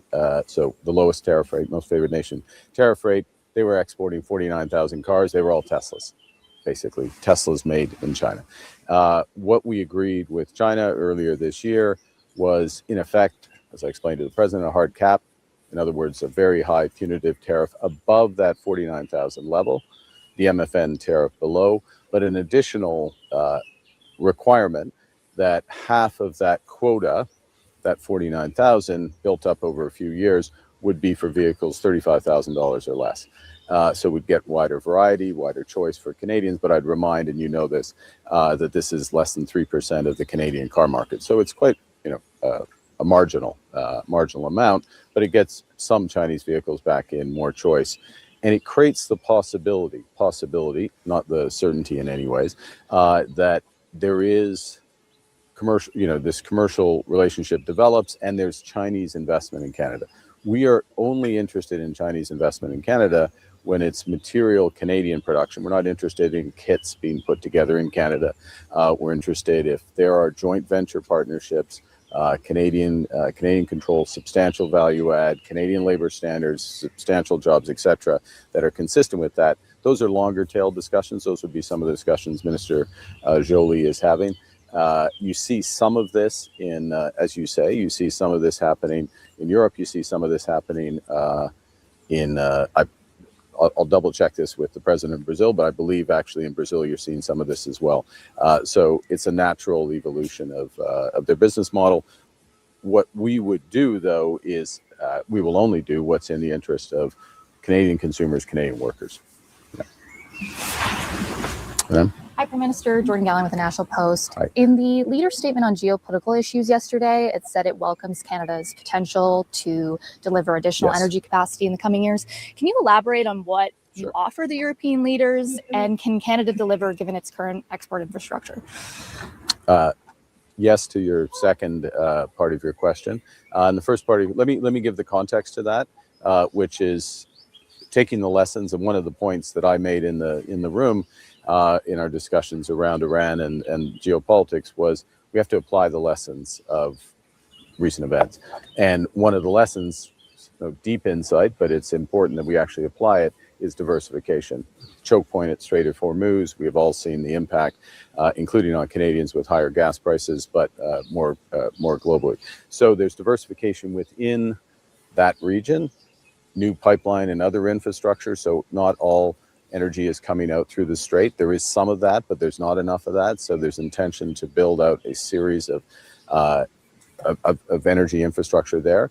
Canada has the ability to do several things, and we're on the path to do several things. 150 megatons of LNG by the end of the year. The short answer on that, you're already seeing with the German offtakes for example, the Siliciums project. We have two German offtakes. There's other European offtakes in the work for Canadian LNG. And then as well, expansion of TMX, the oil pipeline, which is a project that will go ahead. The discussions with Alberta on the implementation agreement and potential new pipeline, oil pipeline to the West Coast. South Bow, which is a pipeline into the U.S. So when you total those up, it's a material amount of additional energy that Canada can provide, both in natural gas, and this is just from Western Canada. I shouldn't say just, but it's particularly from Western Canada. Obviously, there's other alternatives in the East. So it's quite substantial, and it's important to our European partners. It's important to our Asian partners. It was raised with me in a number of our bilaterals as well. Thank you. Hi, Prime Minister. This is Shubi with Y Media. You met with many leaders, including the Indian Prime Minister Narendra Modi. Our sources at Y Media tell us that the Canada and India trade deal is 99% done. PM Modi mentioned that he will come to Canada this year. Will the trade agreement be signed when he comes to Canada? Well, actually, it was. I think. I believe Prime Minister Modi said that he looked forward to coming once the trade deal is done. I think he said that in the media scrum. Certainly, that is our collective understanding that we want to have the deal done and move from that platform forward for his visit to Canada. So we're working hard. What we had said, and I'll finish here, what we had said at the outset of the negotiations at the G7 last year is that we were going to launch these negotiations, and our intention would be to complete them by the G20 this year, which is in November. So that gives you a sense of timing. I think you might have rounded up to say it's 99% done, but we're making substantial progress, and we had a good discussion on some of the issues, the Prime Minister and I, when we met. So very constructive, and it's moving forward, and it's important. It's an important opportunity for Canada. I would underscore, just make one point just to put this in context. Canadian businesses, Canadian pension funds and others, we have $100 billion of investment already in India.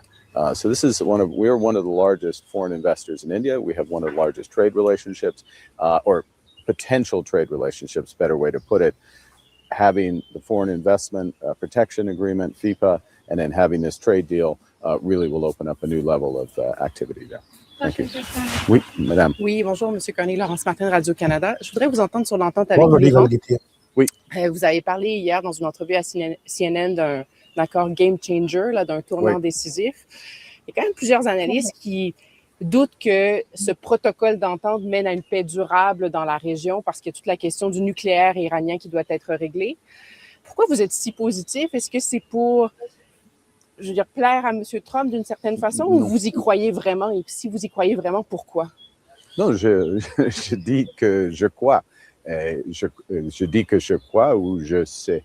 Et dans le sens, il y a une possibilité ou une probabilité que cet protocole d'entente d'accord est une game changer parce que dans les discussions sur l'Ukraine, il y a un changement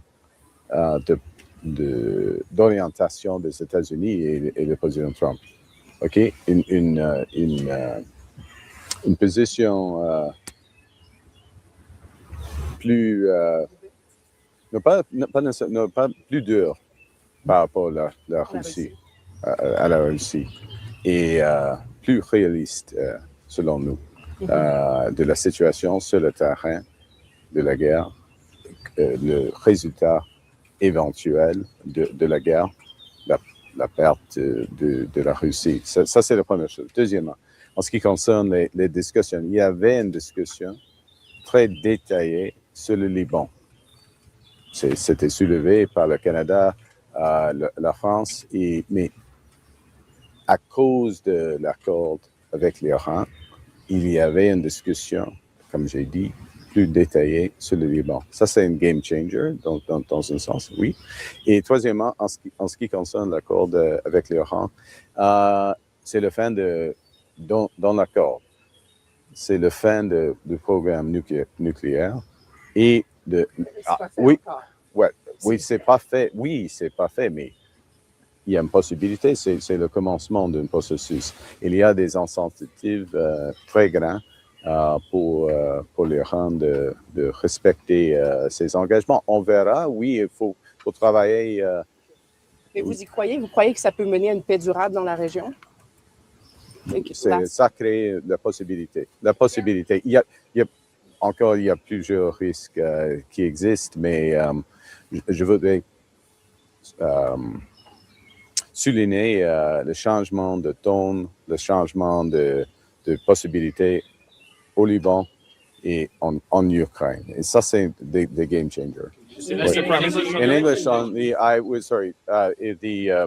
What the exchange was that it creates a possibility of game changer, and I referenced the discussions we had on Ukraine, on Lebanon, and the change in tone with respect to Ukraine, the change in orientation, a more realistic, in our view, expectation of where this war was going to go, and the position against Russia, the tightening of sanctions against Russia, the ability to provide additional defensive support for Ukraine, which was discussed in some detail. Also, very detailed discussion about Lebanon and next steps with that. The linkage, of course, here. Yes, there are risks. Yes, the accord has to be put into place. But the very fact of it and the fact that so many countries were involved in its development and are vested in its development does create knock-on effects, positive knock-on effects. And that's what I believe, and of course, Canada will do what we can to support the realization of those. Last question. Yeah. Rod Gillies from AP. Yeah. You mentioned you saw in your interview the Iran deal, the details of it. Yeah. What's your understanding of the $300 billion, where that money is going to come from? And I think you also mentioned that Canada maybe have a role, like you're going to be advising it all? There's a variety of things that we can do. I guess the couple of things. One, there are frozen assets. I think it's for the principles of the deal to speak to the details of the money. To be clear, there's no Canadian money going in that. What you need in any of these accords is you need people to help implement them, third parties to help implement them, moderators, overseeing. If you have money that's linked to, which is the case with this deal, which has conditions and linked to the fulfillment of those conditions and being managed, sometimes you have third countries do that. Canada is, of course, willing to help if that's appropriate. En français, M. Carney, sur le 300 milliards. Pardon? En français, sur le 300 milliards et la contribution du Canada. OK. Soyons clairs, c'est aucune contribution du Canada, mais il y a possibilité dans tous les accords du pays, il y a des troisième partie d'autres pays qui va faire un service, en effet, de gérer l'argent et gérer la distribution de l'argent. Très rapidement, madame. Yes, sorry. By the time the Pope's encyclical came out, the AI strategy was pretty baked, but it calls for widespread adoption. And I'm just wondering, given your faith, if you've reviewed the encyclical and if it gave you any pause about what will come next when it comes to... I would say the following. One, yes, I've read it. And yes, actually, I spoke to the Pope about it. I also read and helped write the AI strategy. So I'm familiar with both documents, as you would expect, certainly on the AI strategy. I would bring the following, where it comes together and arriving at a similar position from, very different roles, which is AI, particularly AI, but this is true for any should be true for any technology, is that the deployment of AI has to have people at the center. So having people at the center in this case means the following. One, all Canadians having the opportunity to learn how to use AI, to have the tools, literally the access to the AI tools. So it is AI for all. It's as equal as possible. That's what one of the things that makes Canada great, is that we always strive for equality where we can. So that's first and foremost. And there's a series of things in the AI strategy that look to accomplish that. We have more work to do. It'll be some of the discussions I have on the sidelines here, and follow up with some of the AI companies. So that's the first element of having people at the center. And then the second is, to what purpose? What's the point of the deployment of AI? Medical solutions, helping as opposed to harvesting, cultural discovery, as another example. So there's a series of ways that we can deploy it. Making government work for people better would be a third obvious. And so core to the strategy is a series of missions. We'll start on healthcare in terms of delivery. So that's where those two come together. Thank you, Kate. Merci beaucoup. I wish him a happy birthday. He's very pleased. I did. So press conference ਜਿਹੜੀ ਆ ਇੱਥੇ ਹੀ ਖਤਮ ਹੁੰਦੀ prime minister ਦੀ, ਲੇਕਿਨ ਇਹ 'ਚ ਕੁਝ interesting ਜਿਹੜੀਆਂ ਗੱਲਾਂ ਪ੍ਰਾਈਮ ਮਿਨਿਸਟਰ ਦੇ ਵੱਲੋਂ ਕੀਤੀਆਂ ਗਈਆਂ, ਜਿਹੜੀਆਂ ਕਿ ਬੜੀਆਂ ਇੰਪੋਰਟੈਂਟ ਵੀ ਰਹੀਆਂ, ਔਰ ਇਹ 'ਚ securing supply chain for critical minerals, ਖਾਸ ਤੌਰ ਤੇ ਜਿਹੜੀ ਇੰਟਰਨੈਸ਼ਨਲ ਜੀਓਪੋਲਿਟਿਕਸ ਦੀਆਂ ਗੱਲਾਂ ਹੋਈਆਂ. We going to talk about that as well as. Let me just put this picture here. So ਆਪਾਂ ਇਹਦੇ ਥੋੜ੍ਹੀ ਜਿਹੀ ਗੱਲਬਾਤ ਕਰ ਸਕਦੇ ਹਾਂ ਕਿ ਪ੍ਰਾਈਮ ਮਿਨਿਸਟਰ ਨੇ ਜਿਹੜੀਆਂ ਗੱਲਾਂ ਕੀਤੀਆਂ ਉਹ ਕੀ ਹੈ, ਦਰਅਸਲ ਹੁਣ ਦੀ ਇੰਪੋਰਟੈਂਸ ਕੀ ਹੈ ਇਸ ਵੇਲੇ.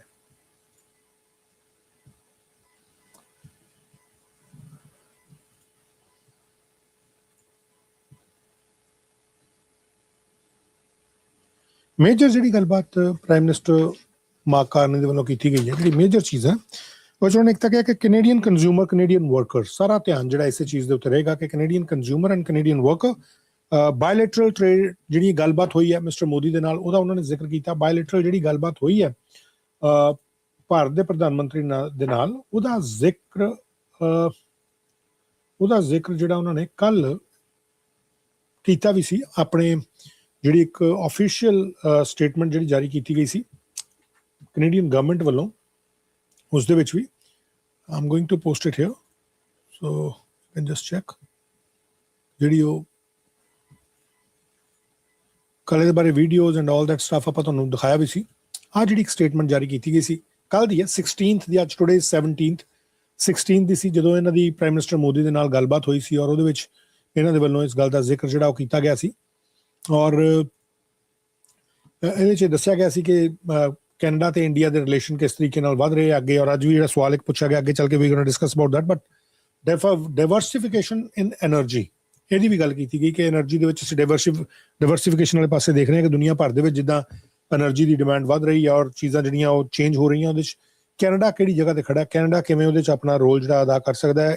ਕੈਨੇਡਾ ਇੰਡੀਆ ਦੀ ਡੀਲ ਨੂੰ ਲੈ ਕੇ ਸਵਾਲ ਪੁੱਛਿਆ ਗਿਆ ਸੀ ਕਿਸੇ ਰਿਪੋਰਟਰ ਦੇ ਵੱਲੋਂ. ਕਹਿੰਦੇ ਕਿ 99% ਡੀਲ ਡਨ ਹੋ ਚੁੱਕੀ ਹੈ. ਸੋ ਮਿਸਟਰ ਮੋਦੀ ਦੇ ਆਉਣ ਦੀ ਜਿਹੜੀ ਗੱਲਬਾਤ ਹੈ ਕੀ ਇਸੇ ਸਿਰ ਤੇ ਹੀ ਹੈ.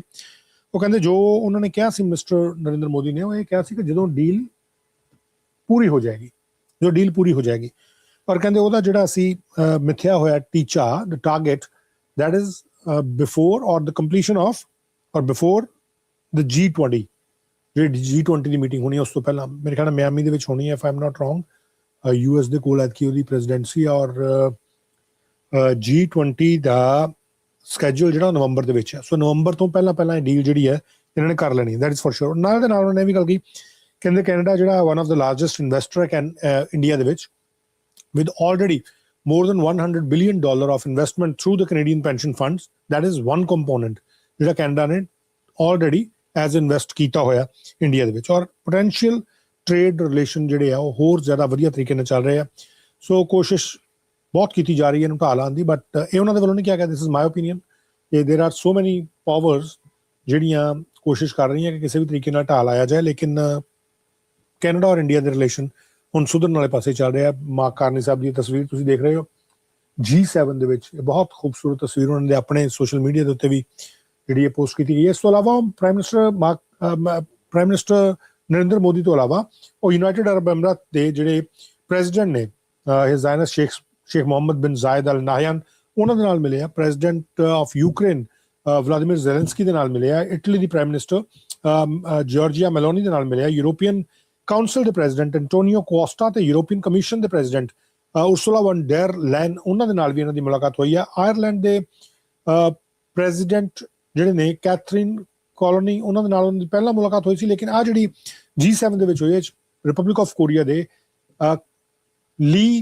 ਜੈ ਮਿਓਂਗ ਇਹਨਾਂ ਦੇ ਨਾਲ, ਔਰ ਜਰਮਨੀ ਦੇ ਫਰੈਡਰਿਕ ਮਰਸ ਇਹਨਾਂ ਦੇ ਨਾਲ ਵੀ ਮੀਟਿੰਗ ਜਿਹੜੀ ਆ ਉਹ ਹੋਈ ਹੈ। ਜਰਮਨ ਜਿਹੜੇ ਚਾਂਸਲਰ ਨੇ ਇਹਨਾਂ ਦੇ ਨਾਲ ਵੀ ਇਹਨਾਂ ਦੀ ਮੁਲਾਕਾਤ ਜਿਹੜੀ ਆ ਉਹ ਹੋਈ ਆ। ਇਹਦੀ ਇੱਕ ਤਸਵੀਰ ਵੀ ਇਹਨਾਂ ਦੇ ਵੱਲੋਂ ਸ਼ੇਅਰ ਕੀਤੀ ਗਈ ਹੈ। Let me just post that as well. Look at this, that's a beautiful picture Germany ਦੇ ਨਾਲ। ਜਰਮਨੀ ਦੇ ਫੈਡਰਲ ਚਾਂਸਲਰ ਨੇ Friedrich Merz, Chancellor Friedrich Merz. ਔਰ ਇਸੇ ਤਰੀਕੇ ਨਾਲ ਜਿਹੜਾ ਮੈਂ ਤੁਹਾਨੂੰ ਦੱਸਿਆ ਕਿ ਕੋਰੀਆ ਦੇ ਜਿਹੜੇ ਲੀਡਰ ਨੇ ਉਹਨਾਂ ਦੇ ਨਾਲ ਵੀ ਜੈਮਯੋਂਗ ਲੀ ਦੇ ਨਾਲ ਇਹਨਾਂ ਦੀ ਜਿਹੜੀ ਗੱਲਬਾਤ ਹੋਈ ਹੈ। ਜਿਹੜੇ ਪ੍ਰੈਜ਼ੀਡੈਂਟ ਨੇ ਰਿਪਬਲਿਕ ਆਫ ਕੋਰੀਆ ਦੇ ਪ੍ਰੈਜ਼ੀਡੈਂਟ ਲੀ ਜੀ ਮਿਓਂਗ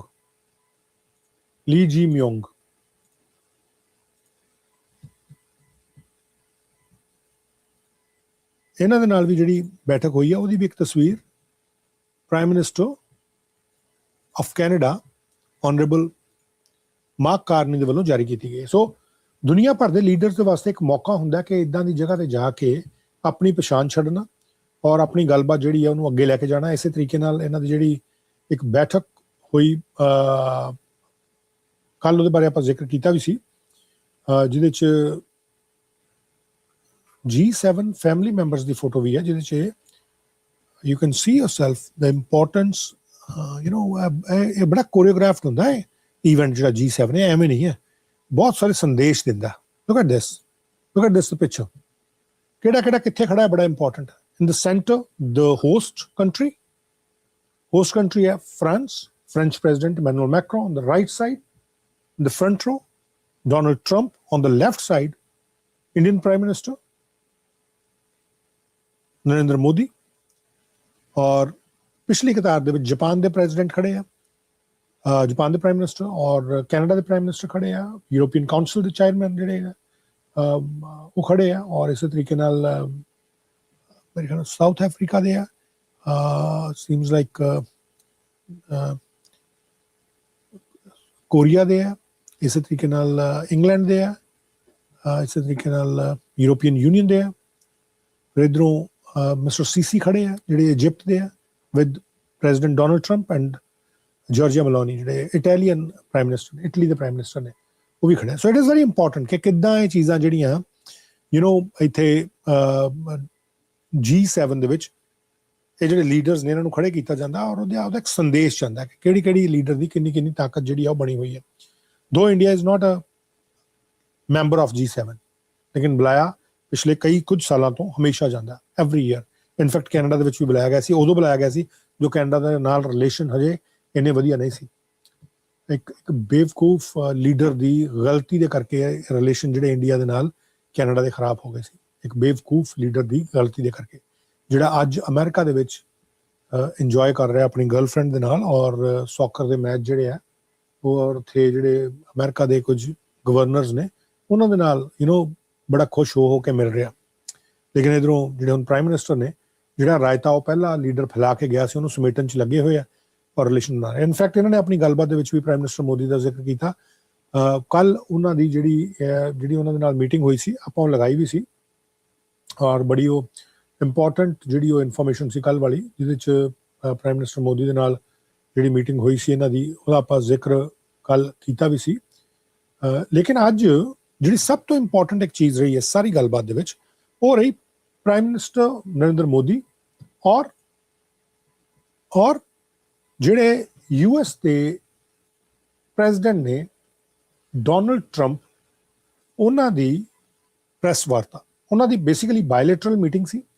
ਔਰ ਬਾਇਲੇਟਰਲ ਮੀਟਿੰਗ ਜਿਹੜੀ ਹੈ ਉਸ ਤੋਂ ਬਾਅਦ ਕੁਝ ਸਵਾਲ ਜਿਹੜੇ ਆ ਉਹ ਡੋਨਲਡ ਟਰੰਪ ਦੇ ਵੱਲੋਂ ਲਏ ਗਏ ਜਰਨਲਿਸਟ ਦੇ, ਔਰ ਉੱਥੇ ਵੀ ਕੁਝ ਗੱਲਬਾਤ ਕੀਤੀ ਗਈ। I am going to share that, ਕਿਉਂਕਿ ਬੇਸ਼ੱਕ ਇਹ ਹੁਣ ਤੋਂ ਕੁਝ ਘੰਟੇ ਪਹਿਲਾਂ ਦੀ ਹੈ, but I want to share it with you, so ਇੱਕ ਬੈਟਰ ਅੰਡਰਸਟੈਂਡਿੰਗ ਆਪਾਂ ਨੂੰ ਹੋ ਜਾਂਦੀ ਹੈ ਕਿ ਦਰਅਸਲ ਇਵੀਆਂ ਫਰਾਂਸ ਦੇ ਵਿੱਚ ਜਿਹੜੀ ਪ੍ਰੈਸ ਕਾਨਫਰੰਸ, ਜਿਹੜੀ ਬਾਇਲੇਟਰਲ ਮੀਟਿੰਗ ਹੋਈ ਹੈ, ਔਰ ਇਹਨਾਂ ਦੇ ਵੱਲੋਂ ਜਿਹੜੀ ਇਹ ਗੱਲਬਾਤ ਕੀਤੀ ਗਈ ਹੈ, ਉਹ ਕਿਉਂ ਮਹੱਤਵਪੂਰਨ ਬਣ ਜਾਂਦੀ ਹੈ, ਜਦਕਿ ਇੰਡੀਆ ਦੇ US ਦੇ ਨਾਲ ਟਰਸਟ ਇਸ਼ੂਜ਼ ਚੱਲ ਰਹੇ ਆ। That is for sure India ਦੇ US ਦੇ ਨਾਲ ਟਰਸਟ ਇਸ਼ੂਜ਼ ਚੱਲ ਰਹੇ ਆ। ਅੱਜ ਜਿਹੜਾ ਲੇਟੈਸਟ ਇੱਕ ਟਵੀਟ ਕੀਤਾ ਗਿਆ ਪ੍ਰਾਈਮ ਮਿਨਿਸਟਰ ਨਰਿੰਦਰ ਮੋਦੀ ਦੇ ਵੱਲੋਂ, I will show you that as well, and that is very important too, ਕਿ ਪ੍ਰਾਈਮ ਮਿਨਿਸਟਰ ਨਰਿੰਦਰ ਮੋਦੀ ਦੇ ਵੱਲੋਂ ਡੋਨਲਡ ਟਰੰਪ ਨੂੰ ਆਪਣਾ ਫਰੈਂਡ ਨਹੀਂ ਉਹਦੇ 'ਚ ਕਿਹਾ ਗਿਆ, ਉਹਦੇ 'ਚ ਆਪਣਾ ਫਰੈਂਡ ਕਹਿ ਕੇ ਸੰਬੋਧਿਤ ਨਹੀਂ ਕੀਤਾ ਗਿਆ। I'll share that with you as well. Let me just post this information beforehand.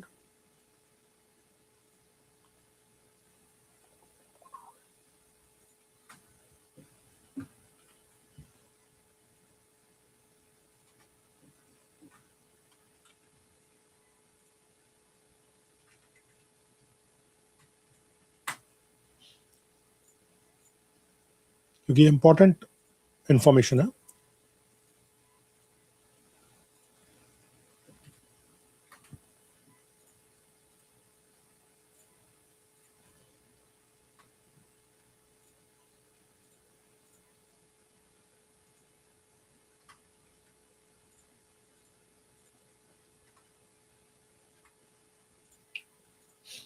बहुत इंपॉर्टेंट इंफॉर्मेशन है जिस इंडिया के prime minister Narendra Modi US ਦੇ ਪ੍ਰੈਜ਼ੀਡੈਂਟ ਡੋਨਲਡ ਟਰੰਪ ਦੇ ਨਾਲ ਇੱਕ ਬਾਇਲੇਟਰਲ ਦੋ ਪੱਖੀ ਵਾਰਤਾ ਜਿਹੜੀ ਕਰਦੇ ਆ, ਔਰ ਉਸ ਤੋਂ ਬਾਅਦ ਸਵਾਲਾਂ ਦੇ ਜਵਾਬ ਵੀ ਲਏ ਜਾਂਦੇ ਆ, ਔਰ ਡੋਨਲਡ ਟਰੰਪ ਦੇ ਵੱਲੋਂ ਜਿਹੜੀਆਂ ਗੱਲਾਂ ਕਹੀਆਂ ਗਈਆਂ ਉਹ ਵੀ ਬੜੀਆਂ ਇੰਟਰਸਟਿੰਗ ਉਹਦੇ ਵਿੱਚ ਜਾਪਦੀਆਂ। So I am going to share that information with you, just 1 second,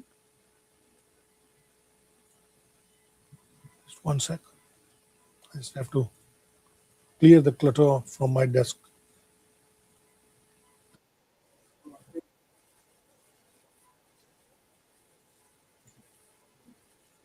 Now it's a G7. I don't know if that was a good deal or not, but it's a G7, and we have a G2 coming up, and then we have a G20 coming up.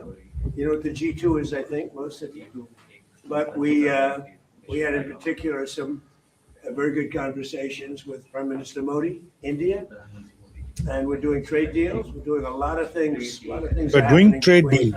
The United States and India. The United States is doing the best we've ever done. We have over $19.2 trillion coming in, and we're building factories, we're building everything, and Prime Minister is building a lot in the United States. He's spending a lot of money in the United States, so we appreciate that job. But I just want to say he's been my friend for a long time now, and we've always had a great relationship, and it's great to be with you. Thank you very much. Great to be with you.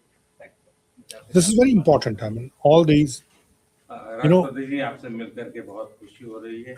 और gestures. पिछले वर्ष हम Washington में मिले थे, उसके बाद हमारे संबंधों में एक नई गति आई है, नई ऊर्जा आई है, और कई विषयों में हम बहुत मिल करके आगे चल रहे हैं।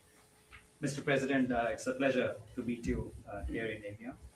We had an extremely productive meeting in Washington last year, and since then we have given new speed and new energy to our relationship. Ajit Dobhal, Dr. S. Jaishankar, हमारे लिए they're sitting along as well. हमारी दोनों टीमें भी मिलजुल करके हमने जो टारगेट तय किए उसको पूरा करने के लिए भरपूर प्रयास कर रहे हैं, और हम बहुत तेजी से आगे बढ़ रहे हैं।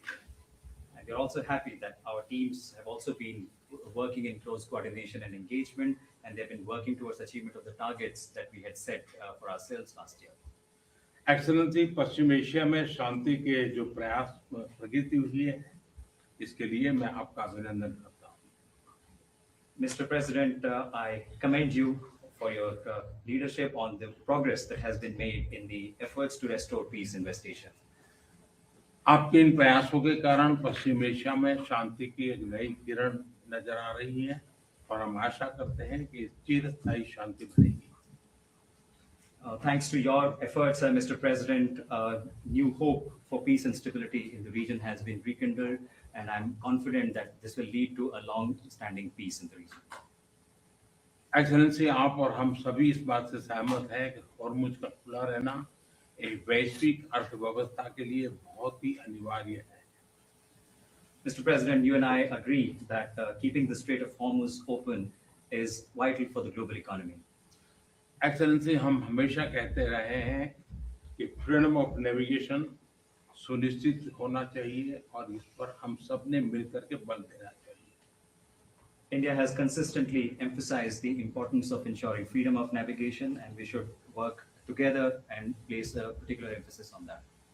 एक्सेलेंसी, आप जानते हैं कि मैरीटाइम ट्रेड की दुनिया में भारत के लाखों सीफेरर आज दुनिया के अलग-अलग समुद्र में अपनी सेवाएं दे रहे हैं, विश्व की प्रगति में बहुत बड़ा योगदान दे रहे हैं और मैं समझता हूं कि उनकी सुरक्षा भी उतना ही महत्वपूर्ण है।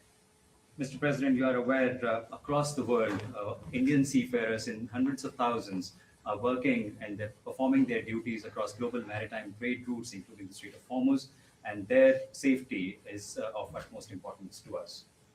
एक्सेलेंसी, समझौते के लिए शांति के प्रयासों में आपने भरपूर प्रयास किया है। मुझे पूरा विश्वास है कि समझौते में सीफेरर की सुरक्षा भी सुनिश्चित होगी और उसको प्राथमिकता मिलेगी। Mr. President, you made tremendous efforts towards reaching this understanding and this agreement, and I'm confident that the issue of seafarers will receive the highest priority during the implementation of this agreement.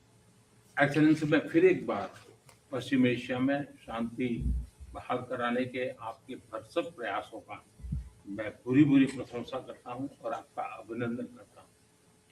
Mr. President, once again, I deeply appreciate and I deeply commend your efforts in ensuring the restoration of peace and making efforts towards restoration of peace and stability in West Asia. Thank you very much. Thank you. Thank you. Friends, thank you. Any questions? Mr. President, we just heard the Prime Minister praise your efforts, peace efforts in the Middle Thank East. Do you think you can carry the momentum from the Iran deal over to securing an end to the war in Ukraine? Can you tell us about your conversations with President Zelensky here at the G7? Well, I had very good talks with President Zelensky and with President Putin, and we'd like to see that one end. I ended 8 wars, and to be honest with you, I thought this would have been one of the easier ones, but they're not liking each other too much, and that makes it much more difficult. But we're working. I had 2 good conversations with President Zelensky and with President Putin.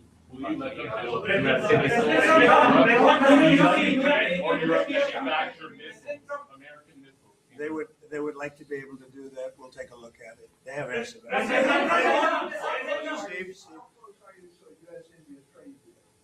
Very close. We've been there for a little while, and he's a very tough negotiator, one of the toughest, actually.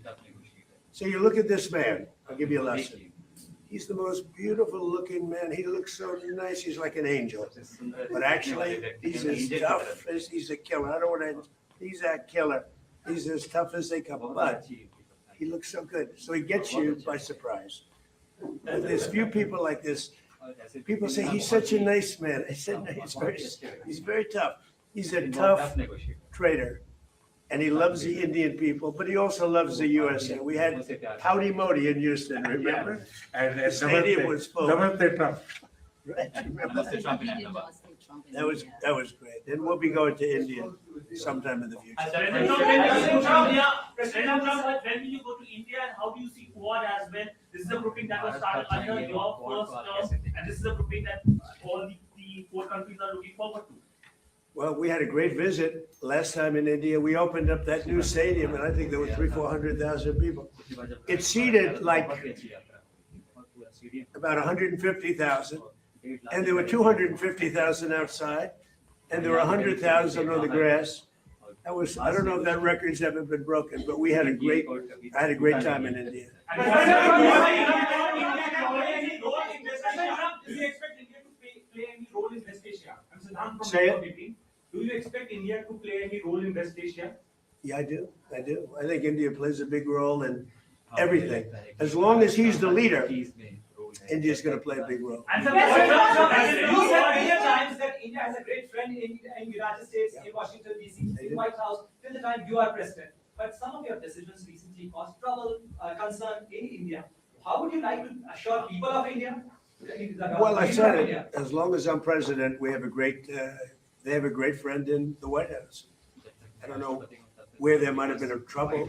I don't think so. I can tell you, everyone here, they love India. They have tremendous respect for this man.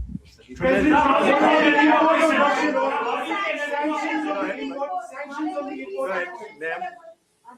Sanctions that are going to be reimposed on Russia now that the focus has once again been shifted to the Ukraine-Russia war? We are looking at that. We're seeing how far the price of oil comes down. It's really tumbling. It's, I guess, 74, 75 right now. So it's down. It's soon going to be at the number that it was 4 months ago. It's pretty amazing. And on top of that, we will have an Iran without a nuclear weapon, which I can tell you the Prime Minister feels very strongly about that too.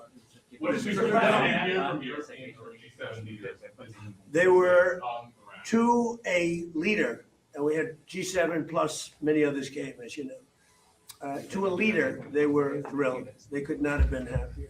Well, this gentleman came, and it's a big get. He came, and they cannot even believe that it happened. It happened quickly, but it really didn't happen quickly. It happened. It's been happening for a long time. It's been happening from my first term, when a very evil man named Soleimani was killed. That's when it started.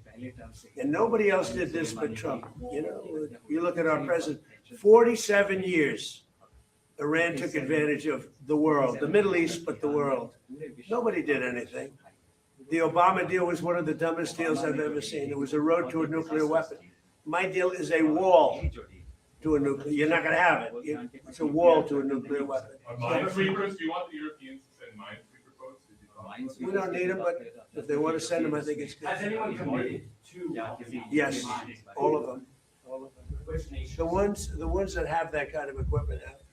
But every one of them have committed to being involved in something. And at this point, do you feel that Vladimir Putin is more responsible for the ongoing conflict in Ukraine? Well, I don't want to comment on that because I'm trying to get it settled, and that doesn't make it easy. Mr. President, you're on the cusp of making history with the possible peace in the Iran conflict. I like this guy. You know, your reporters are much nicer than mine. Go ahead. But there is also tragic loss of lives of Indian sailors recently, sir, in American strikes. Any words of condolences for the grieving families, sir? Yeah, I do. I heard about that. It's a rough profession. There's no question about it. And we work together on it. This has been happening throughout time, but we work together on it. Yeah, certainly. We love all of those people. They're great people. Yeah, please. Well, as long as it takes to get everybody else approved. I mean, they were doing a rush act, and we didn't get anything for it. Look, he's a very legitimate guy. He's very smart. He's a brilliant guy. Look at the job he did at Fannie Mae, Freddie Mac. I mean, it's worth probably $1 trillion right now. So we put him there, but all of a sudden it was like a rush act by the Democrats. And they said they were going to approve FISA. And I said, but we want FISA approved, but we want the Save America Act approved. Voter ID, proof of citizenship, no mail-in ballots, with exceptions, like for the military, you're sick, you're traveling, disabled. Very, open and generous. We also want no men playing in women's sports, and we want no transgender mutilization of our children. None. Those are 5 things that are 99% that's all we want. It's not a lot. The Save America Act. And that can be passed any way they want to pass it, but I'm not going to sign FISA unless it's done. And this was like a rush act. It was a rush act by the Democrats. All of a sudden they want to get, and why are they afraid of this guy? They're so afraid of him. They'll do anything not to have Putin go in there. He's a very capable guy, and they're worried about that. Mr. President, Mr. President, Yes, ma'am, please. You said the deal, the Iran deal, the text is still being finalized. How confident are you that this Friday signing will happen? You talking about this one, on the deal? Deals are amazing. I've done them all my life. I've gone into deals that were 100% and they don't happen. I've gone into deals that there was no chance of getting them done, and it happens, and they happen easily. So you never know with deals, do you? But you're going to find out pretty soon. I think it'll be done. They want to sign. They want to get back to a normal life. We hit them very hard. Don't forget, people talk about when this started. This didn't start 3-4 months ago. This started years ago when I took out Soleimani. That was a big event. There are those that say it was the biggest event in the Middle East in 50 years. So we took him out, and they became a much different country. And then I terminated the JCPOA. That's Barack Hussein Obama's horrible deal. It gave them a nuclear weapon. And I terminated it, and I stopped it. And then I stopped it a second time with the B-2 bombers. And these are all major events in the history of the world, in my opinion, because it prevented them from having a nuclear weapon. And now we're going to do it again, and we're going to see how it works out. So this is a memorandum of understanding, but it's a very strong one. This isn't just like a 2-paragraph. This is a long, pretty detailed memorandum that goes into a regular contract. I would think they would do it. If they don't, then that's okay. We'll have to start the process again. And we don't lose. We have the greatest military in the world. We have the greatest blockade. The naval blockade was 100% effective. And again, they have no Navy. They have no Air Force, all bombed down. I don't want to say the leaders, but first level of leader, gone. Second level of leaders, gone. Some of the third level of leaders, gone. And they want to make a deal. They are so ready to make a deal. But you know what? President Trump, the defense relationship between India and the United States. Sorry, I'm speaking. I won't. That's okay. Can you speak to the defense relationship between India and the United States? I think it's a great relationship. I can tell you this, without having a contract. We don't have a contract. You have to write contract. But if they were attacked, we would be there to help them. How is that? Is that a good statement? Okay, come here, man. If anybody attacks that man, we're going to be there. Now, if there's a new leader, I'm not sure about it. If there's a new leader, I don't know about that. But if they're attacked and he's the leader, we're going to be there to help.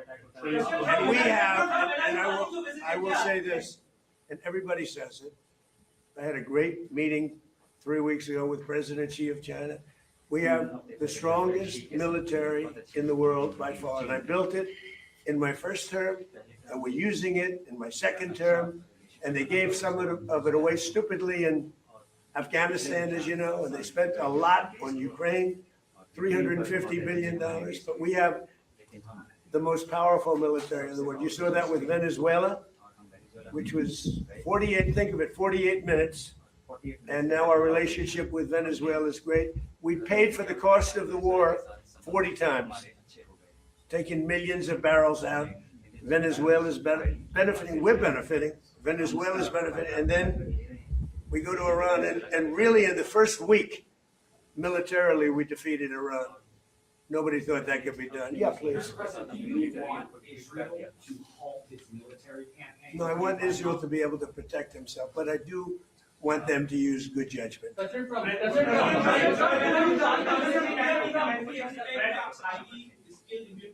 to be getting more opportunities in the United States under your presidency? What does that mean?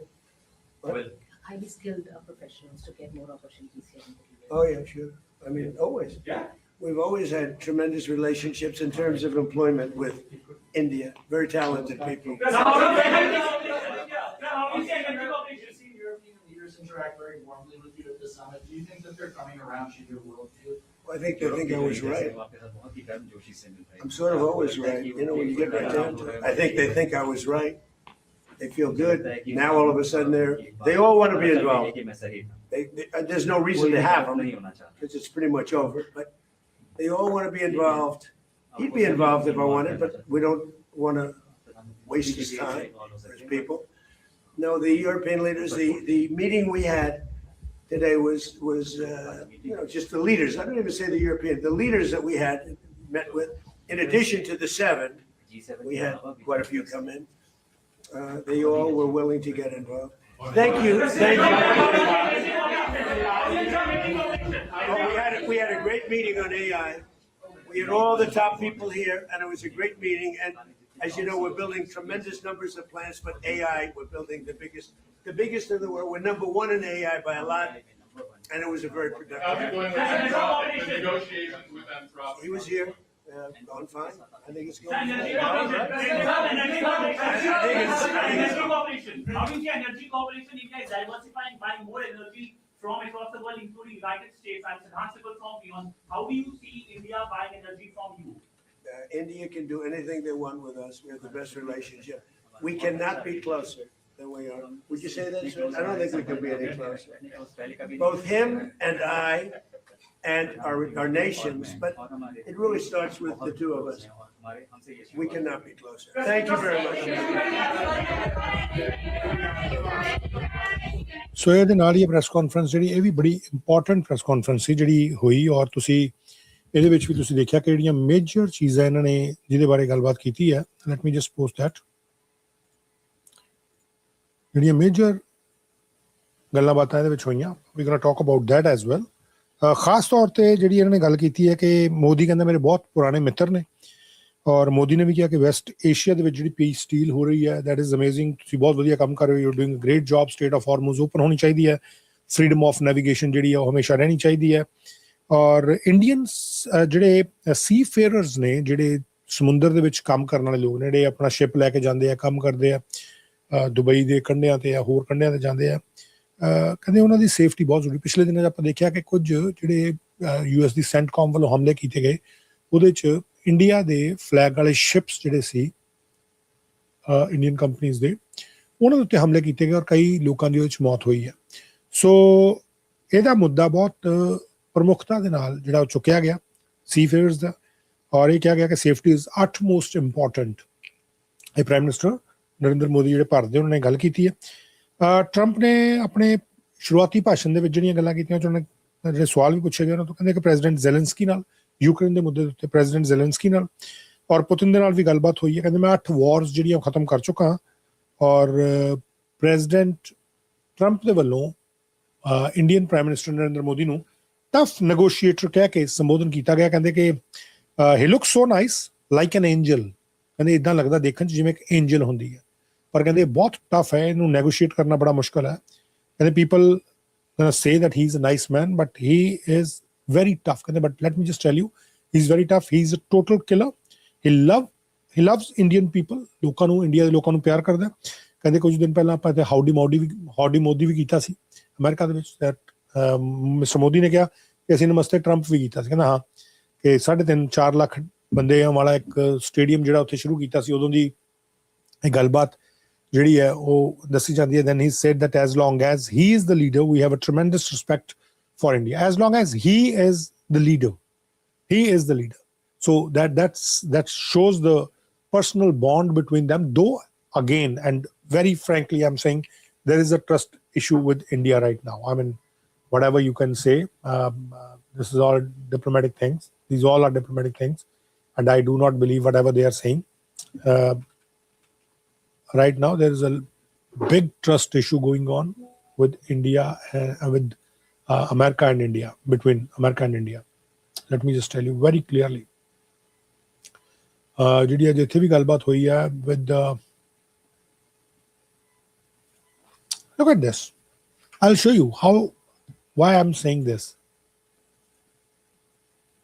ਅੱਗੇ ਹਮੇਸ਼ਾ ਜਦੋਂ ਵੀ meeting ਹੁੰਦੀ ਆ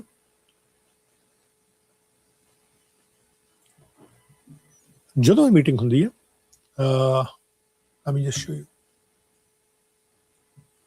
whenever there is a meeting or a call between Indian Prime Minister and US President they always say Narendra Modi my best friend or my good friend. आज उन्होंने की किया just 2 hours ago. Pleased to meet President Trump in Evian. We reviewed the sustained progress in our bilateral cooperation in trade, energy, defense, technology, and people-to-people ties. Conveyed India's appreciation on the progress in efforts to restoring peace and stability in West Asia. Keeping the Strait of Hormuz open is vital for the global economy. Reiterated the importance of ensuring the safety and security of civilians, including seafarers. As I mentioned, seafarers are gone. Or Donald Trump ने attack किया, but it does not mention my friend, my best friend. No, बिल्कुल ਇਹ ਗੱਲ ਜਿਹੜੀ ਨਹੀਂ ਕੀਤੀ। ਐਤਕੀ ਇਹਨਾਂ ਦੀ ਜਿਹੜੀ ਆਪਸ ਦੇ ਵਿੱਚ ਹੱਗ ਵੀ ਨਹੀਂ ਪਈ, ਜੱਫੀ ਵੀ ਨਹੀਂ ਹੋਈ, ਜਿੰਨੀ ਕਿ ਮੇਰੇ ਕੋਲ ਇਨਫੋਰਮੇਸ਼ਨ ਹੈ ਐਤਕੀ ਆਪਸ ਦੇ ਵਿੱਚ ਇਹਨਾਂ ਦੀ ਜੱਫੀ ਵੀ ਨਹੀਂ ਪਈ। That is also very big thing. Very big thing.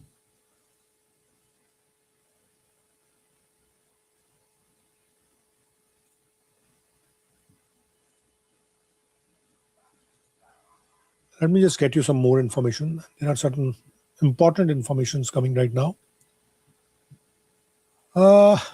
RCMP ਦੇ ਇੱਕ officer ਨੂੰ charge ਕੀਤਾ ਗਿਆ, and it's a very, very, very big news. RCMP ਦਾ ਇੱਕ officer ਹੈ ਜਿਹਨੂੰ charge ਕੀਤਾ ਗਿਆ, just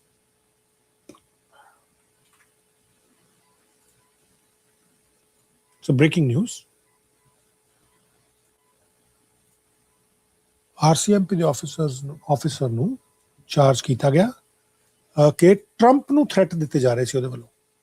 Can you imagine? Look at this. That's the information. Let me just go on the other side. Let me take this one out as well.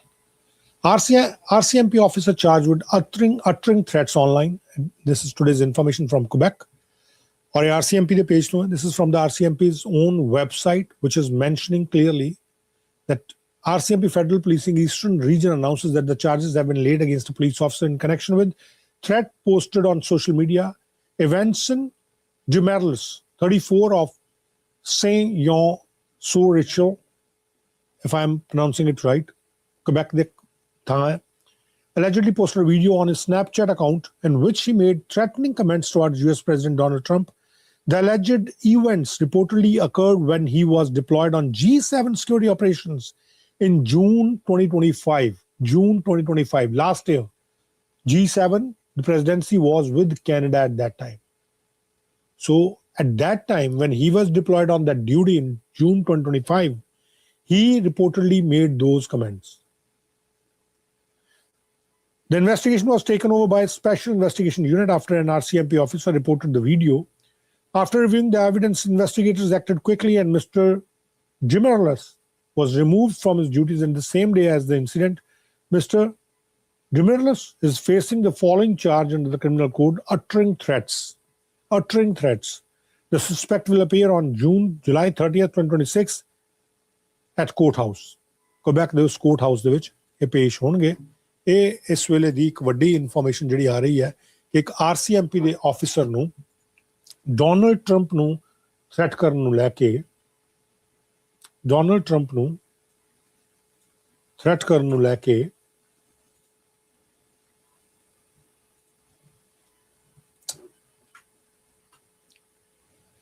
Charge ਕੀਤਾ ਗਿਆ। That's a big news. It's a big news.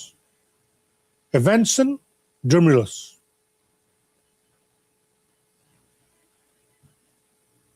I'm trying to ਜੇਕਰ ਮੈਨੂੰ information ਕਿ ਤੁਮ not sure video ਤਾਂ ਨਹੀਂ ਮਿਲੇਗੀ। I don't think ਉਹ ਤਾਂ ਹੁਣ ਤੱਕ ਇਹਨਾਂ ਨੇ ਕੱਟ ਕੁੱਟ ਦਿੱਤੀ ਹੋਣੀ ਆ।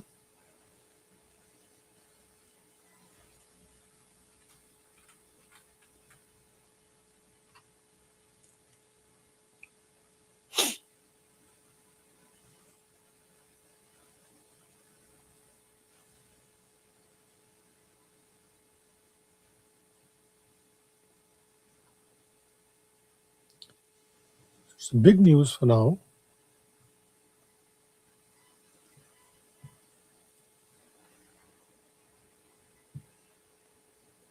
ਕਿ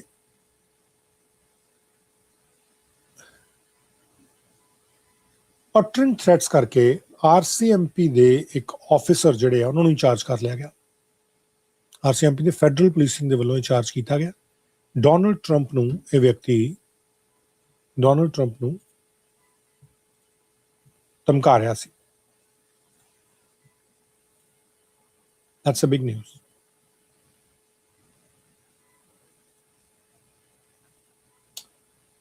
एक और इन्फॉर्मेशन आ रही है, it's big news as well.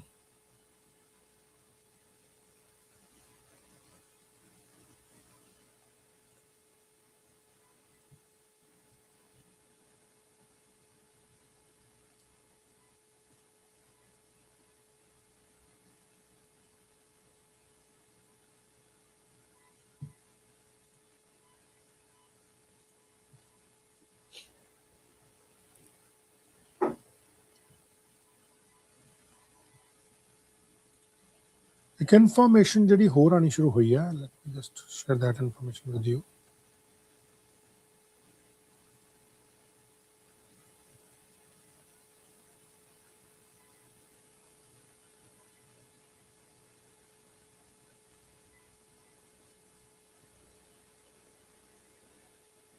एक इन्फॉर्मेशन आ रही है कि 14 पॉइंट्स वाला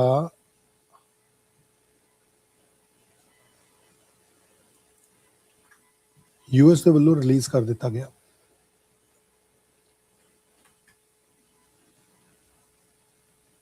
One second.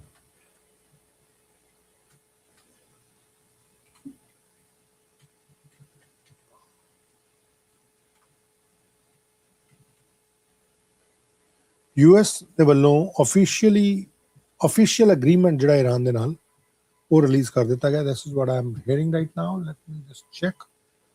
ਇਹ ਜਿਹੜੀ ਇਨਫੋਰਮੇਸ਼ਨ ਹੈ ਇਹ ਕਿੱਥੋਂ ਮੈਂ ਤੁਹਾਨੂੰ ਨਾਲ ਦੇ ਨਾਲ ਦੇ ਸਕਦਾ। This is very big information.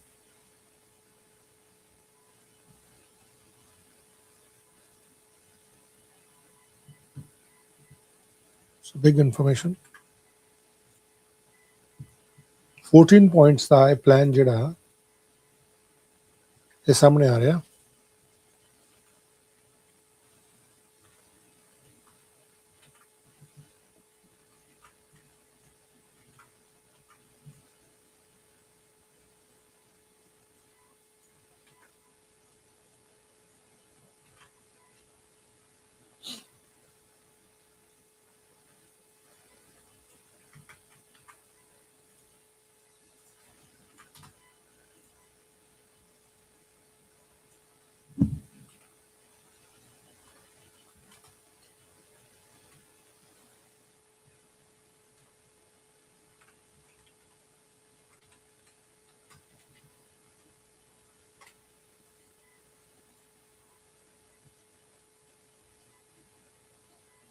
एक खबर जी है ये वड्डी आ रही है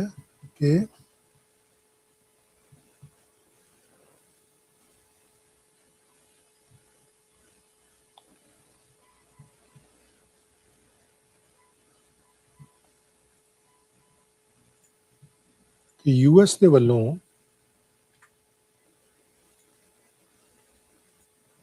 ਜਿਹੜਾ ਇਹ ਅਗਰੀਮੈਂਟ ਹੈ ऑफिशियल अग्रीमेंट ਇਹ ਰਿਲੀਜ਼ ਕੀਤਾ ਗਿਆ।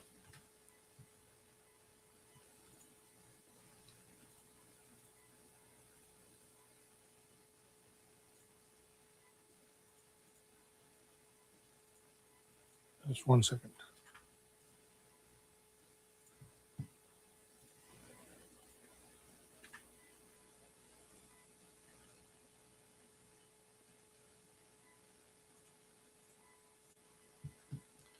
और गल किवें आ रही है की कहानी है पूरी। Let me just get you some information on that. हुण तो कुछ मिनट पहला इनफैक्ट कुछ मिनट तो नहीं मेरे को इन्फॉर्मेशन जी कुछ मिनट पहला आई है लेकिन काफ़ी देर की release 37 minutes ago to be precise.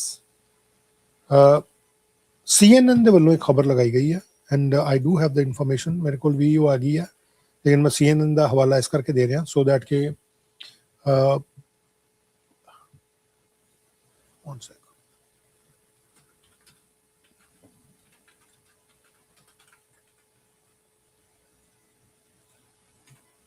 so that के ਤੁਹਾਨੂੰ ਇਹਦੇ ਬਾਰੇ ਇਨਫੋਰਮੇਸ਼ਨ ਜਿਹੜੀ ਹੈ ਉਹ ਦਿੱਤੀ ਜਾ ਸਕੇ so that's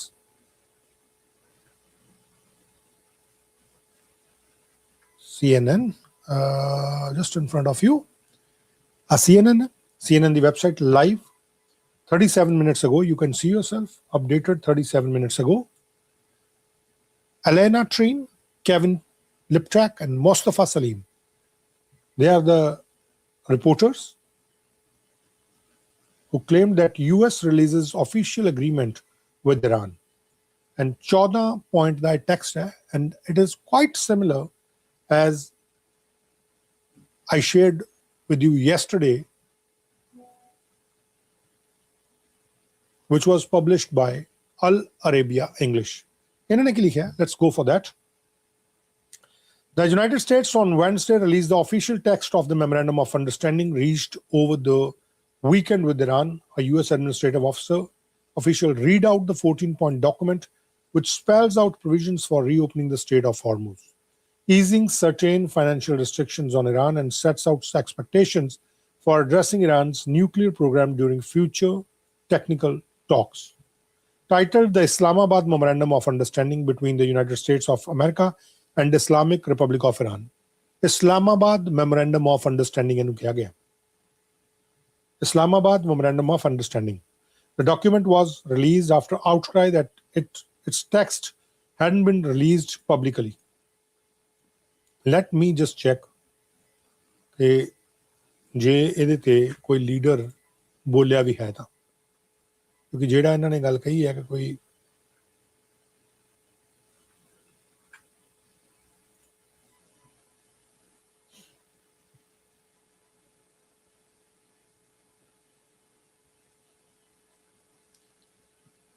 ਕੱਲੇ ਬ੍ਰੇਕਡਾਊਨ ਦੀਆਂ ਗੱਲਾਂ ਕੀਤੀਆਂ ਜਾ ਰਹੀਆਂ but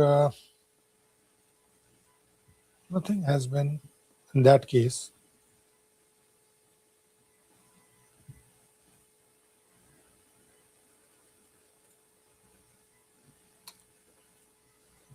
Clearly ਜਿਹੜੀ ਸ਼ੋਅ ਕਰਨ ਦੀ ਗੱਲ ਹੈ ਨਾ ਉਹ ਜਾਂ ਕਹੀ ਗਈ ਹੋਵੇ ਕਿਸੇ ਵੱਲੋਂ ਉਹ ਨਹੀਂ ਕਿਸੇ ਵੱਲੋਂ ਕਹੀ ਗਈ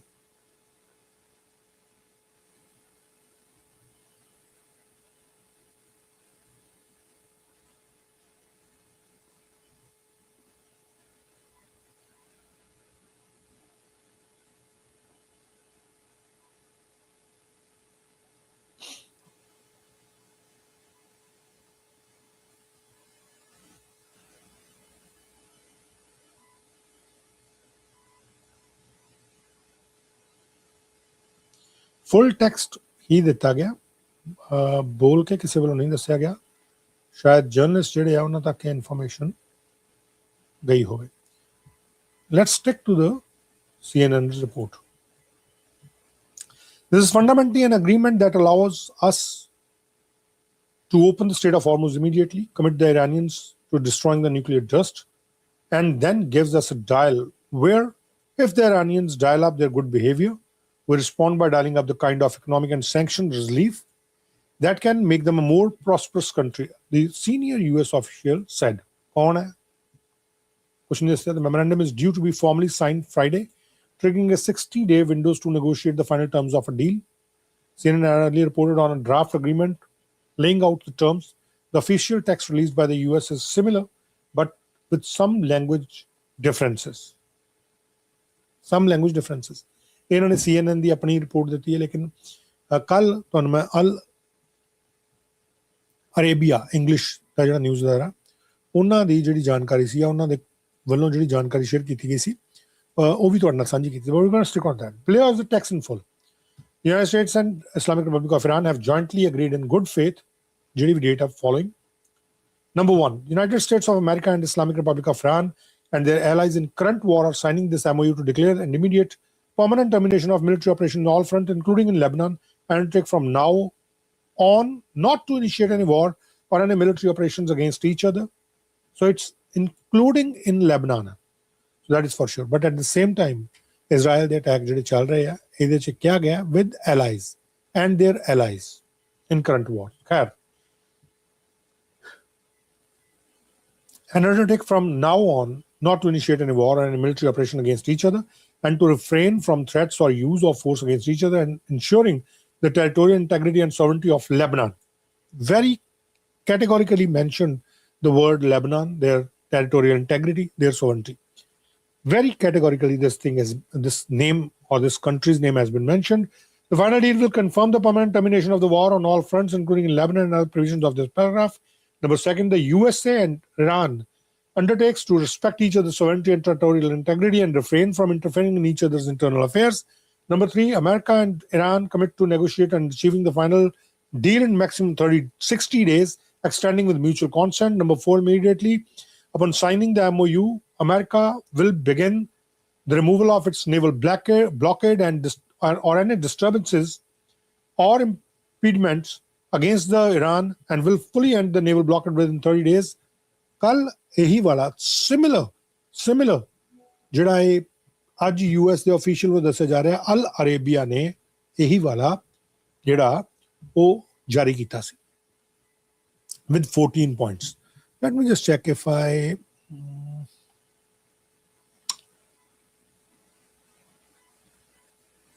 one second.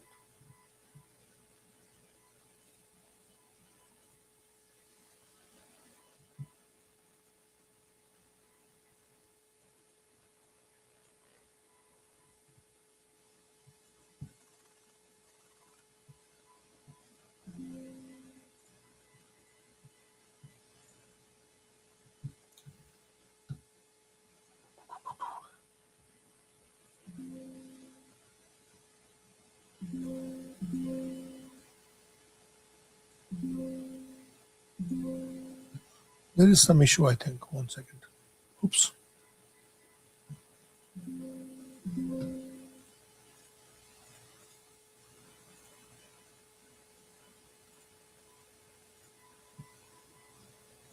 One sec.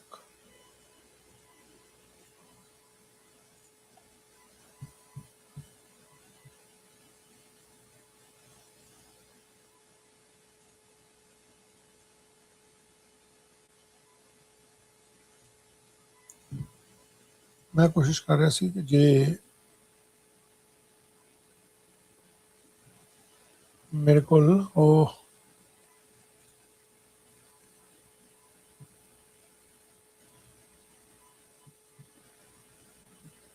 ਜਿਹੜਾ ਬਣਿਆ ਹੋਇਆ ਇੱਕ ਮੈਂ ਕੋਸ਼ਿਸ਼ ਕੀਤੀ ਸੀ ਬਣਾਉਣ ਦੀ ਜੇ ਉਹਦੀ ਕੋਈ ਇਨਫੋਰਮੇਸ਼ਨ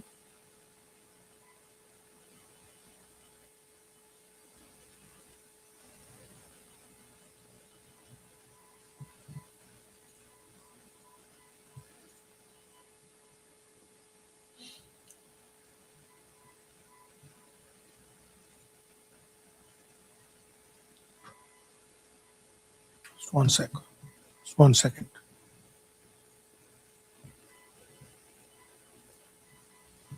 Yes. So, मेरे को ਜਿਹੜੀ information है, that is this information. This is called Islamic Memorandum, the Islamabad Memorandum. और ਇਹਦੇ ਚ मोटी चीज़ें. Part 1 है strategic de-escalation ਦਾ ਕਿ ਕਿਸੇ ਵੀ ਤਰੀਕੇ ਦੇ ਨਾਲ establish ਕੀਤੀ ਜਾ ਸਕੇ ਜਿਹੜੀ legal bounds ਨੇ. Timeline parameters or key cessation of hostilities. Point 2 non-interference convenient. ਇੱਕ ਦੂਜੇ ਦੇ ਮਾਮਲਿਆਂ ਦੇ ਵਿੱਚ ਦਖਲਅੰਦਾਜ਼ੀ ਨਾ ਦੇਣ. ਪਹਿਲੇ ਦੇ ਵਿੱਚ explicitly halting peripheral theaters including Lebanon. ਪਹਿਲਾ sovereignty ਤੇ security foundation ਦੇ ਨਾਲ ਜੁੜਿਆ ਹੋਇਆ point ਹੈ. Second as well non-interference ਦੇ ਨਾਲ ਜੁੜਿਆ ਹੋਇਆ. ਉਸ ਤੋਂ ਬਾਅਦ point 4 ਜਿਹੜਾ ਆਉਂਦਾ blockade removal ਵਾਲਾ. Point 5 opening of Hormuz within 30 days. Iran will orchestrate mine clearing services because there are mines in the sea right now. So what they want is ਕਿ ਇਹਨੂੰ ਖਤਮ ਕੀਤਾ ਜਾਏ ਕਿਸੇ ਵੀ ਤਰੀਕੇ ਦੇ ਨਾਲ. ਇਹ ਜਿਹੜੀਆਂ ਸਾਰੀਆਂ ਮਾਈਨਸ ਉਹ ਖਤਮ ਕਰ ਦੇਣ. ensuring toll-free passage for all merchant vessels. $300 billion private reconstruction fund. ਔਰ ਇਹ ਜਿਹੜਾ fund ਹੈ, as Mr. Mark Carney said, it's not going to go from Canada. ਇਹ ਉਹਨਾਂ ਦੇ frozen funds ਨੇ. Seems like ਲੇਕਿਨ ਇਹਦੇ 'ਚ ਕਿਹਾ ਗਿਆ ਡੋਨਲਡ ਟਰੰਪ ਵੱਲੋਂ ਵੀ ਆਪਣੀ ਪ੍ਰੈਸ ਕਾਨਫਰੰਸ ਵਿੱਚ ਕਿਹਾ ਗਿਆ ਸੀ ਉਹ ਕਹਿੰਦੇ ਕਿ we are not saying anybody or our allies or any middle eastern country or Arabic country to give any funds to Iran, but if they want to give something, we can't stop them.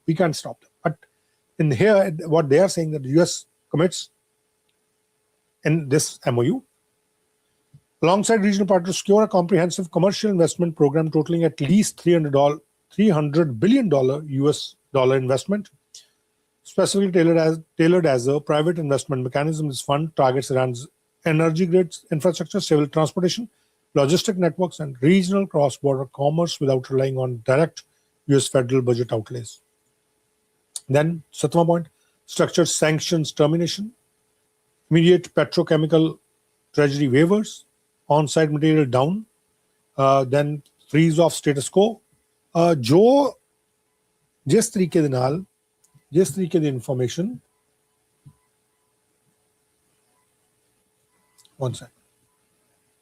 CNN ने जिद्दां दी दित्ती हुई है जो अल Arabia ने दित्ती सी कल ਅੱਜ CNN ने अधिकारियों का हवाला देके ਉਹੀ वाली जानकारी ਜਿਹੜੀ ਹੈ ਦਿੱਤੀ ਹੋਈ ਹੈ ਕਿ ਫਾਈਨਲ ਡੀਲ ਜਿਹੜੀ ਉਹਦਾ ਇੰਪਲੀਮੈਂਟੇਸ਼ਨ ਵਿਦਿਨ 60 ਡੇਜ਼ ਕਰਨਾ ਹੋਏਗਾ at least $300 billion for the reconstruction and economic development of Iran. वो देना होएगा. United States of America terminate all types of sanctions. So it's a big thing as we discussed yesterday कि भाई ये ਹੁਣ ਗੱਲ ਕਿੱਧਰ ਨੂੰ ਜਾਏਗੀ ਲੇਕਿਨ ਬੜਾ ਕਲੀਅਰਲੀ ਡੋਨਲਡ ਟਰੰਪ ਨੇ ਗੱਲ ਕਰਤੀ ਹੈ ਕਿ ਜੇਕਰ ईरान नहीं ਮੰਨਦਾ ਜੇਕਰ ईरान नहीं ਮੰਨਦਾ ਤਾਂ ਅਸੀਂ ਬੰਬ ਦੁਬਾਰਾ ਮਾਰਨੇ ਸ਼ੁਰੂ ਕਰ ਦੇਂਗੇ. That's what he has said. That's what he has said. So, I mean, ਇਹ ਹਾਲਾਤ ਹੈ ਜਿਹੜੇ ਬਣੇ ਹੋਏ ਆ. ਇਹ ਉਹ ਇਨਫੋਰਮੇਸ਼ਨ ਹੈ ਜਿਹੜੀ ਉਹਨਾਂ ਵੱਲੋਂ ਦਿੱਤੀ ਜਾ ਰਹੀ ਹੈ.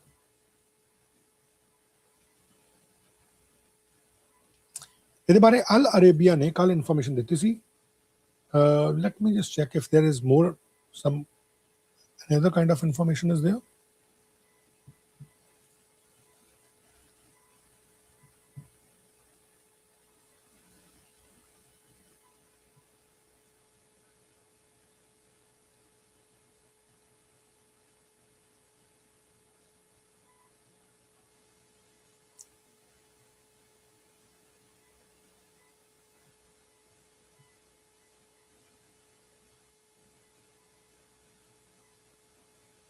ਜਿਹੜੇ ਕੁਝ ਉੱਥੋਂ ਦੇ ਨਿਊਜ਼ ਅਦਾਰੇ ਹੈ ਜੋ ਉਹ ਲਿਖ ਰਹੇ ਆ I'm going to share that information with you as well ਕਿਉਂਕਿ ਇਹ ਤਾਂ ਅਮਰੀਕਨ ਮੀਡੀਆ ਜਿਹੜਾ ਉਹ ਲਿਖ ਰਿਹਾ.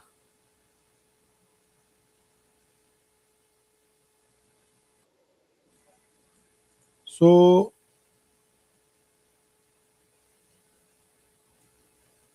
ਟਰੰਪ ਪੈਰਿਸ ਪਹੁੰਚ ਗਏ ਆ. ਇਹ ਪੈਰਿਸ ਕੀ ਆ ਇਨਫੋਰਮੇਸ਼ਨ ਆ ਰਹੀ. Light me just check 1 second. Okay Macron ਦੇ ਪੈਲੇਸ ਦੇ ਵਿੱਚ ਮੈਕਰੋਨ ਦੇ ਨਾਲ ਪੈਲੇਸ ਆਫ ਵਰਸੈਲਿਸ ਉੱਥੇ ਦੱਸਿਆ ਜਾ ਰਿਹਾ ਕਿ ਡਿਨਰ ਜਿਹੜਾ ਹੋਸਟ ਕੀਤਾ ਜਾ ਰਿਹਾ ਉੱਥੇ ਟਰੰਪ ਜਿਹੜੇ ਪਹੁੰਚੇ ਆ. ਲੈਟ ਮੀ ਜਸਟ ਗੈਟ ਸਮ ਮੋਰ ਇਨਫੋਰਮੇਸ਼ਨ. ਹੁਣ ਤੋਂ 7 ਮਿੰਟ ਪਹਿਲਾਂ Fox News ने एक information लाई है. Let me just get that information for you.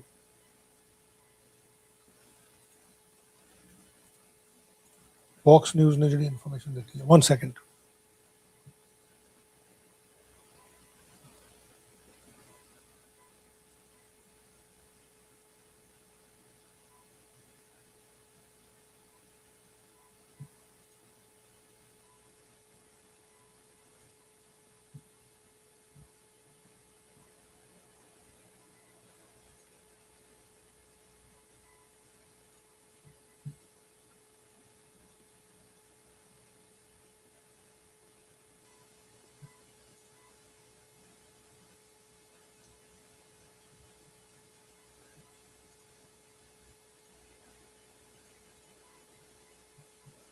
ਹੁਣ ਤੋਂ ਕੁਝ ਮਿੰਟ ਪਹਿਲਾਂ ਇਹਨਾਂ ਵੱਲੋਂ ਕਿਹਾ ਜਾ ਰਿਹਾ ਕਿ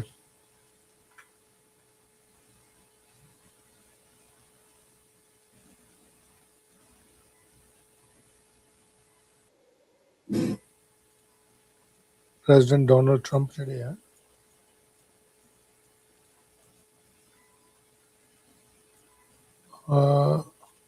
ਉਹ ਤੁਰੇ ਸੀ ਔਰ ਹੁਣ ਉਹ ਪੈਰਿਸ ਪਹੁੰਚੇ ਹੈ। Let me just play it for you. 1 second, guys. ਇਹ ਵੀ ਬਹੁਤ ਇੰਪੋਰਟੈਂਟ ਹੈ।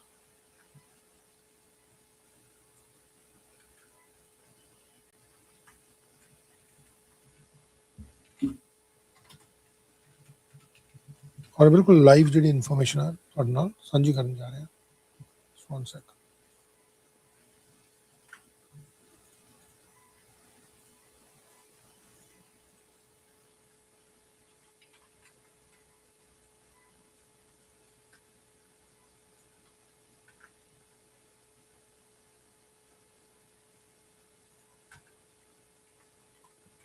ਇੱਥੇ ਈਰਾਨ ਡੀਲ ਨੂੰ ਲੈ ਕੇ ਫਿਰ ਇਹਨਾਂ ਨੇ ਗੱਲ ਕੀਤੀ ਹੈ ਡੋਨਲਡ ਟਰੰਪ ਨੇ।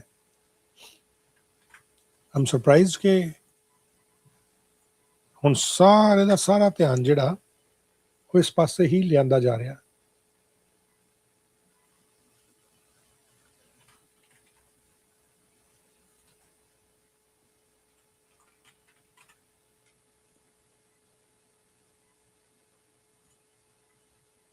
Let me share it with you.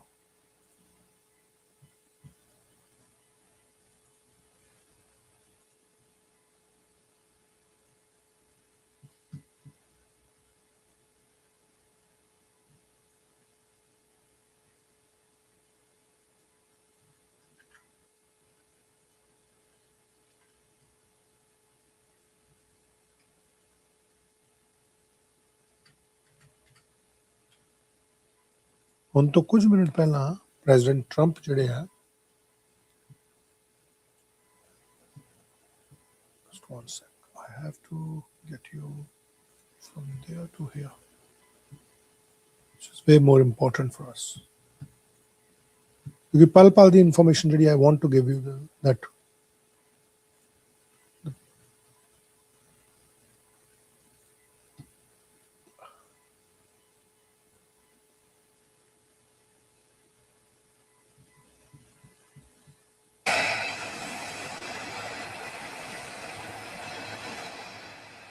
Paris ਦੇ ਵਿੱਚ ਪ੍ਰੈਜ਼ੀਡੈਂਟ ਜਿਹੜੇ ਆ ਡੋਨਲਡ ਟਰੰਪ ਉਹ ਉਤਰੇ ਆ ਮਤਲਬ ਪੈਰਿਸ ਦੇ ਵਿੱਚ ਜਦੋਂ ਉਤਰੇ ਆ ਏਅਰਪੋਰਟ ਤੇ ਉੱਥੇ ਇਹਨਾਂ ਨੇ ਮੀਡੀਆ ਦੇ ਨਾਲ ਵੀ ਕੁਝ ਗੱਲਬਾਤ ਕੀਤੀ ਹੈ regarding Iran deal.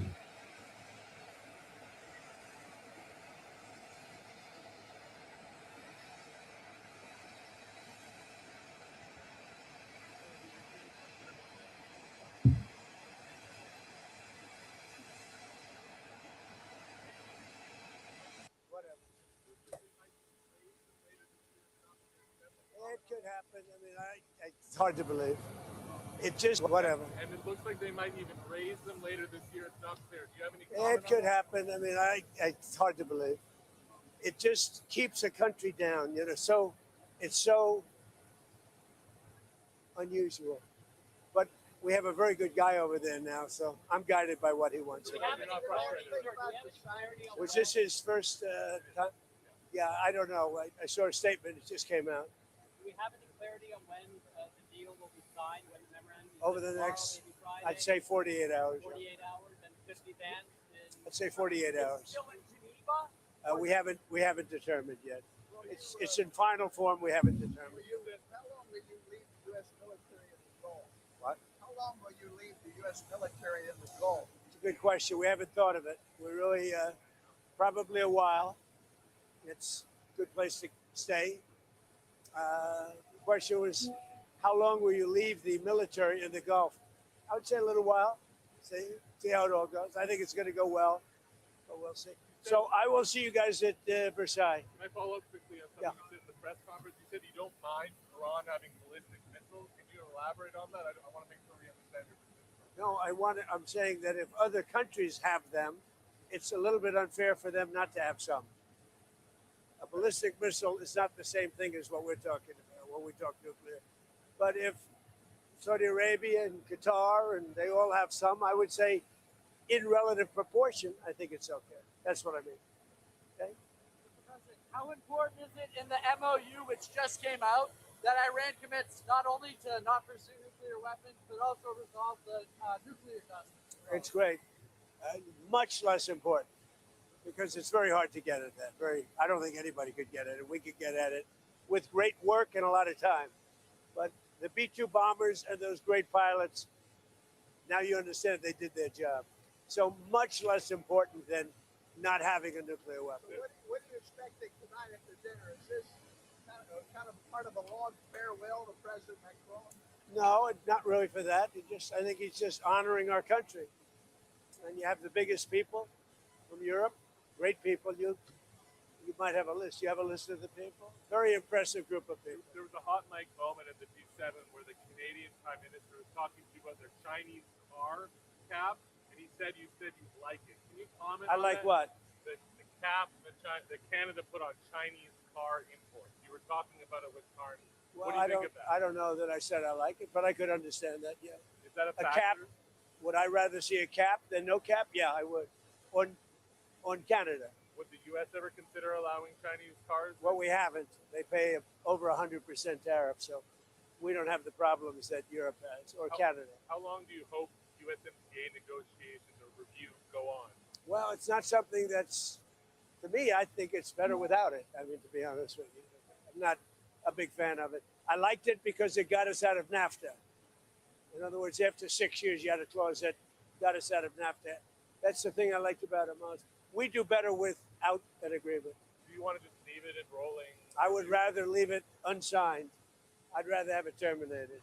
You'd rather have it terminated? Those are different things, sir. I just want to be clear. I would rather not have the agreement, but I may sign it. Right. But we do better as a country if we don't have an agreement. So are you thinking of? Yeah, I'm thinking about maybe we won't be able to make a deal. I would rather not have the USMCA. The primary reason I wanted it was because there was no way out of NAFTA, which was the worst trade agreement ever made, like ever. And they had no termination. And it was very hard to get USMCA for that reason. And I had a 6-year clause. Who would have thought I would have been here in the 6 years? They got it 6 years because they hoped I wouldn't be here. My term was supposed to be over with. So on top I have of to play it everything else once that comes again. I would It's very prefer important for not Canada. having an agreement, but I'm open to doing it. We'll see what happens. So as of now, it's just going to stick around for 10 years. You're okay We're with not. that? No, it's not sticking around. It'll be terminated. In other words, After a decade. it expires. Yeah, in a decade. It expires. I prefer that. In the first paragraph, I view it as possibly expiring immediately. in the first paragraph of the Iran memorandum, it says no use of force, but also no threat of the use of force. It talks about bombing Iran if they. I have to play it once again. मैं इन्हें एक बार दोबारा play करूँगा because I want to see कि Donald Trump वालों दरअसल इस मामले पे क्या की जा रहा है और क्यों किया जा रहा है क्योंकि that's very important. That's very important कि जो डोनाल्ड ट्रंप वालों इस मामले पे क्या जा रहा है. I have to keep an eye on that. The cap that Canada put on Chinese car imports. You were talking about it with Carney. Well, what do you think of that? I don't know that I said I like it, but I could understand that. Yeah. Is that a A factor? cap? Would I rather see a cap than no cap? Yeah, I would. On Canada. Would the U.S. ever consider allowing Chinese cars? Well, we haven't. They pay over 100% tariff, so we don't have the problems that Europe has or Canada. How long do you hope USMCA negotiations or review go on? Well, it's not something that's, to me, I think it's better without it. I mean, to be honest with you, I'm not a big fan of it. I liked it because it got us out of NAFTA. In other words, after 6 years, you had a clause that got us out of NAFTA. That's the thing I liked about it most. We do better without an agreement. Do you want to just leave it enrolling? I would rather leave it unsigned. I'd rather have it terminated. You'd rather have it terminated? Those are different things, sir. I just want to be clear. I would rather not have the agreement, but I may sign it. Right. But we do better as a country if we don't have an agreement. So are you thinking of? Yeah, I'm thinking about maybe we won't be able to make a deal. I would rather not have the USMCA. The primary reason I wanted it was because there was no way out of NAFTA, which was the worst trade agreement ever made, like ever. And they had no termination. And it was very hard to get USMCA for that reason. And I had a 6-year clause. Who would have thought I would have been here in the 6 years? They got it 6 years because they hoped I wouldn't be here. My term was supposed to be over with. So on top of everything else that comes to, I would prefer not having an agreement, but I'm open to doing it. We'll see what happens. So as of now, it's just going to stick around for 10 years. You're okay We're with not, no, it's not sticking around. It'll be terminated. In other words, after a decade. it expires. Yeah, in a decade. It expires. I prefer that. In the first paragraph, I view it as possibly expiring immediately. in the first paragraph of the Iran memorandum, it says no use of force, but also no threat of a use of force. It talks about bombing Iran if they didn't comply. Is that a threat? Would the Iranians see that as? If they don't come through, is it a threat that we bomb? You can call it whatever you want, but it'll probably happen. Thank you. I will see you at Versailles, and you're going to go back and tell the New York Times you're going to change your whole way of life. Okay. Do you see the 60 days as a hard deadline for final agreement? No, I don't. Could take longer. So you could extend. You could extend this deal. I don't view it as hard now. You don't think that it's a hard No, deadline? just as long as they're behaving, I really don't care that much. Did you talk to leaders about Greenland, sir? That who? Greenland? Did you talk about Greenland? No, we didn't discuss Greenland. Not at all? I should discuss Greenland. Does Ukraine now have the advantage on the battlefield? What's the situation? Well, they're doing pretty well. Russia's a big country, much bigger military, but they're doing pretty well. They're holding their own. They have great equipment with our equipment, don't forget, but they're doing pretty well. Are you going to send in any more U.S. military? Well, they pay for it. Yeah. I send it to Europe. Europe pays for it. NATO pays for it, unlike Biden, where he gave $300 billion worth of equipment away. Sanctions on Russia. What are you going to do about that? Sanctions on Russia, like the oil waiver. Yeah, I may put them back on. Yeah. I wanted to make sure that oil stayed as low as possible. Now that the oil price is way down, when you see those numbers, but it's way down, I may put it back on. Thank you. Thank you, Mr. President. ਸੋ ਇੱਕ ਛੋਟੀ ਜਿਹੀ ਇਹਨਾਂ ਦੀ ਗੱਲਬਾਤ ਜਿਹੜੀ ਹੋਈ ਹੈ, ਇਹਨੇ ਇੱਕ ਚਰਚਾ ਹੁਣ ਹੋਰ ਪੈਦਾ ਕਰ ਦੇਣੀ ਹੈ ਕਿ ਜਿਹੜੀ ਨਾਫਟਾ ਨੂੰ ਲੈ ਕੇ ਇਹਦੇ ਮਨ ਦੇ ਵਿੱਚ ਜਿਹੜੀ ਗੱਲ ਚੱਲ ਰਹੀ ਹੈ, ਦਿਸ ਇਜ਼ ਸਮਥਿੰਗ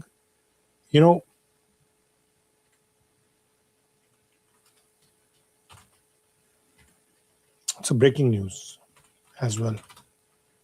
ਕੁਝ ਮਿੰਟ ਪਹਿਲਾਂ ਹੀ ਅਜੇ ਗੱਲ ਜਿਹੜੀ ਹੈ ਹੋਈ ਹੈ and 1 second guys, just a post ਕਰਨੀ ਪੈਣੀ ਹੈ because it's very important for me। ਨਾਲ ਦੇ ਨਾਲ ਜਿਹੜੀ ਇਨਫੋਰਮੇਸ਼ਨ ਹੈ ਉਹ ਪੋਸਟ ਵੀ ਕਰੀ ਜਾਵਾਂ।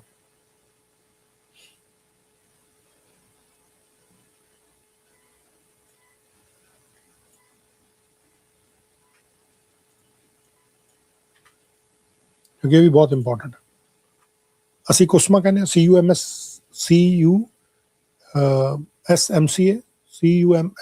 CUSMCA, ਉਹ USMCA ਕਹਿੰਦੇ, ਯੂਨਾਈਟਿਡ ਸਟੇਟਸ ਮੈਕਸੀਕੋ ਅਗਰੀਮੈਂਟ। ਅਸੀਂ ਕਹਿੰਦੇ ਹਾਂ Canada CU, CUSMA Canada US Mexico agreement.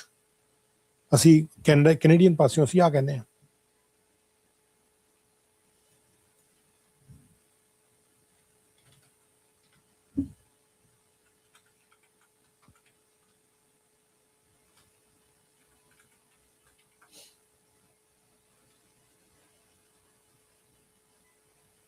Let me just share that information with the team. So, ਇੱਕ ਖਬਰ ਵੱਡੀ ਹੈ ਔਰ ਕੈਨੇਡਾ ਦੇ ਟ੍ਰੇਡ ਦੇ ਨਾਲ ਜੁੜੀ ਹੋਈ ਹੈ, ਕੈਨੇਡਾ ਦੇ ਵਪਾਰ ਜਗਤ ਦੇ ਨਾਲ ਜੁੜੀ ਹੋਈ ਹੈ।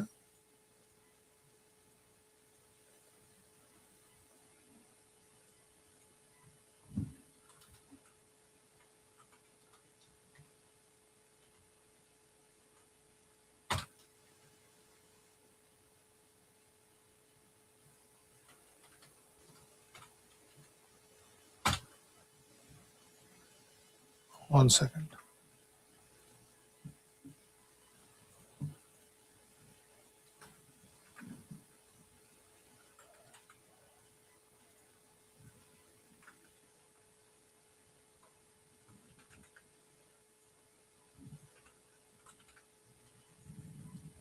ये जी खबर है ये इम्पोर्टेंट है, इट्स वेरी इम्पोर्टेंट।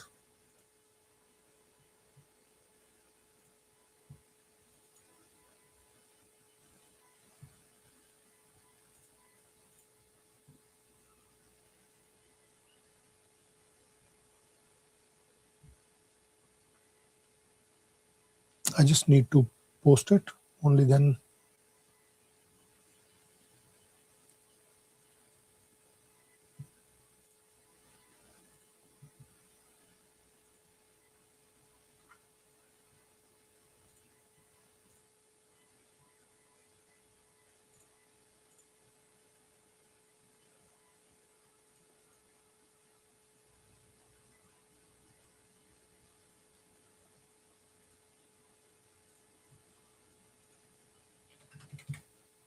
ਅਨੂ ਨਾਲ ਦੇ ਨਾਲ ਮੈਂ ਖਬਰ ਜਿਹੜੀ ਆਪਣੇ ਸੋਸ਼ਲ ਮੀਡੀਆ ਦੇ ਉੱਤੇ ਵੀ ਪਾ ਦਿਆਂ ਸੋ ਦੈਟ ਕਿ ਇਨਫੋਰਮੇਸ਼ਨ ਜਿਹੜੀ ਉਹ ਸਾਰਿਆਂ ਦੇ ਕੋਲ ਇੱਕ ਵਾਰੀ ਪਹੁੰਚ ਜਾਏ ਕੇਸ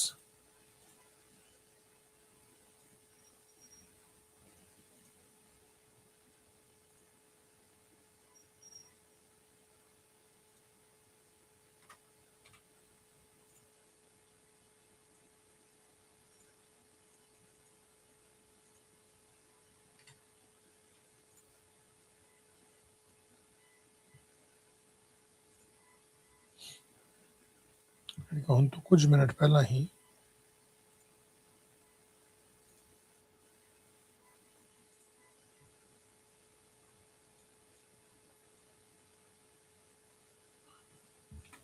ਟਰੰਪ ਦੇ ਵੱਲੋਂ ਕਹੀ ਗਈ ਹੈ ਇਟਸ ਇੰਪੋਰਟੈਂਟ ਉਹ ਪਾਰਟ ਮੈਂ I'm going to play that part once again that part that is very important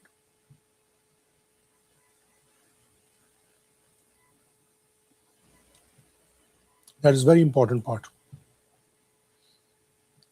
ਕਿਉਂਕਿ ਉਹ ਕੈਨੇਡਾ ਦੇ ਵਾਸਤੇ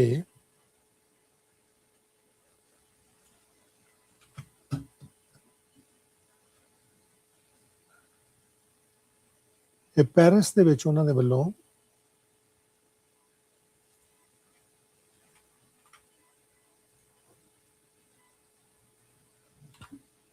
ਪੈਰਿਸ ਦੇ ਵਿੱਚ ਡੋਨਲਡ ਟਰੰਪ ਵੱਲੋਂ ਗੱਲ ਜਿਹੜੀ ਆ ਉਹ ਕਹੀ ਗਈ ਹੈ ਔਰ ਇਹਨੇ ਹੁਣ ਕੈਨੇਡਾ ਦੇ ਵਿੱਚ ਜਿਹੜੀ ਕੈਨੇਡੀਅਨ ਪੋਲਿਟਿਕਸ ਹੈ ਉਹਦੇ ਲਈ ਨਵੀਂ ਤਕਲੀਫ ਪੈਦਾ ਕਰ ਦੇਣੀ ਹੈ this what I can C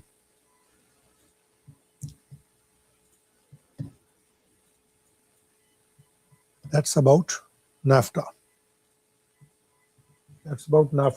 USMCA that Canada put on Chinese car imports. You were talking about it with Carney. What do you think of that? I don't know that I said I like it, but I could understand that. Yeah. Is that a factor? cap? Would I rather see a cap than no cap? Yeah, I would. On Canada. Would the U.S. ever consider allowing Chinese cars? Well, we haven't. They pay over 100% tariff, so we don't have the problems that Europe has or Canada. How long do you hope USMCA negotiations or reviews go on? Well, it's not something that's, to me, I think it's better without it. I mean, to be honest with you. I'm not a big fan of it. I liked it because it got us out of NAFTA. In other words, after 6 years, you had a clause that got us out of NAFTA. That's the thing I liked about it most. We do better without an agreement. Do you want to just leave it rolling? I would rather leave it unsigned.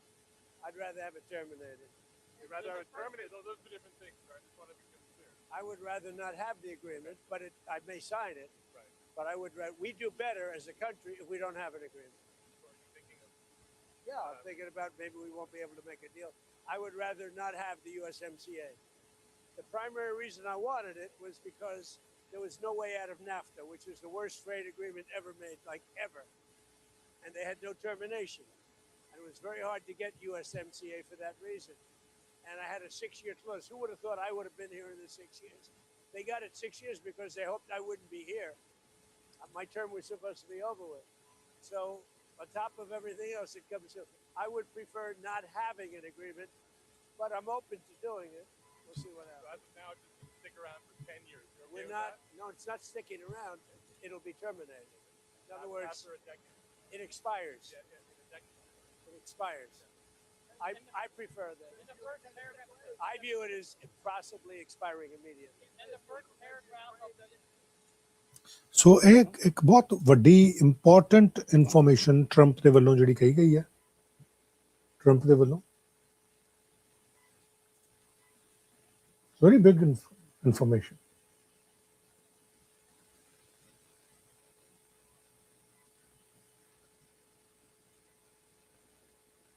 ਇੱਕ ਹੋਰ information ਜਿਹੜੀ ਆ ਰਹੀ ਹੈ America ਤੋਂ ਹੀ This is also very important information. Let me just share it with you.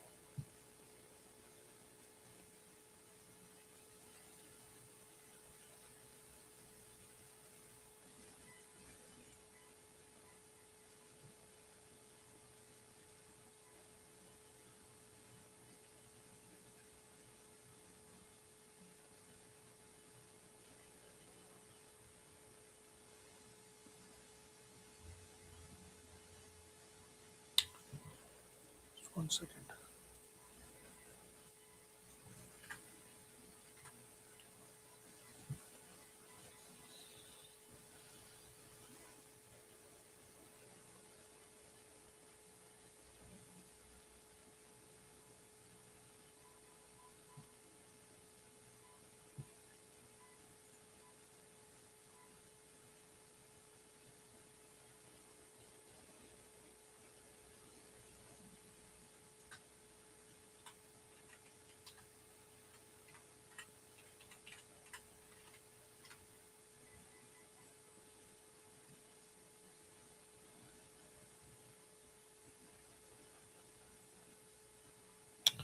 Information ਜਿਹੜੀ ਹੈ US ਤੋਂ ਵੀ ਆ ਰਹੀ ਹੈ.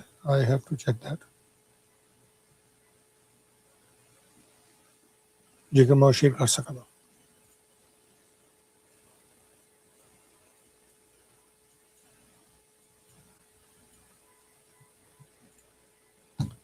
ਟਰੰਪ ਜਿਹੜੇ ਇੱਕ ਪੈਲੇਸ ਦੇ ਵਿੱਚ ਪਹੁੰਚ ਰਹੇ ਆ ਜਿੱਥੇ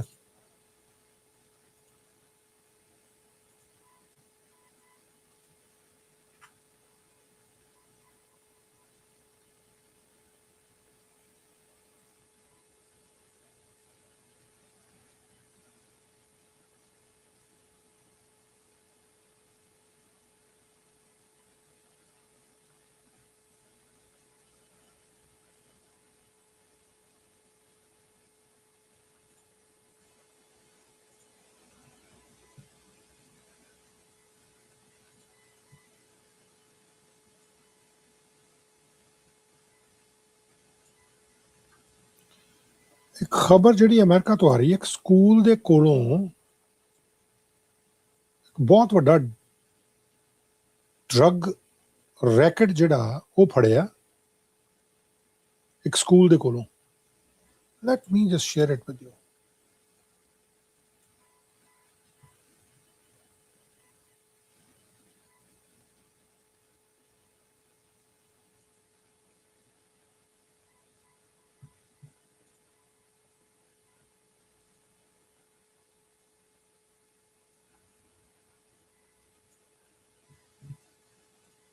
ਮੈਂ ਦੇਖ ਰਿਹਾ ਕਿ ਜੇਕਰ ਮੈਨੂੰ ਉਹਦੀ ਕੋਈ ਇਨਫੋਰਮੇਸ਼ਨ ਮਿਲ ਜਾਂਦੀ ਤਾਂ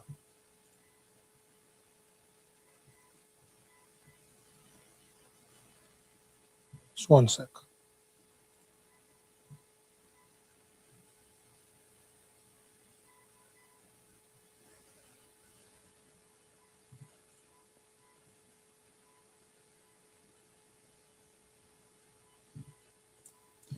ਕਈ ਇਨਫੋਰਮੇਸ਼ਨ ਜਿਹੜੀਆਂ ਇਹਨਾਂ ਦੀਆਂ ਉਹ ਕੁਝ ਪੇजेस ਹੈ ਜਿਹੜੇ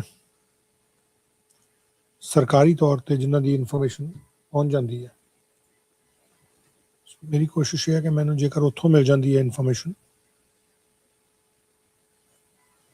ਤਾਂ I'm going to share. I do have that information. ਮੇਰੇ ਕੋਲ ਹੈ ਉਹ ਇਨਫੋਰਮੇਸ਼ਨ ਲੇਕਿਨ ਮੈਂ ਜਿਹੜੇ ਪੇਜ ਤੋਂ ਉਹ ਇਨਫੋਰਮੇਸ਼ਨ ਚੁੱਕਣੀ ਚਾਹਨਾ I want ਕਿ ਥੋੜਾ ਜਿਹਾ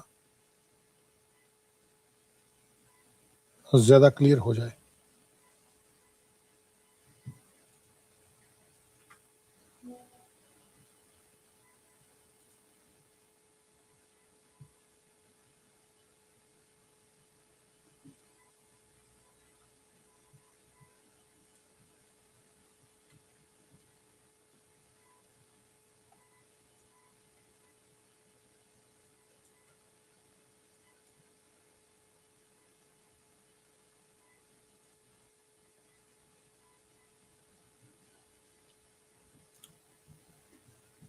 ਜਿਹੜੀ ਹੁਣ ਤੋਂ ਕੁਝ ਮਿੰਟ ਪਹਿਲਾਂ ਇੱਕ ਇਨਫੋਰਮੇਸ਼ਨ ਆਈ ਹੈ ਨਾ one second.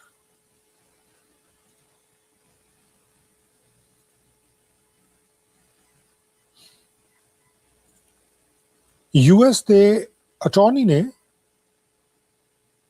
ਜਨਾਈਨ Piro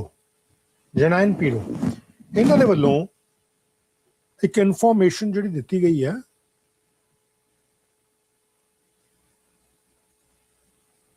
I'm going to share that information ਜਿਹਦੇ ਚ ਇਹਨਾਂ ਨੇ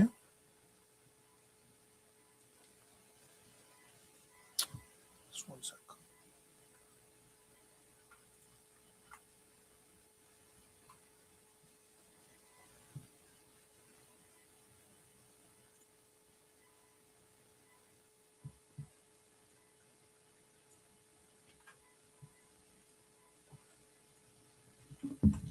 It's a big news. ਥੋੜੀ ਜਿਹੀ ਮੈਂ ਇਨਫੋਰਮੇਸ਼ਨ ਦੇ ਬਾਰੇ ਦੂੰਗਾ ਐਲੀਮੈਂਟਰੀ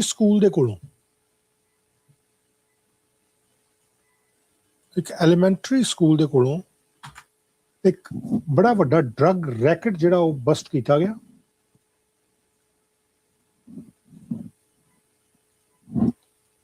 US ਦੇ ਵਿੱਚ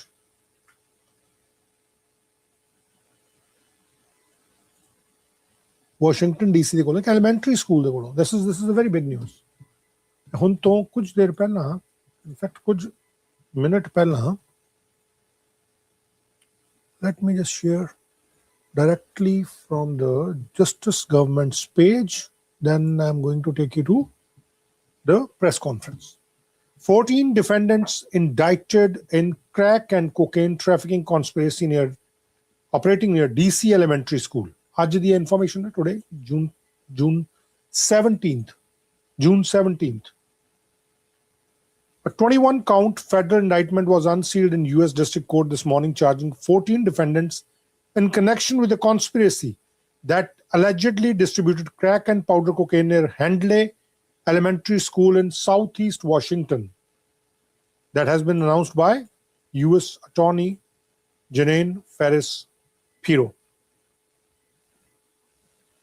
ਆਹ ਇੱਕ ਇਨਫੋਰਮੇਸ਼ਨ ਜਿਹੜੀ ਹੈ ਉਹ ਇਹਨਾਂ ਦੇ ਵੱਲੋਂ ਦਿੱਤੀ ਗਈ ਹੈ Let me just share that information. One second, guys. Let me share that full information with you.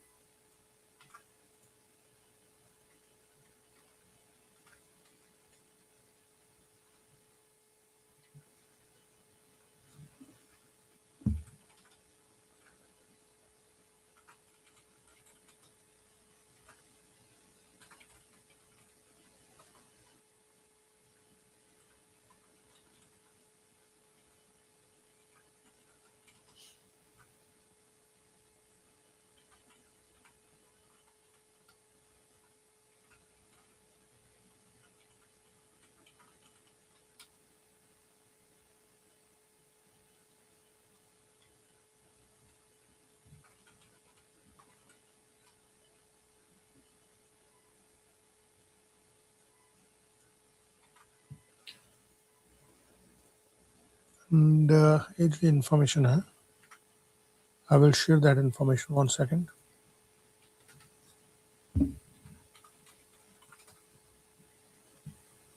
Okay, US की खबर है so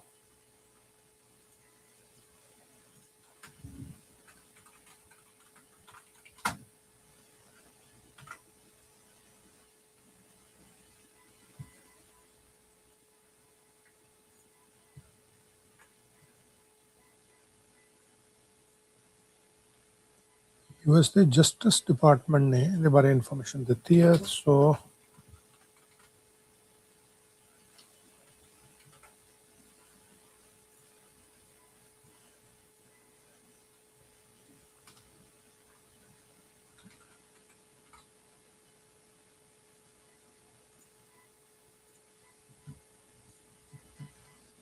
ਸੋ ਇਹ ਜਿਹੜੀ ਖਬਰ ਹੈ ਇਟ ਇਜ਼ ਵੈਰੀ ਇੰਪੋਰਟੈਂਟ ਕਿ ਕਿੱਦਾਂ ਐਲੀਮੈਂਟਰੀ ਸਕੂਲ ਦੇ ਬਾਹਰ ਇੱਕ ਡਰੱਗ ਟ੍ਰੈਫਿਕਿੰਗ ਐਡੀ ਵੱਡੀ ਜਿਹੜੀ ਚੱਲ ਰਹੀ ਸੀ ਔਰ ਕੋਕੇਨ ਔਰ ਕ੍ਰੈਕ ਇਦਾਂ ਦੀਆਂ ਚੀਜ਼ਾਂ ਜਿਹੜੀਆਂ ਦਿੱਤੀਆਂ ਜਾ ਰਹੀਆਂ ਸੀ ਇਹ US ਦੇ ਅਟਾਰਨੀ ਜਨੀਨ ਫੈਰਿਸ-ਪਿਰੋ ਉਹਨਾਂ ਦੇ ਵੱਲੋਂ ਇਨਫੋਰਮੇਸ਼ਨ ਜਿਹੜੀ ਥੋੜੀ ਦੇਰ ਪਹਿਲਾਂ ਦਿੱਤੀ ਗਈ ਹੈ today my office took over a dozen drug traffickers off residential streets. These traffickers showed zero regard for the well-being of our community, even selling crack cocaine about 300 feet from an elementary school. This office will continue to pursue serious sentences for defendants who treat their neighbors as exploitable prey and dismantle any group putting their lives in our community at risk. So look at this. एक elementary school ਤੋਂ 300 ਫੁੱਟ ਦੂਰ ਇਹ ਇਸ ਤਰੀਕੇ ਦੇ ਨਾਲ cocaine ਔਰ ਹੋਰ ਜਿਹੜਾ ਸਬਸਟੈਂਸ ਸੀ ਵੇਚ ਰਹੇ ਸੀ, ਨਸ਼ੀਲਾ ਪਦਾਰਥ ਜਿਹੜੇ ਉਹ ਵੇਚ ਰਹੇ ਸੀ। ਇਹਦੇ ਵਿੱਚ ਜਿਹੜੇ ਫੜੇ ਗਏ ਬੰਦੇ named as defendants are Kevin Moody, Gerardo Landy, Norman Moore, Lennon Wright, Ali McShay, Lionel Thomas, Market Paris, Jamia Prince, Joseph Moore, Raquan Womack, Kivari Green, Delonte Jackson, Derek Manuel, and Malik Hurd. इस operation बारे उन्होंने की क्या FBI ਦੇ assistant director in charge Darren B. Cox ਨੇ This operation shows the FBI's unwavering commitment to protecting our communities. ਇਹ ਉਹਨਾਂ ਦੇ ਵੱਲੋਂ ਗੱਲ ਜਿਹੜੀ ਆ ਉਹ ਕਹੀ ਗਈ ਆ। That's the today's news. Wednesday, June 17, 2026. ਇਹਦੀ ਪ੍ਰੈਸ ਕਾਨਫਰੰਸ ਹੁਣ ਤੋਂ ਕੁਝ ਮਿੰਟ ਪਹਿਲਾਂ ਹੋ ਕੇ ਹਟੀ ਹੈ। And I'm going to share that information with you. Just one second.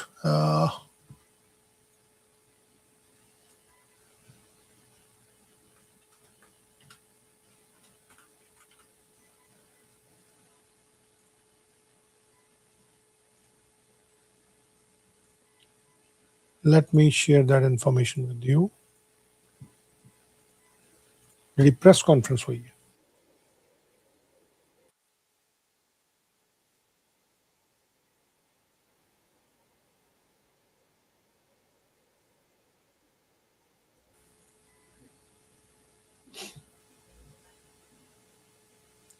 ਹੁਣ ਤੋਂ ਥੋੜੀ ਦੇਰ ਪਹਿਲਾਂ ਇਹ ਪ੍ਰੈਸ ਕਾਨਫਰੰਸ ਜਿਹੜੀ ਹੋ ਕੇ ਹਟੀ ਹੈ। And this was very, I mean, it's a serious thing. And see yourself ਕਿ ਮੈਪ ਬਣਾਇਆ ਹੋਇਆ ਉਸ ਹੈਂਡਲੇ ਐਲੀਮੈਂਟਰੀ ਸਕੂਲ ਦਾ। You can see yourself. Drug operation ਕਿੱਥੇ ਹੋ ਰਿਹਾ ਸੀ। And they have posted some pictures as well. They are showing ਕਿ ਕਿਵੇਂ ਕਾਰਾਂ ਦੇ ਵਿੱਚੋਂ from their cars they were distributing drugs, cocaine, and other intoxicated material or the illegal substance.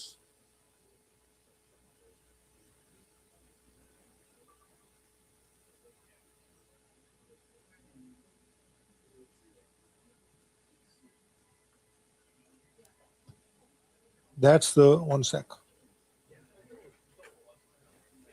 Department of Justice just posted this as well. Going to share this as well with you.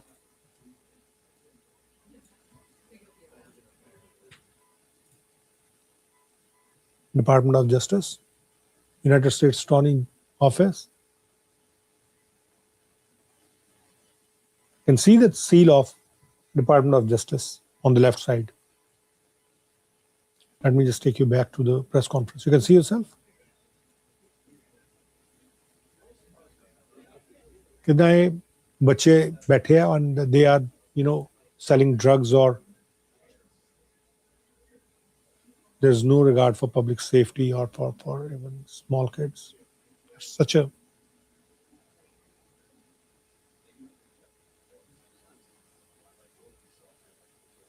a shame.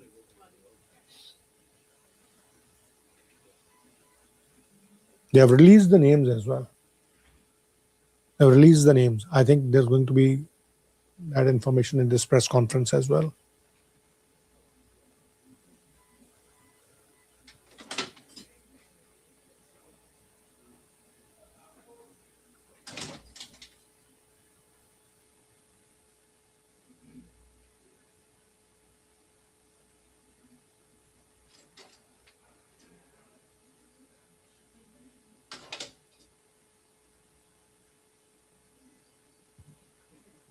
I'll show you the pictures the department shared.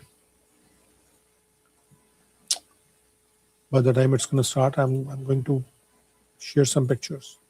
See, that's the picture which they shared. Number one. Then, as you can see, this one, surveillance picture. Then there's another one, which is more serious, as kids are walking. You can see yourself. School children are walking through a group of men were allegedly to be members of this drug trafficking operation. Look at this, the map. I'll show you the map as well. Just to show you all those close details. 300 feet.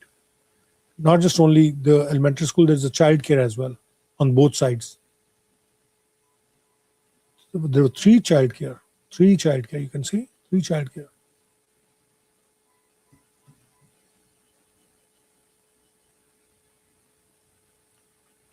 And there has been some firearms. Those have been recovered as well. 1 second.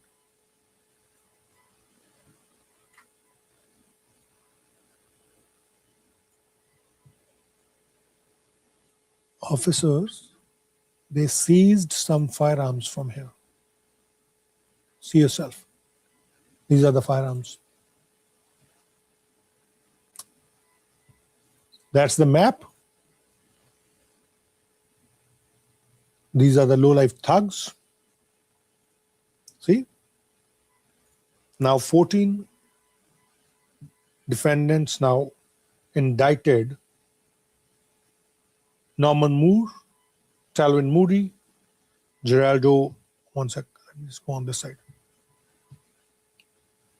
Geraldo Landy, Lennon Wright, Ali McShay, Lionel Thomas, Jamia Prince, Joseph Moore, Kivari Green, Delont Jackson, Derek Manuel, Malik Hurd, Raekwon Womack. And let me just take you back to that press conference. 1 second.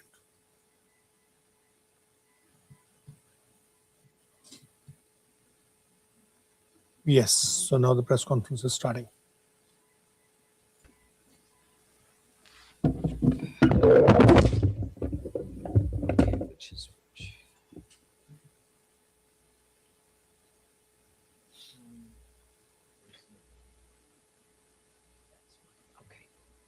All right, good afternoon, everyone. I'm Janine Pirro, and I am here to announce the arrest and federal charges against 14 defendants for the brazen sale of cocaine within 1,000 feet of an elementary school.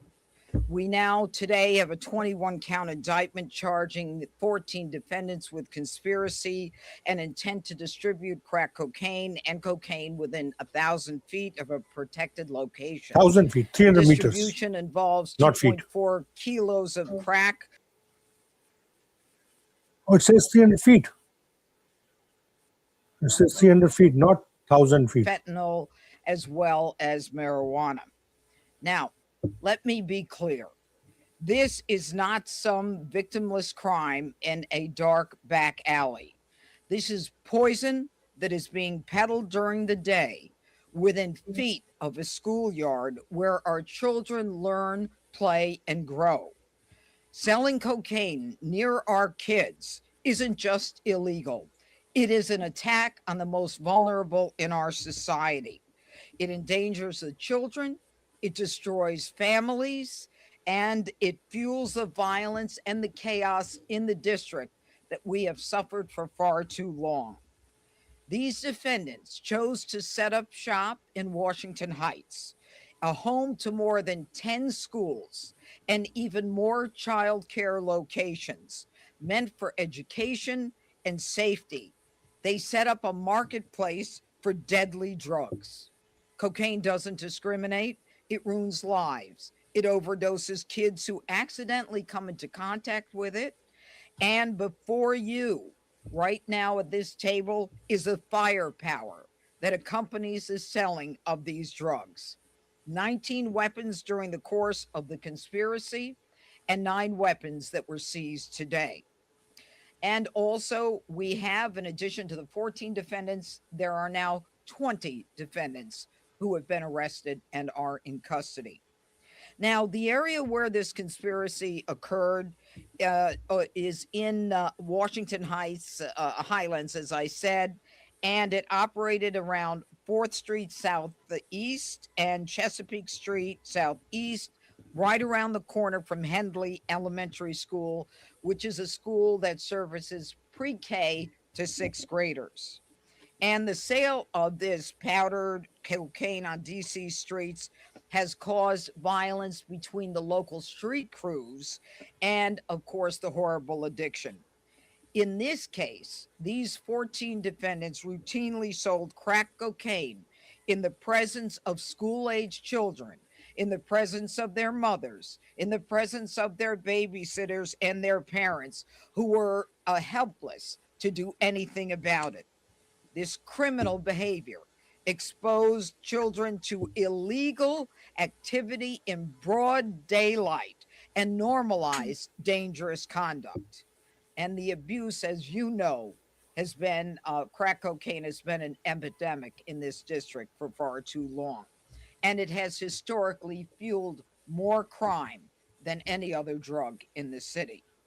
Now, credit where credit is due. The Metropolitan Police Department started this investigation in December of 2024. They did it, and Chief Carroll will talk about this in a minute, as part of their crime analysis and crime reduction effort that they engage in every year to assess where the crime is occurring and where they can be most effective.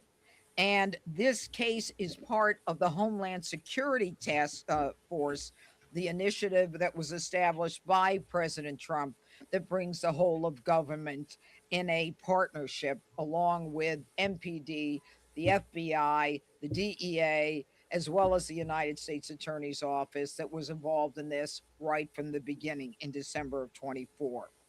Now, throughout this investigation, there have been multiple search warrants that have been executed that led to the arrest of individuals that are not part of today's conspiracy, but they have been kind of picked off one at a time and pulled away from the conspiracy. So it's more than the 20. It involves many others who have been already prosecuted. Now, in terms of this operation, I'd like to thank law enforcement behind me. More than 500 officers were involved in the execution of over 30 search warrants, as well as the arrest of every one of the individuals in the indictment. And those 500 law enforcement officers continue in the execution of those warrants as we speak. Of the 14 defendants, 9 are from DC, 5 are from Maryland. They range in age from 21 to 43. Of note, and I find this kind of fascinating, 4 of these defendants are already under supervision by the courts, which clearly didn't prevent them from getting involved in a years-long conspiracy. In terms of time, 5 of these defendants face a mandatory minimum of 10 years. And several of them face a mandatory minimum of 5 years. Several of them face life in prison. Now, to every parent, teacher, and resident, as the United States Attorney, I want you to know that we have your back. This prosecution is part of an unrelenting crackdown on drug traffickers who treat our streets like their personal profit centers. We will continue to work shoulder to shoulder with the MPD, with the FBI, with the DEA, with our Homeland Security Task Force teams, and every partner who refuses to accept this as normal behavior, where our kids are not safe, literally not safe, walking to school.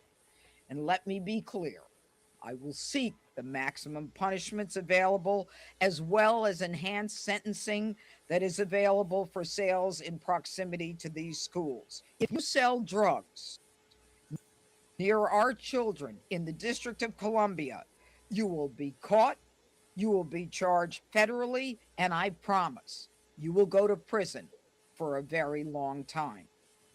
Now, before I call on the partners, there is one thing that has irked me, and I would like you to bear with me for 1 second. In this poster over there, and this poster over here, we have the sale of drugs in broad daylight in Washington Highlands. Right here, we have circled the actual sale. of cocaine. That sale is being made to this woman with the gray hair. We've got this dead to rights. Within a few feet is a 5-year-old child. This woman, after she buys the cocaine, takes this child by the hand and walks away. Now, as far as I'm concerned, that's a crime. It's one thing to have a prosecution of dirtbags who were selling drugs in the area of schools 1,000 feet from a damn elementary school. It's a whole other level of crime as far as I'm concerned for this woman to bring a child to a cocaine sale and then walk along with the child while she's got the drugs on her. DC does not have an endangering the welfare of the child a crime, which I am going to ask the DC Council to enact. It's what you need. And over here, this is a regular occurrence. These little children with backpacks, every one of those dirtbags selling drugs. It's time that we took this seriously, and we are. And thank you to the men behind me and all the men and women in law enforcement who made this a priority. We took it as long and as far as we could to make sure that, as the president said, we're going to make DC safe and beautiful. All right, now I want to call on the head of the FBI, Aaron Cox. Who you want to call first? All right, we're going to call on NPD first because they started this. How's that, Jeff? Yes, ma'am. Good afternoon, everyone, and thank you, Judge Pirro. I'm Jeff Carroll. I'm the interim chief of police for the Metropolitan Police Department.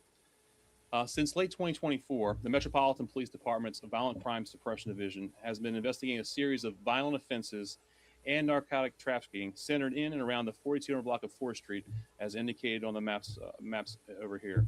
This is the Washington Highlands neighborhood. This community has been plagued by crime for far too long. It includes an area with a persistent drug activity. We've collected significant evidence that indicates that the suspects announced in today's indictment were responsible for these crimes. The long-standing partnership between MPD, the FBI, and the DEA is a critical tool that allows us to address deeply entrenched crime and violence in communities across the District of Columbia. This 2-year investigation culminated today with a federal indictment of 14 individuals for conspiracy to distribute illicit narcotics, as well as distribution of controlled substances within 1,000 feet of protected location and related weapons offenses, as the judge noted. As part of this ongoing investigation, and prior to today's apprehensions, investigators have already recovered more than 2.4 kilos of crack cocaine, 1 kilo of cocaine hydrochloride, 29 grams of fentanyl, 12 pounds of marijuana, and 19 firearms. This case is another example of the Metropolitan Police Department's commitment to identify, investigate, and hold accountable those who prey upon our community. We want to extend our sincere gratitude to the FBI Washington Field Office, to the DEA Washington Field Office, and the United States Attorney's Office of the District of Columbia for their outstanding collaboration in this case. We also want to thank the Montgomery County, Maryland Police Department, the Fairfax County Police Department, and the United States Marshal Service for their exceptional contributions in the investigation as well. And now I'll turn it over to the DEA Special Agent in Charge, Chris Gomez, for comments. Thank you, Chief. It's a privilege to stand up here. And, you know, just as I might say, because I'm Chris Gomez, Goumenis. I'm the Special Agent in Charge for the Washington Division. I do cover 3 states, but as the residents of D.C., y'all should be proud to have these leaders standing up here. It's no greater. It's the Chief, it's Adek Cox or Judge Pirro. We got some of the finest law enforcement leaders here in the District of Columbia. But it's a privilege for DEA to be here today and to stand with our federal partners, with the FBI, the United States Attorney's Office, of course, Chief Carroll with the Metropolitan Police Department. I would personally like to thank Judge Pirro and extend my gratitude to her and her team, as well as to President Trump for fostering an environment of unprecedented collaboration over the last year and a half. This takedown is a direct result of partnerships born out of 2 executive orders, the DC Safe and Beautiful Task Force, as well as the Homeland Security Task Force. Today's arrests are a huge win for law enforcement across the district. Our communities are a lot safer due to it. The people that we arrested today across the FBI, DEA, Metro, and everybody else that was out there, they have access to illicit drugs. They have access to firearms. They're violent criminals, and most of them have recidivated in the communities. Our efforts have undeniably saved countless lives. Together with our partners, the amount of fentanyl, and again, the chief preluded to what was seized in the past, but what was also seized today, is about 6,200 deadly dosage units of fentanyl taken off the street. That's the savior. Due to the work by Judge Pierre and her team, by Chief Carroll and his team, Ada Cox and his team, and of course my own agents, we've saved over 6,000 lives during the course of this investigation. That's 6,000 lives, not only in Southern Maryland, but in the district. Again, I just want to remind everybody, 2 milligrams of fentanyl is a deadly dosage. This is a stark reminder of the ongoing threat our community faces and the critical importance of our collected efforts to combat it. These criminals do not care about the safety. As the judge pointed out, these criminals do not care about the safety of our kids. But I can tell you, everybody standing up here, we do. We care. To the citizens of DC and Maryland, our children are safer because of this investigation.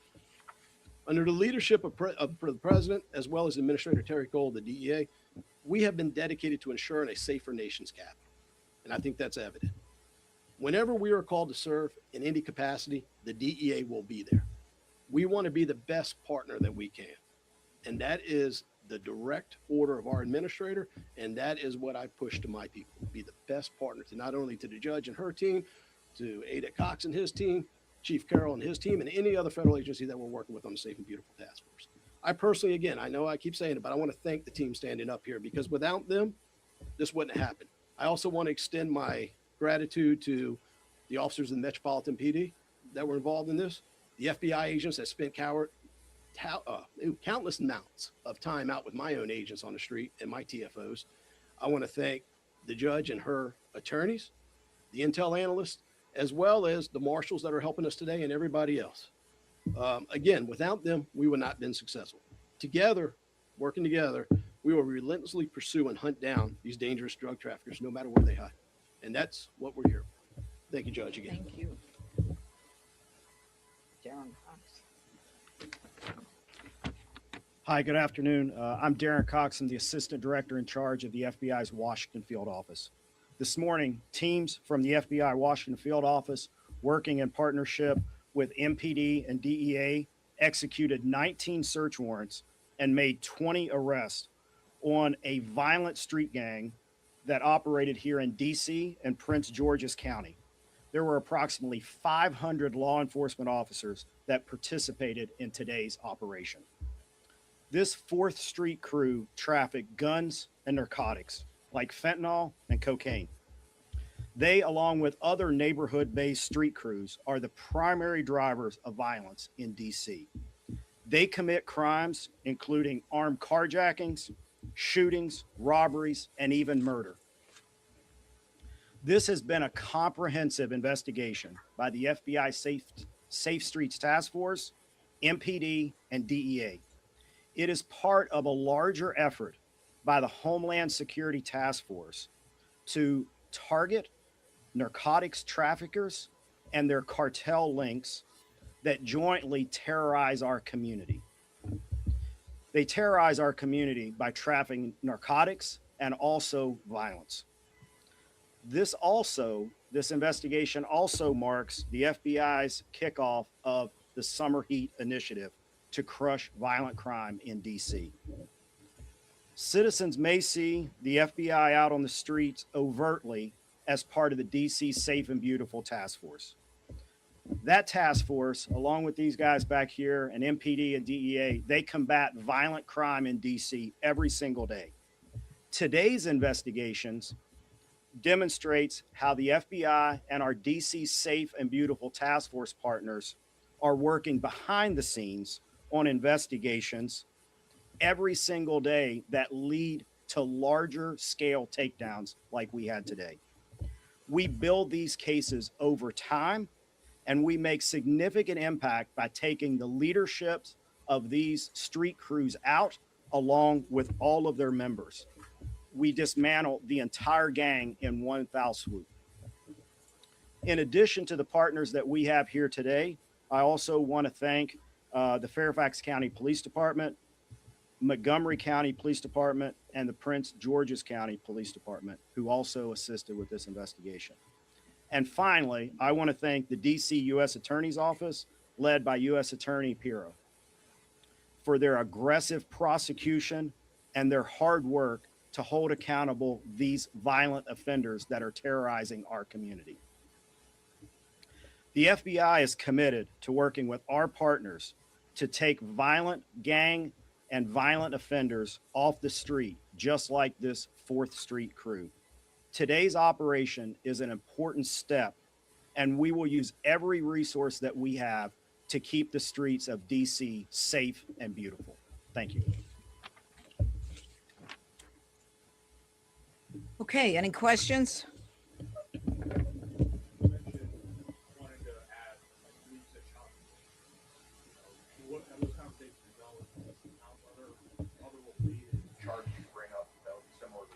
There isn't anything right now that we see that is applicable to this situation, but the DC Council will get a letter from me indicating that there are gaps in the statute.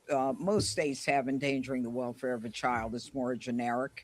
You can't predict every crime or everything that impacts a child, but certainly this is endangering the welfare of a child. Unrelated question. I know Why? With the UFC terror supply, I do want to ask next steps as far as prosecution of that. Yeah. I understand they were arrested elsewhere, but Yeah. communications were outside of DC, but the attacks was Yeah. out here. The threat to the UFC situation is being handled by other offices. Venue is literally in other states, and we do not have a piece of that here in DC. I don't think so, not based on what we know so far. Most of the actions are outside of DC. In fact, all of them that we're aware of are outside of the district. Yeah, you've got to have some activity in the district. Yes, sir. Bye. Where was I? Where do the guns come from? As you know, it's very hard to get guns. Where do the guns come from? I have another question. Where do the guns come from, Chief? So these are all illegal firearms. We know that many of the guns that here in the district that come in from other states that have much more relaxed gun firearm laws and come here into the district illegally. So none of these guns were legally registered or legally owned. They were illegal firearms.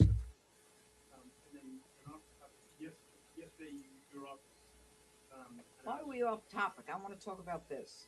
Call Tim. Somebody else. Anyone else on this?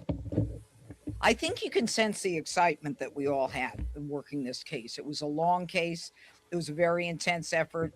We tried to take it wherever it led us, and we worked very well together. And we're very proud of the work that we did together as a team. And I couldn't be prouder of the men and the teams behind us, including in my office, VCNT, which is the Violent Crime and our Narcotics Trafficking section.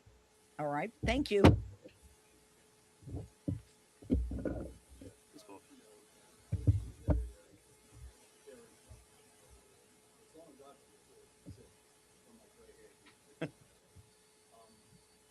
do you say to the residents down there that say perhaps this is now pushing out this conspiracy and getting a lot of guys locked up? But eventually they're going to get back. But how do you keep this from coming back together?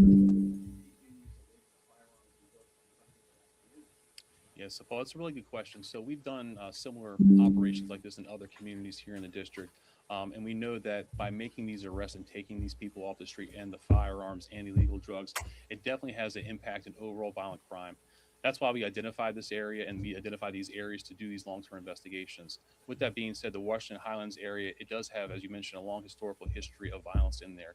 It's been one of our Operation Thrive or homicide reduction areas for several years, and we have seen the reductions in violent crime there. But again, continue to put resources. So even though this operation has ended, there will still be some leads that will continue to be run down on the patrol side and on our homicide reduction program side of it, keeping resources in that area, as well as other city resources that may be able to help in that community. So we don't have that vacuum or we don't have a displacement of crime to the outer areas there. Why does it take so long to get to this point?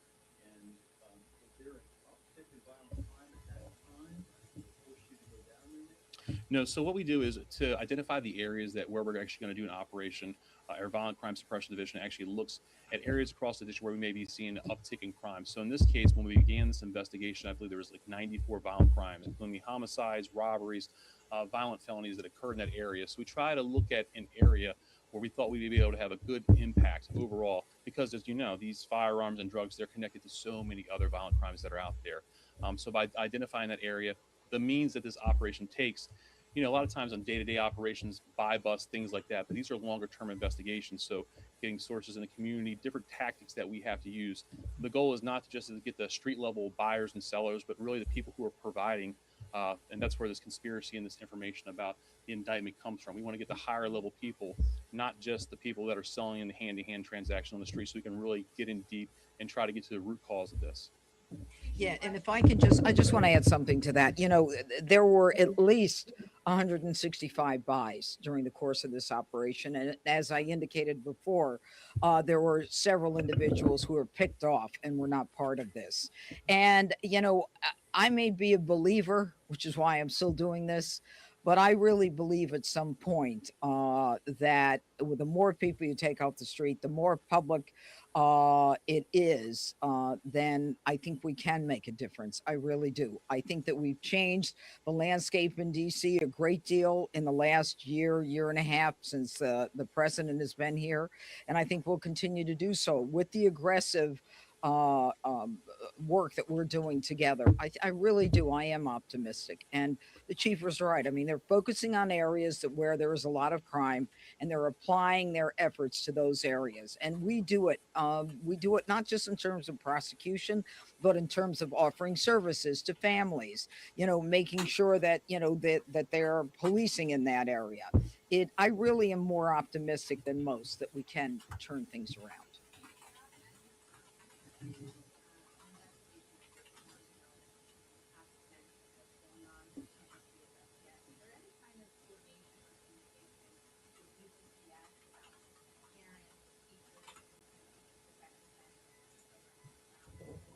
Yeah, without getting into too much technical level detail about how we run the operations, as the judge mentioned, there are cases when we do make arrests that are in there. And again, that helps to build back to the larger conspiracy and to get information out there. So as we work this, we don't just necessarily stand by and watch things go on and not take action with there. There are cases and opportunities we do. And also that leads to us, take that information and build back into the overall conspiracy that's out there. And also the Ben question may answer this, but on Sunday you said there was no credible threat to the UFC event, and the FBI said they were aware of the plot on June 10th. Is that there was no credible threat in the district at the time, or you were unaware of the plot? Sure. So when we gave our press conference, that was actually last Wednesday. I think on Fox 5 on Sunday you said there was no credible threat. I didn't say that on Fox 5. What I did say is we are working with the FBI and our partners. So on Wednesday, I said there was no credible threats. Obviously, we work with the FBI and all of our partners as information comes into the district. And of course, as FBI got information, they shared that with us, the United States Park Police, the Secret Service. The FBI did have the lead on that. And of course, the evaluations made by them on the information is what we go by.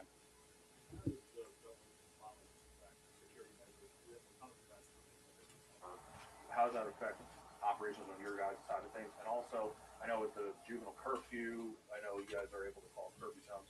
With any extra security, is that going to threaten, stretch resources there? I mean, so we're constantly evaluating information that comes in. Things are constantly changing. What we say right now, things can change, new information can come in. So we're always evaluating that. We also look at how we're deploying resources. Do we need to increase resources? Do we need to change the types of covert or overt resources we see? So really it's based on the information we have and the experiences that we have. So we're constantly evaluating that.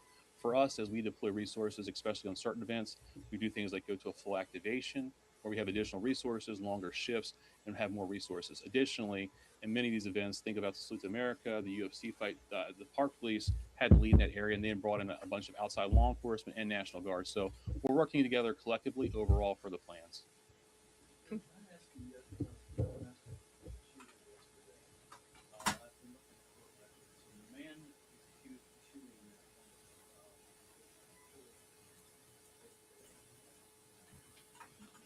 Accused of shooting her had been previously arrested 3 different times for assaulting her, and those charges were all dropped, every one of them, by your office. I know it probably Preceded me. Preceded you, but Definitely you preceded me. I don't even need to know the case. It preceded me. So what is your question? Is that this man was. I mean, He's determined to kill her, and he killed her. Okay. Here's the problem: as crime is going down in DC, the thing that is not being impacted at all by the reduction in crime is domestic violence crime. It is staying completely the same. I believe, and what I'm training my prosecutors to do, is to recognize that there are some men who are so hell bent on killing a woman that they will do anything to kill her. And that includes threatening her, giving her a date where he's going to kill her, telling her how long she's going to live. If he strangles her but doesn't kill her, there's an 800% chance that the next time he sees her, he's going to strangle her and kill her. So we're also trying to get involved in judicial training so that the judges recognize that detention is appropriate in these cases. We're changing the law. Strangulation just became a felony a couple of years ago, but in terms of detention, it is still not sufficiently listed so that we can detain these defendants automatically. There's a lot yet to do in the district. And unfortunately, you know, domestic violence involves a woman who loves the guy or loved him at some point, and he has convinced her that, you know, he'll never do it again, the old honeymoon period. But we are fighting this. Yes, most of the time, yes. I'd say 80 to 90% of the time. She doesn't want to participate, or she will not give us the ability to get the hospital records. Because what I did in New York is I went without her. I don't care.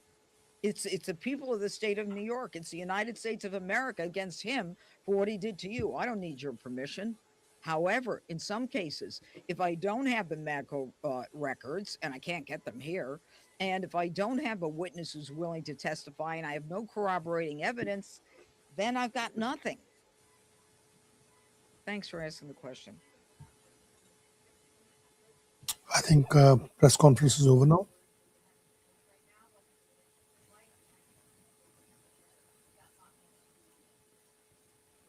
Is that a trick question? Well, I haven't met her. I look forward to meeting her. I've had a great relationship with Mayor Bowser. I'm hoping to have a good relationship with the new mayor, and time will tell, but I'm sure you'll be watching. Thank you. So this press conference has been concluded. 14 people has been indicted.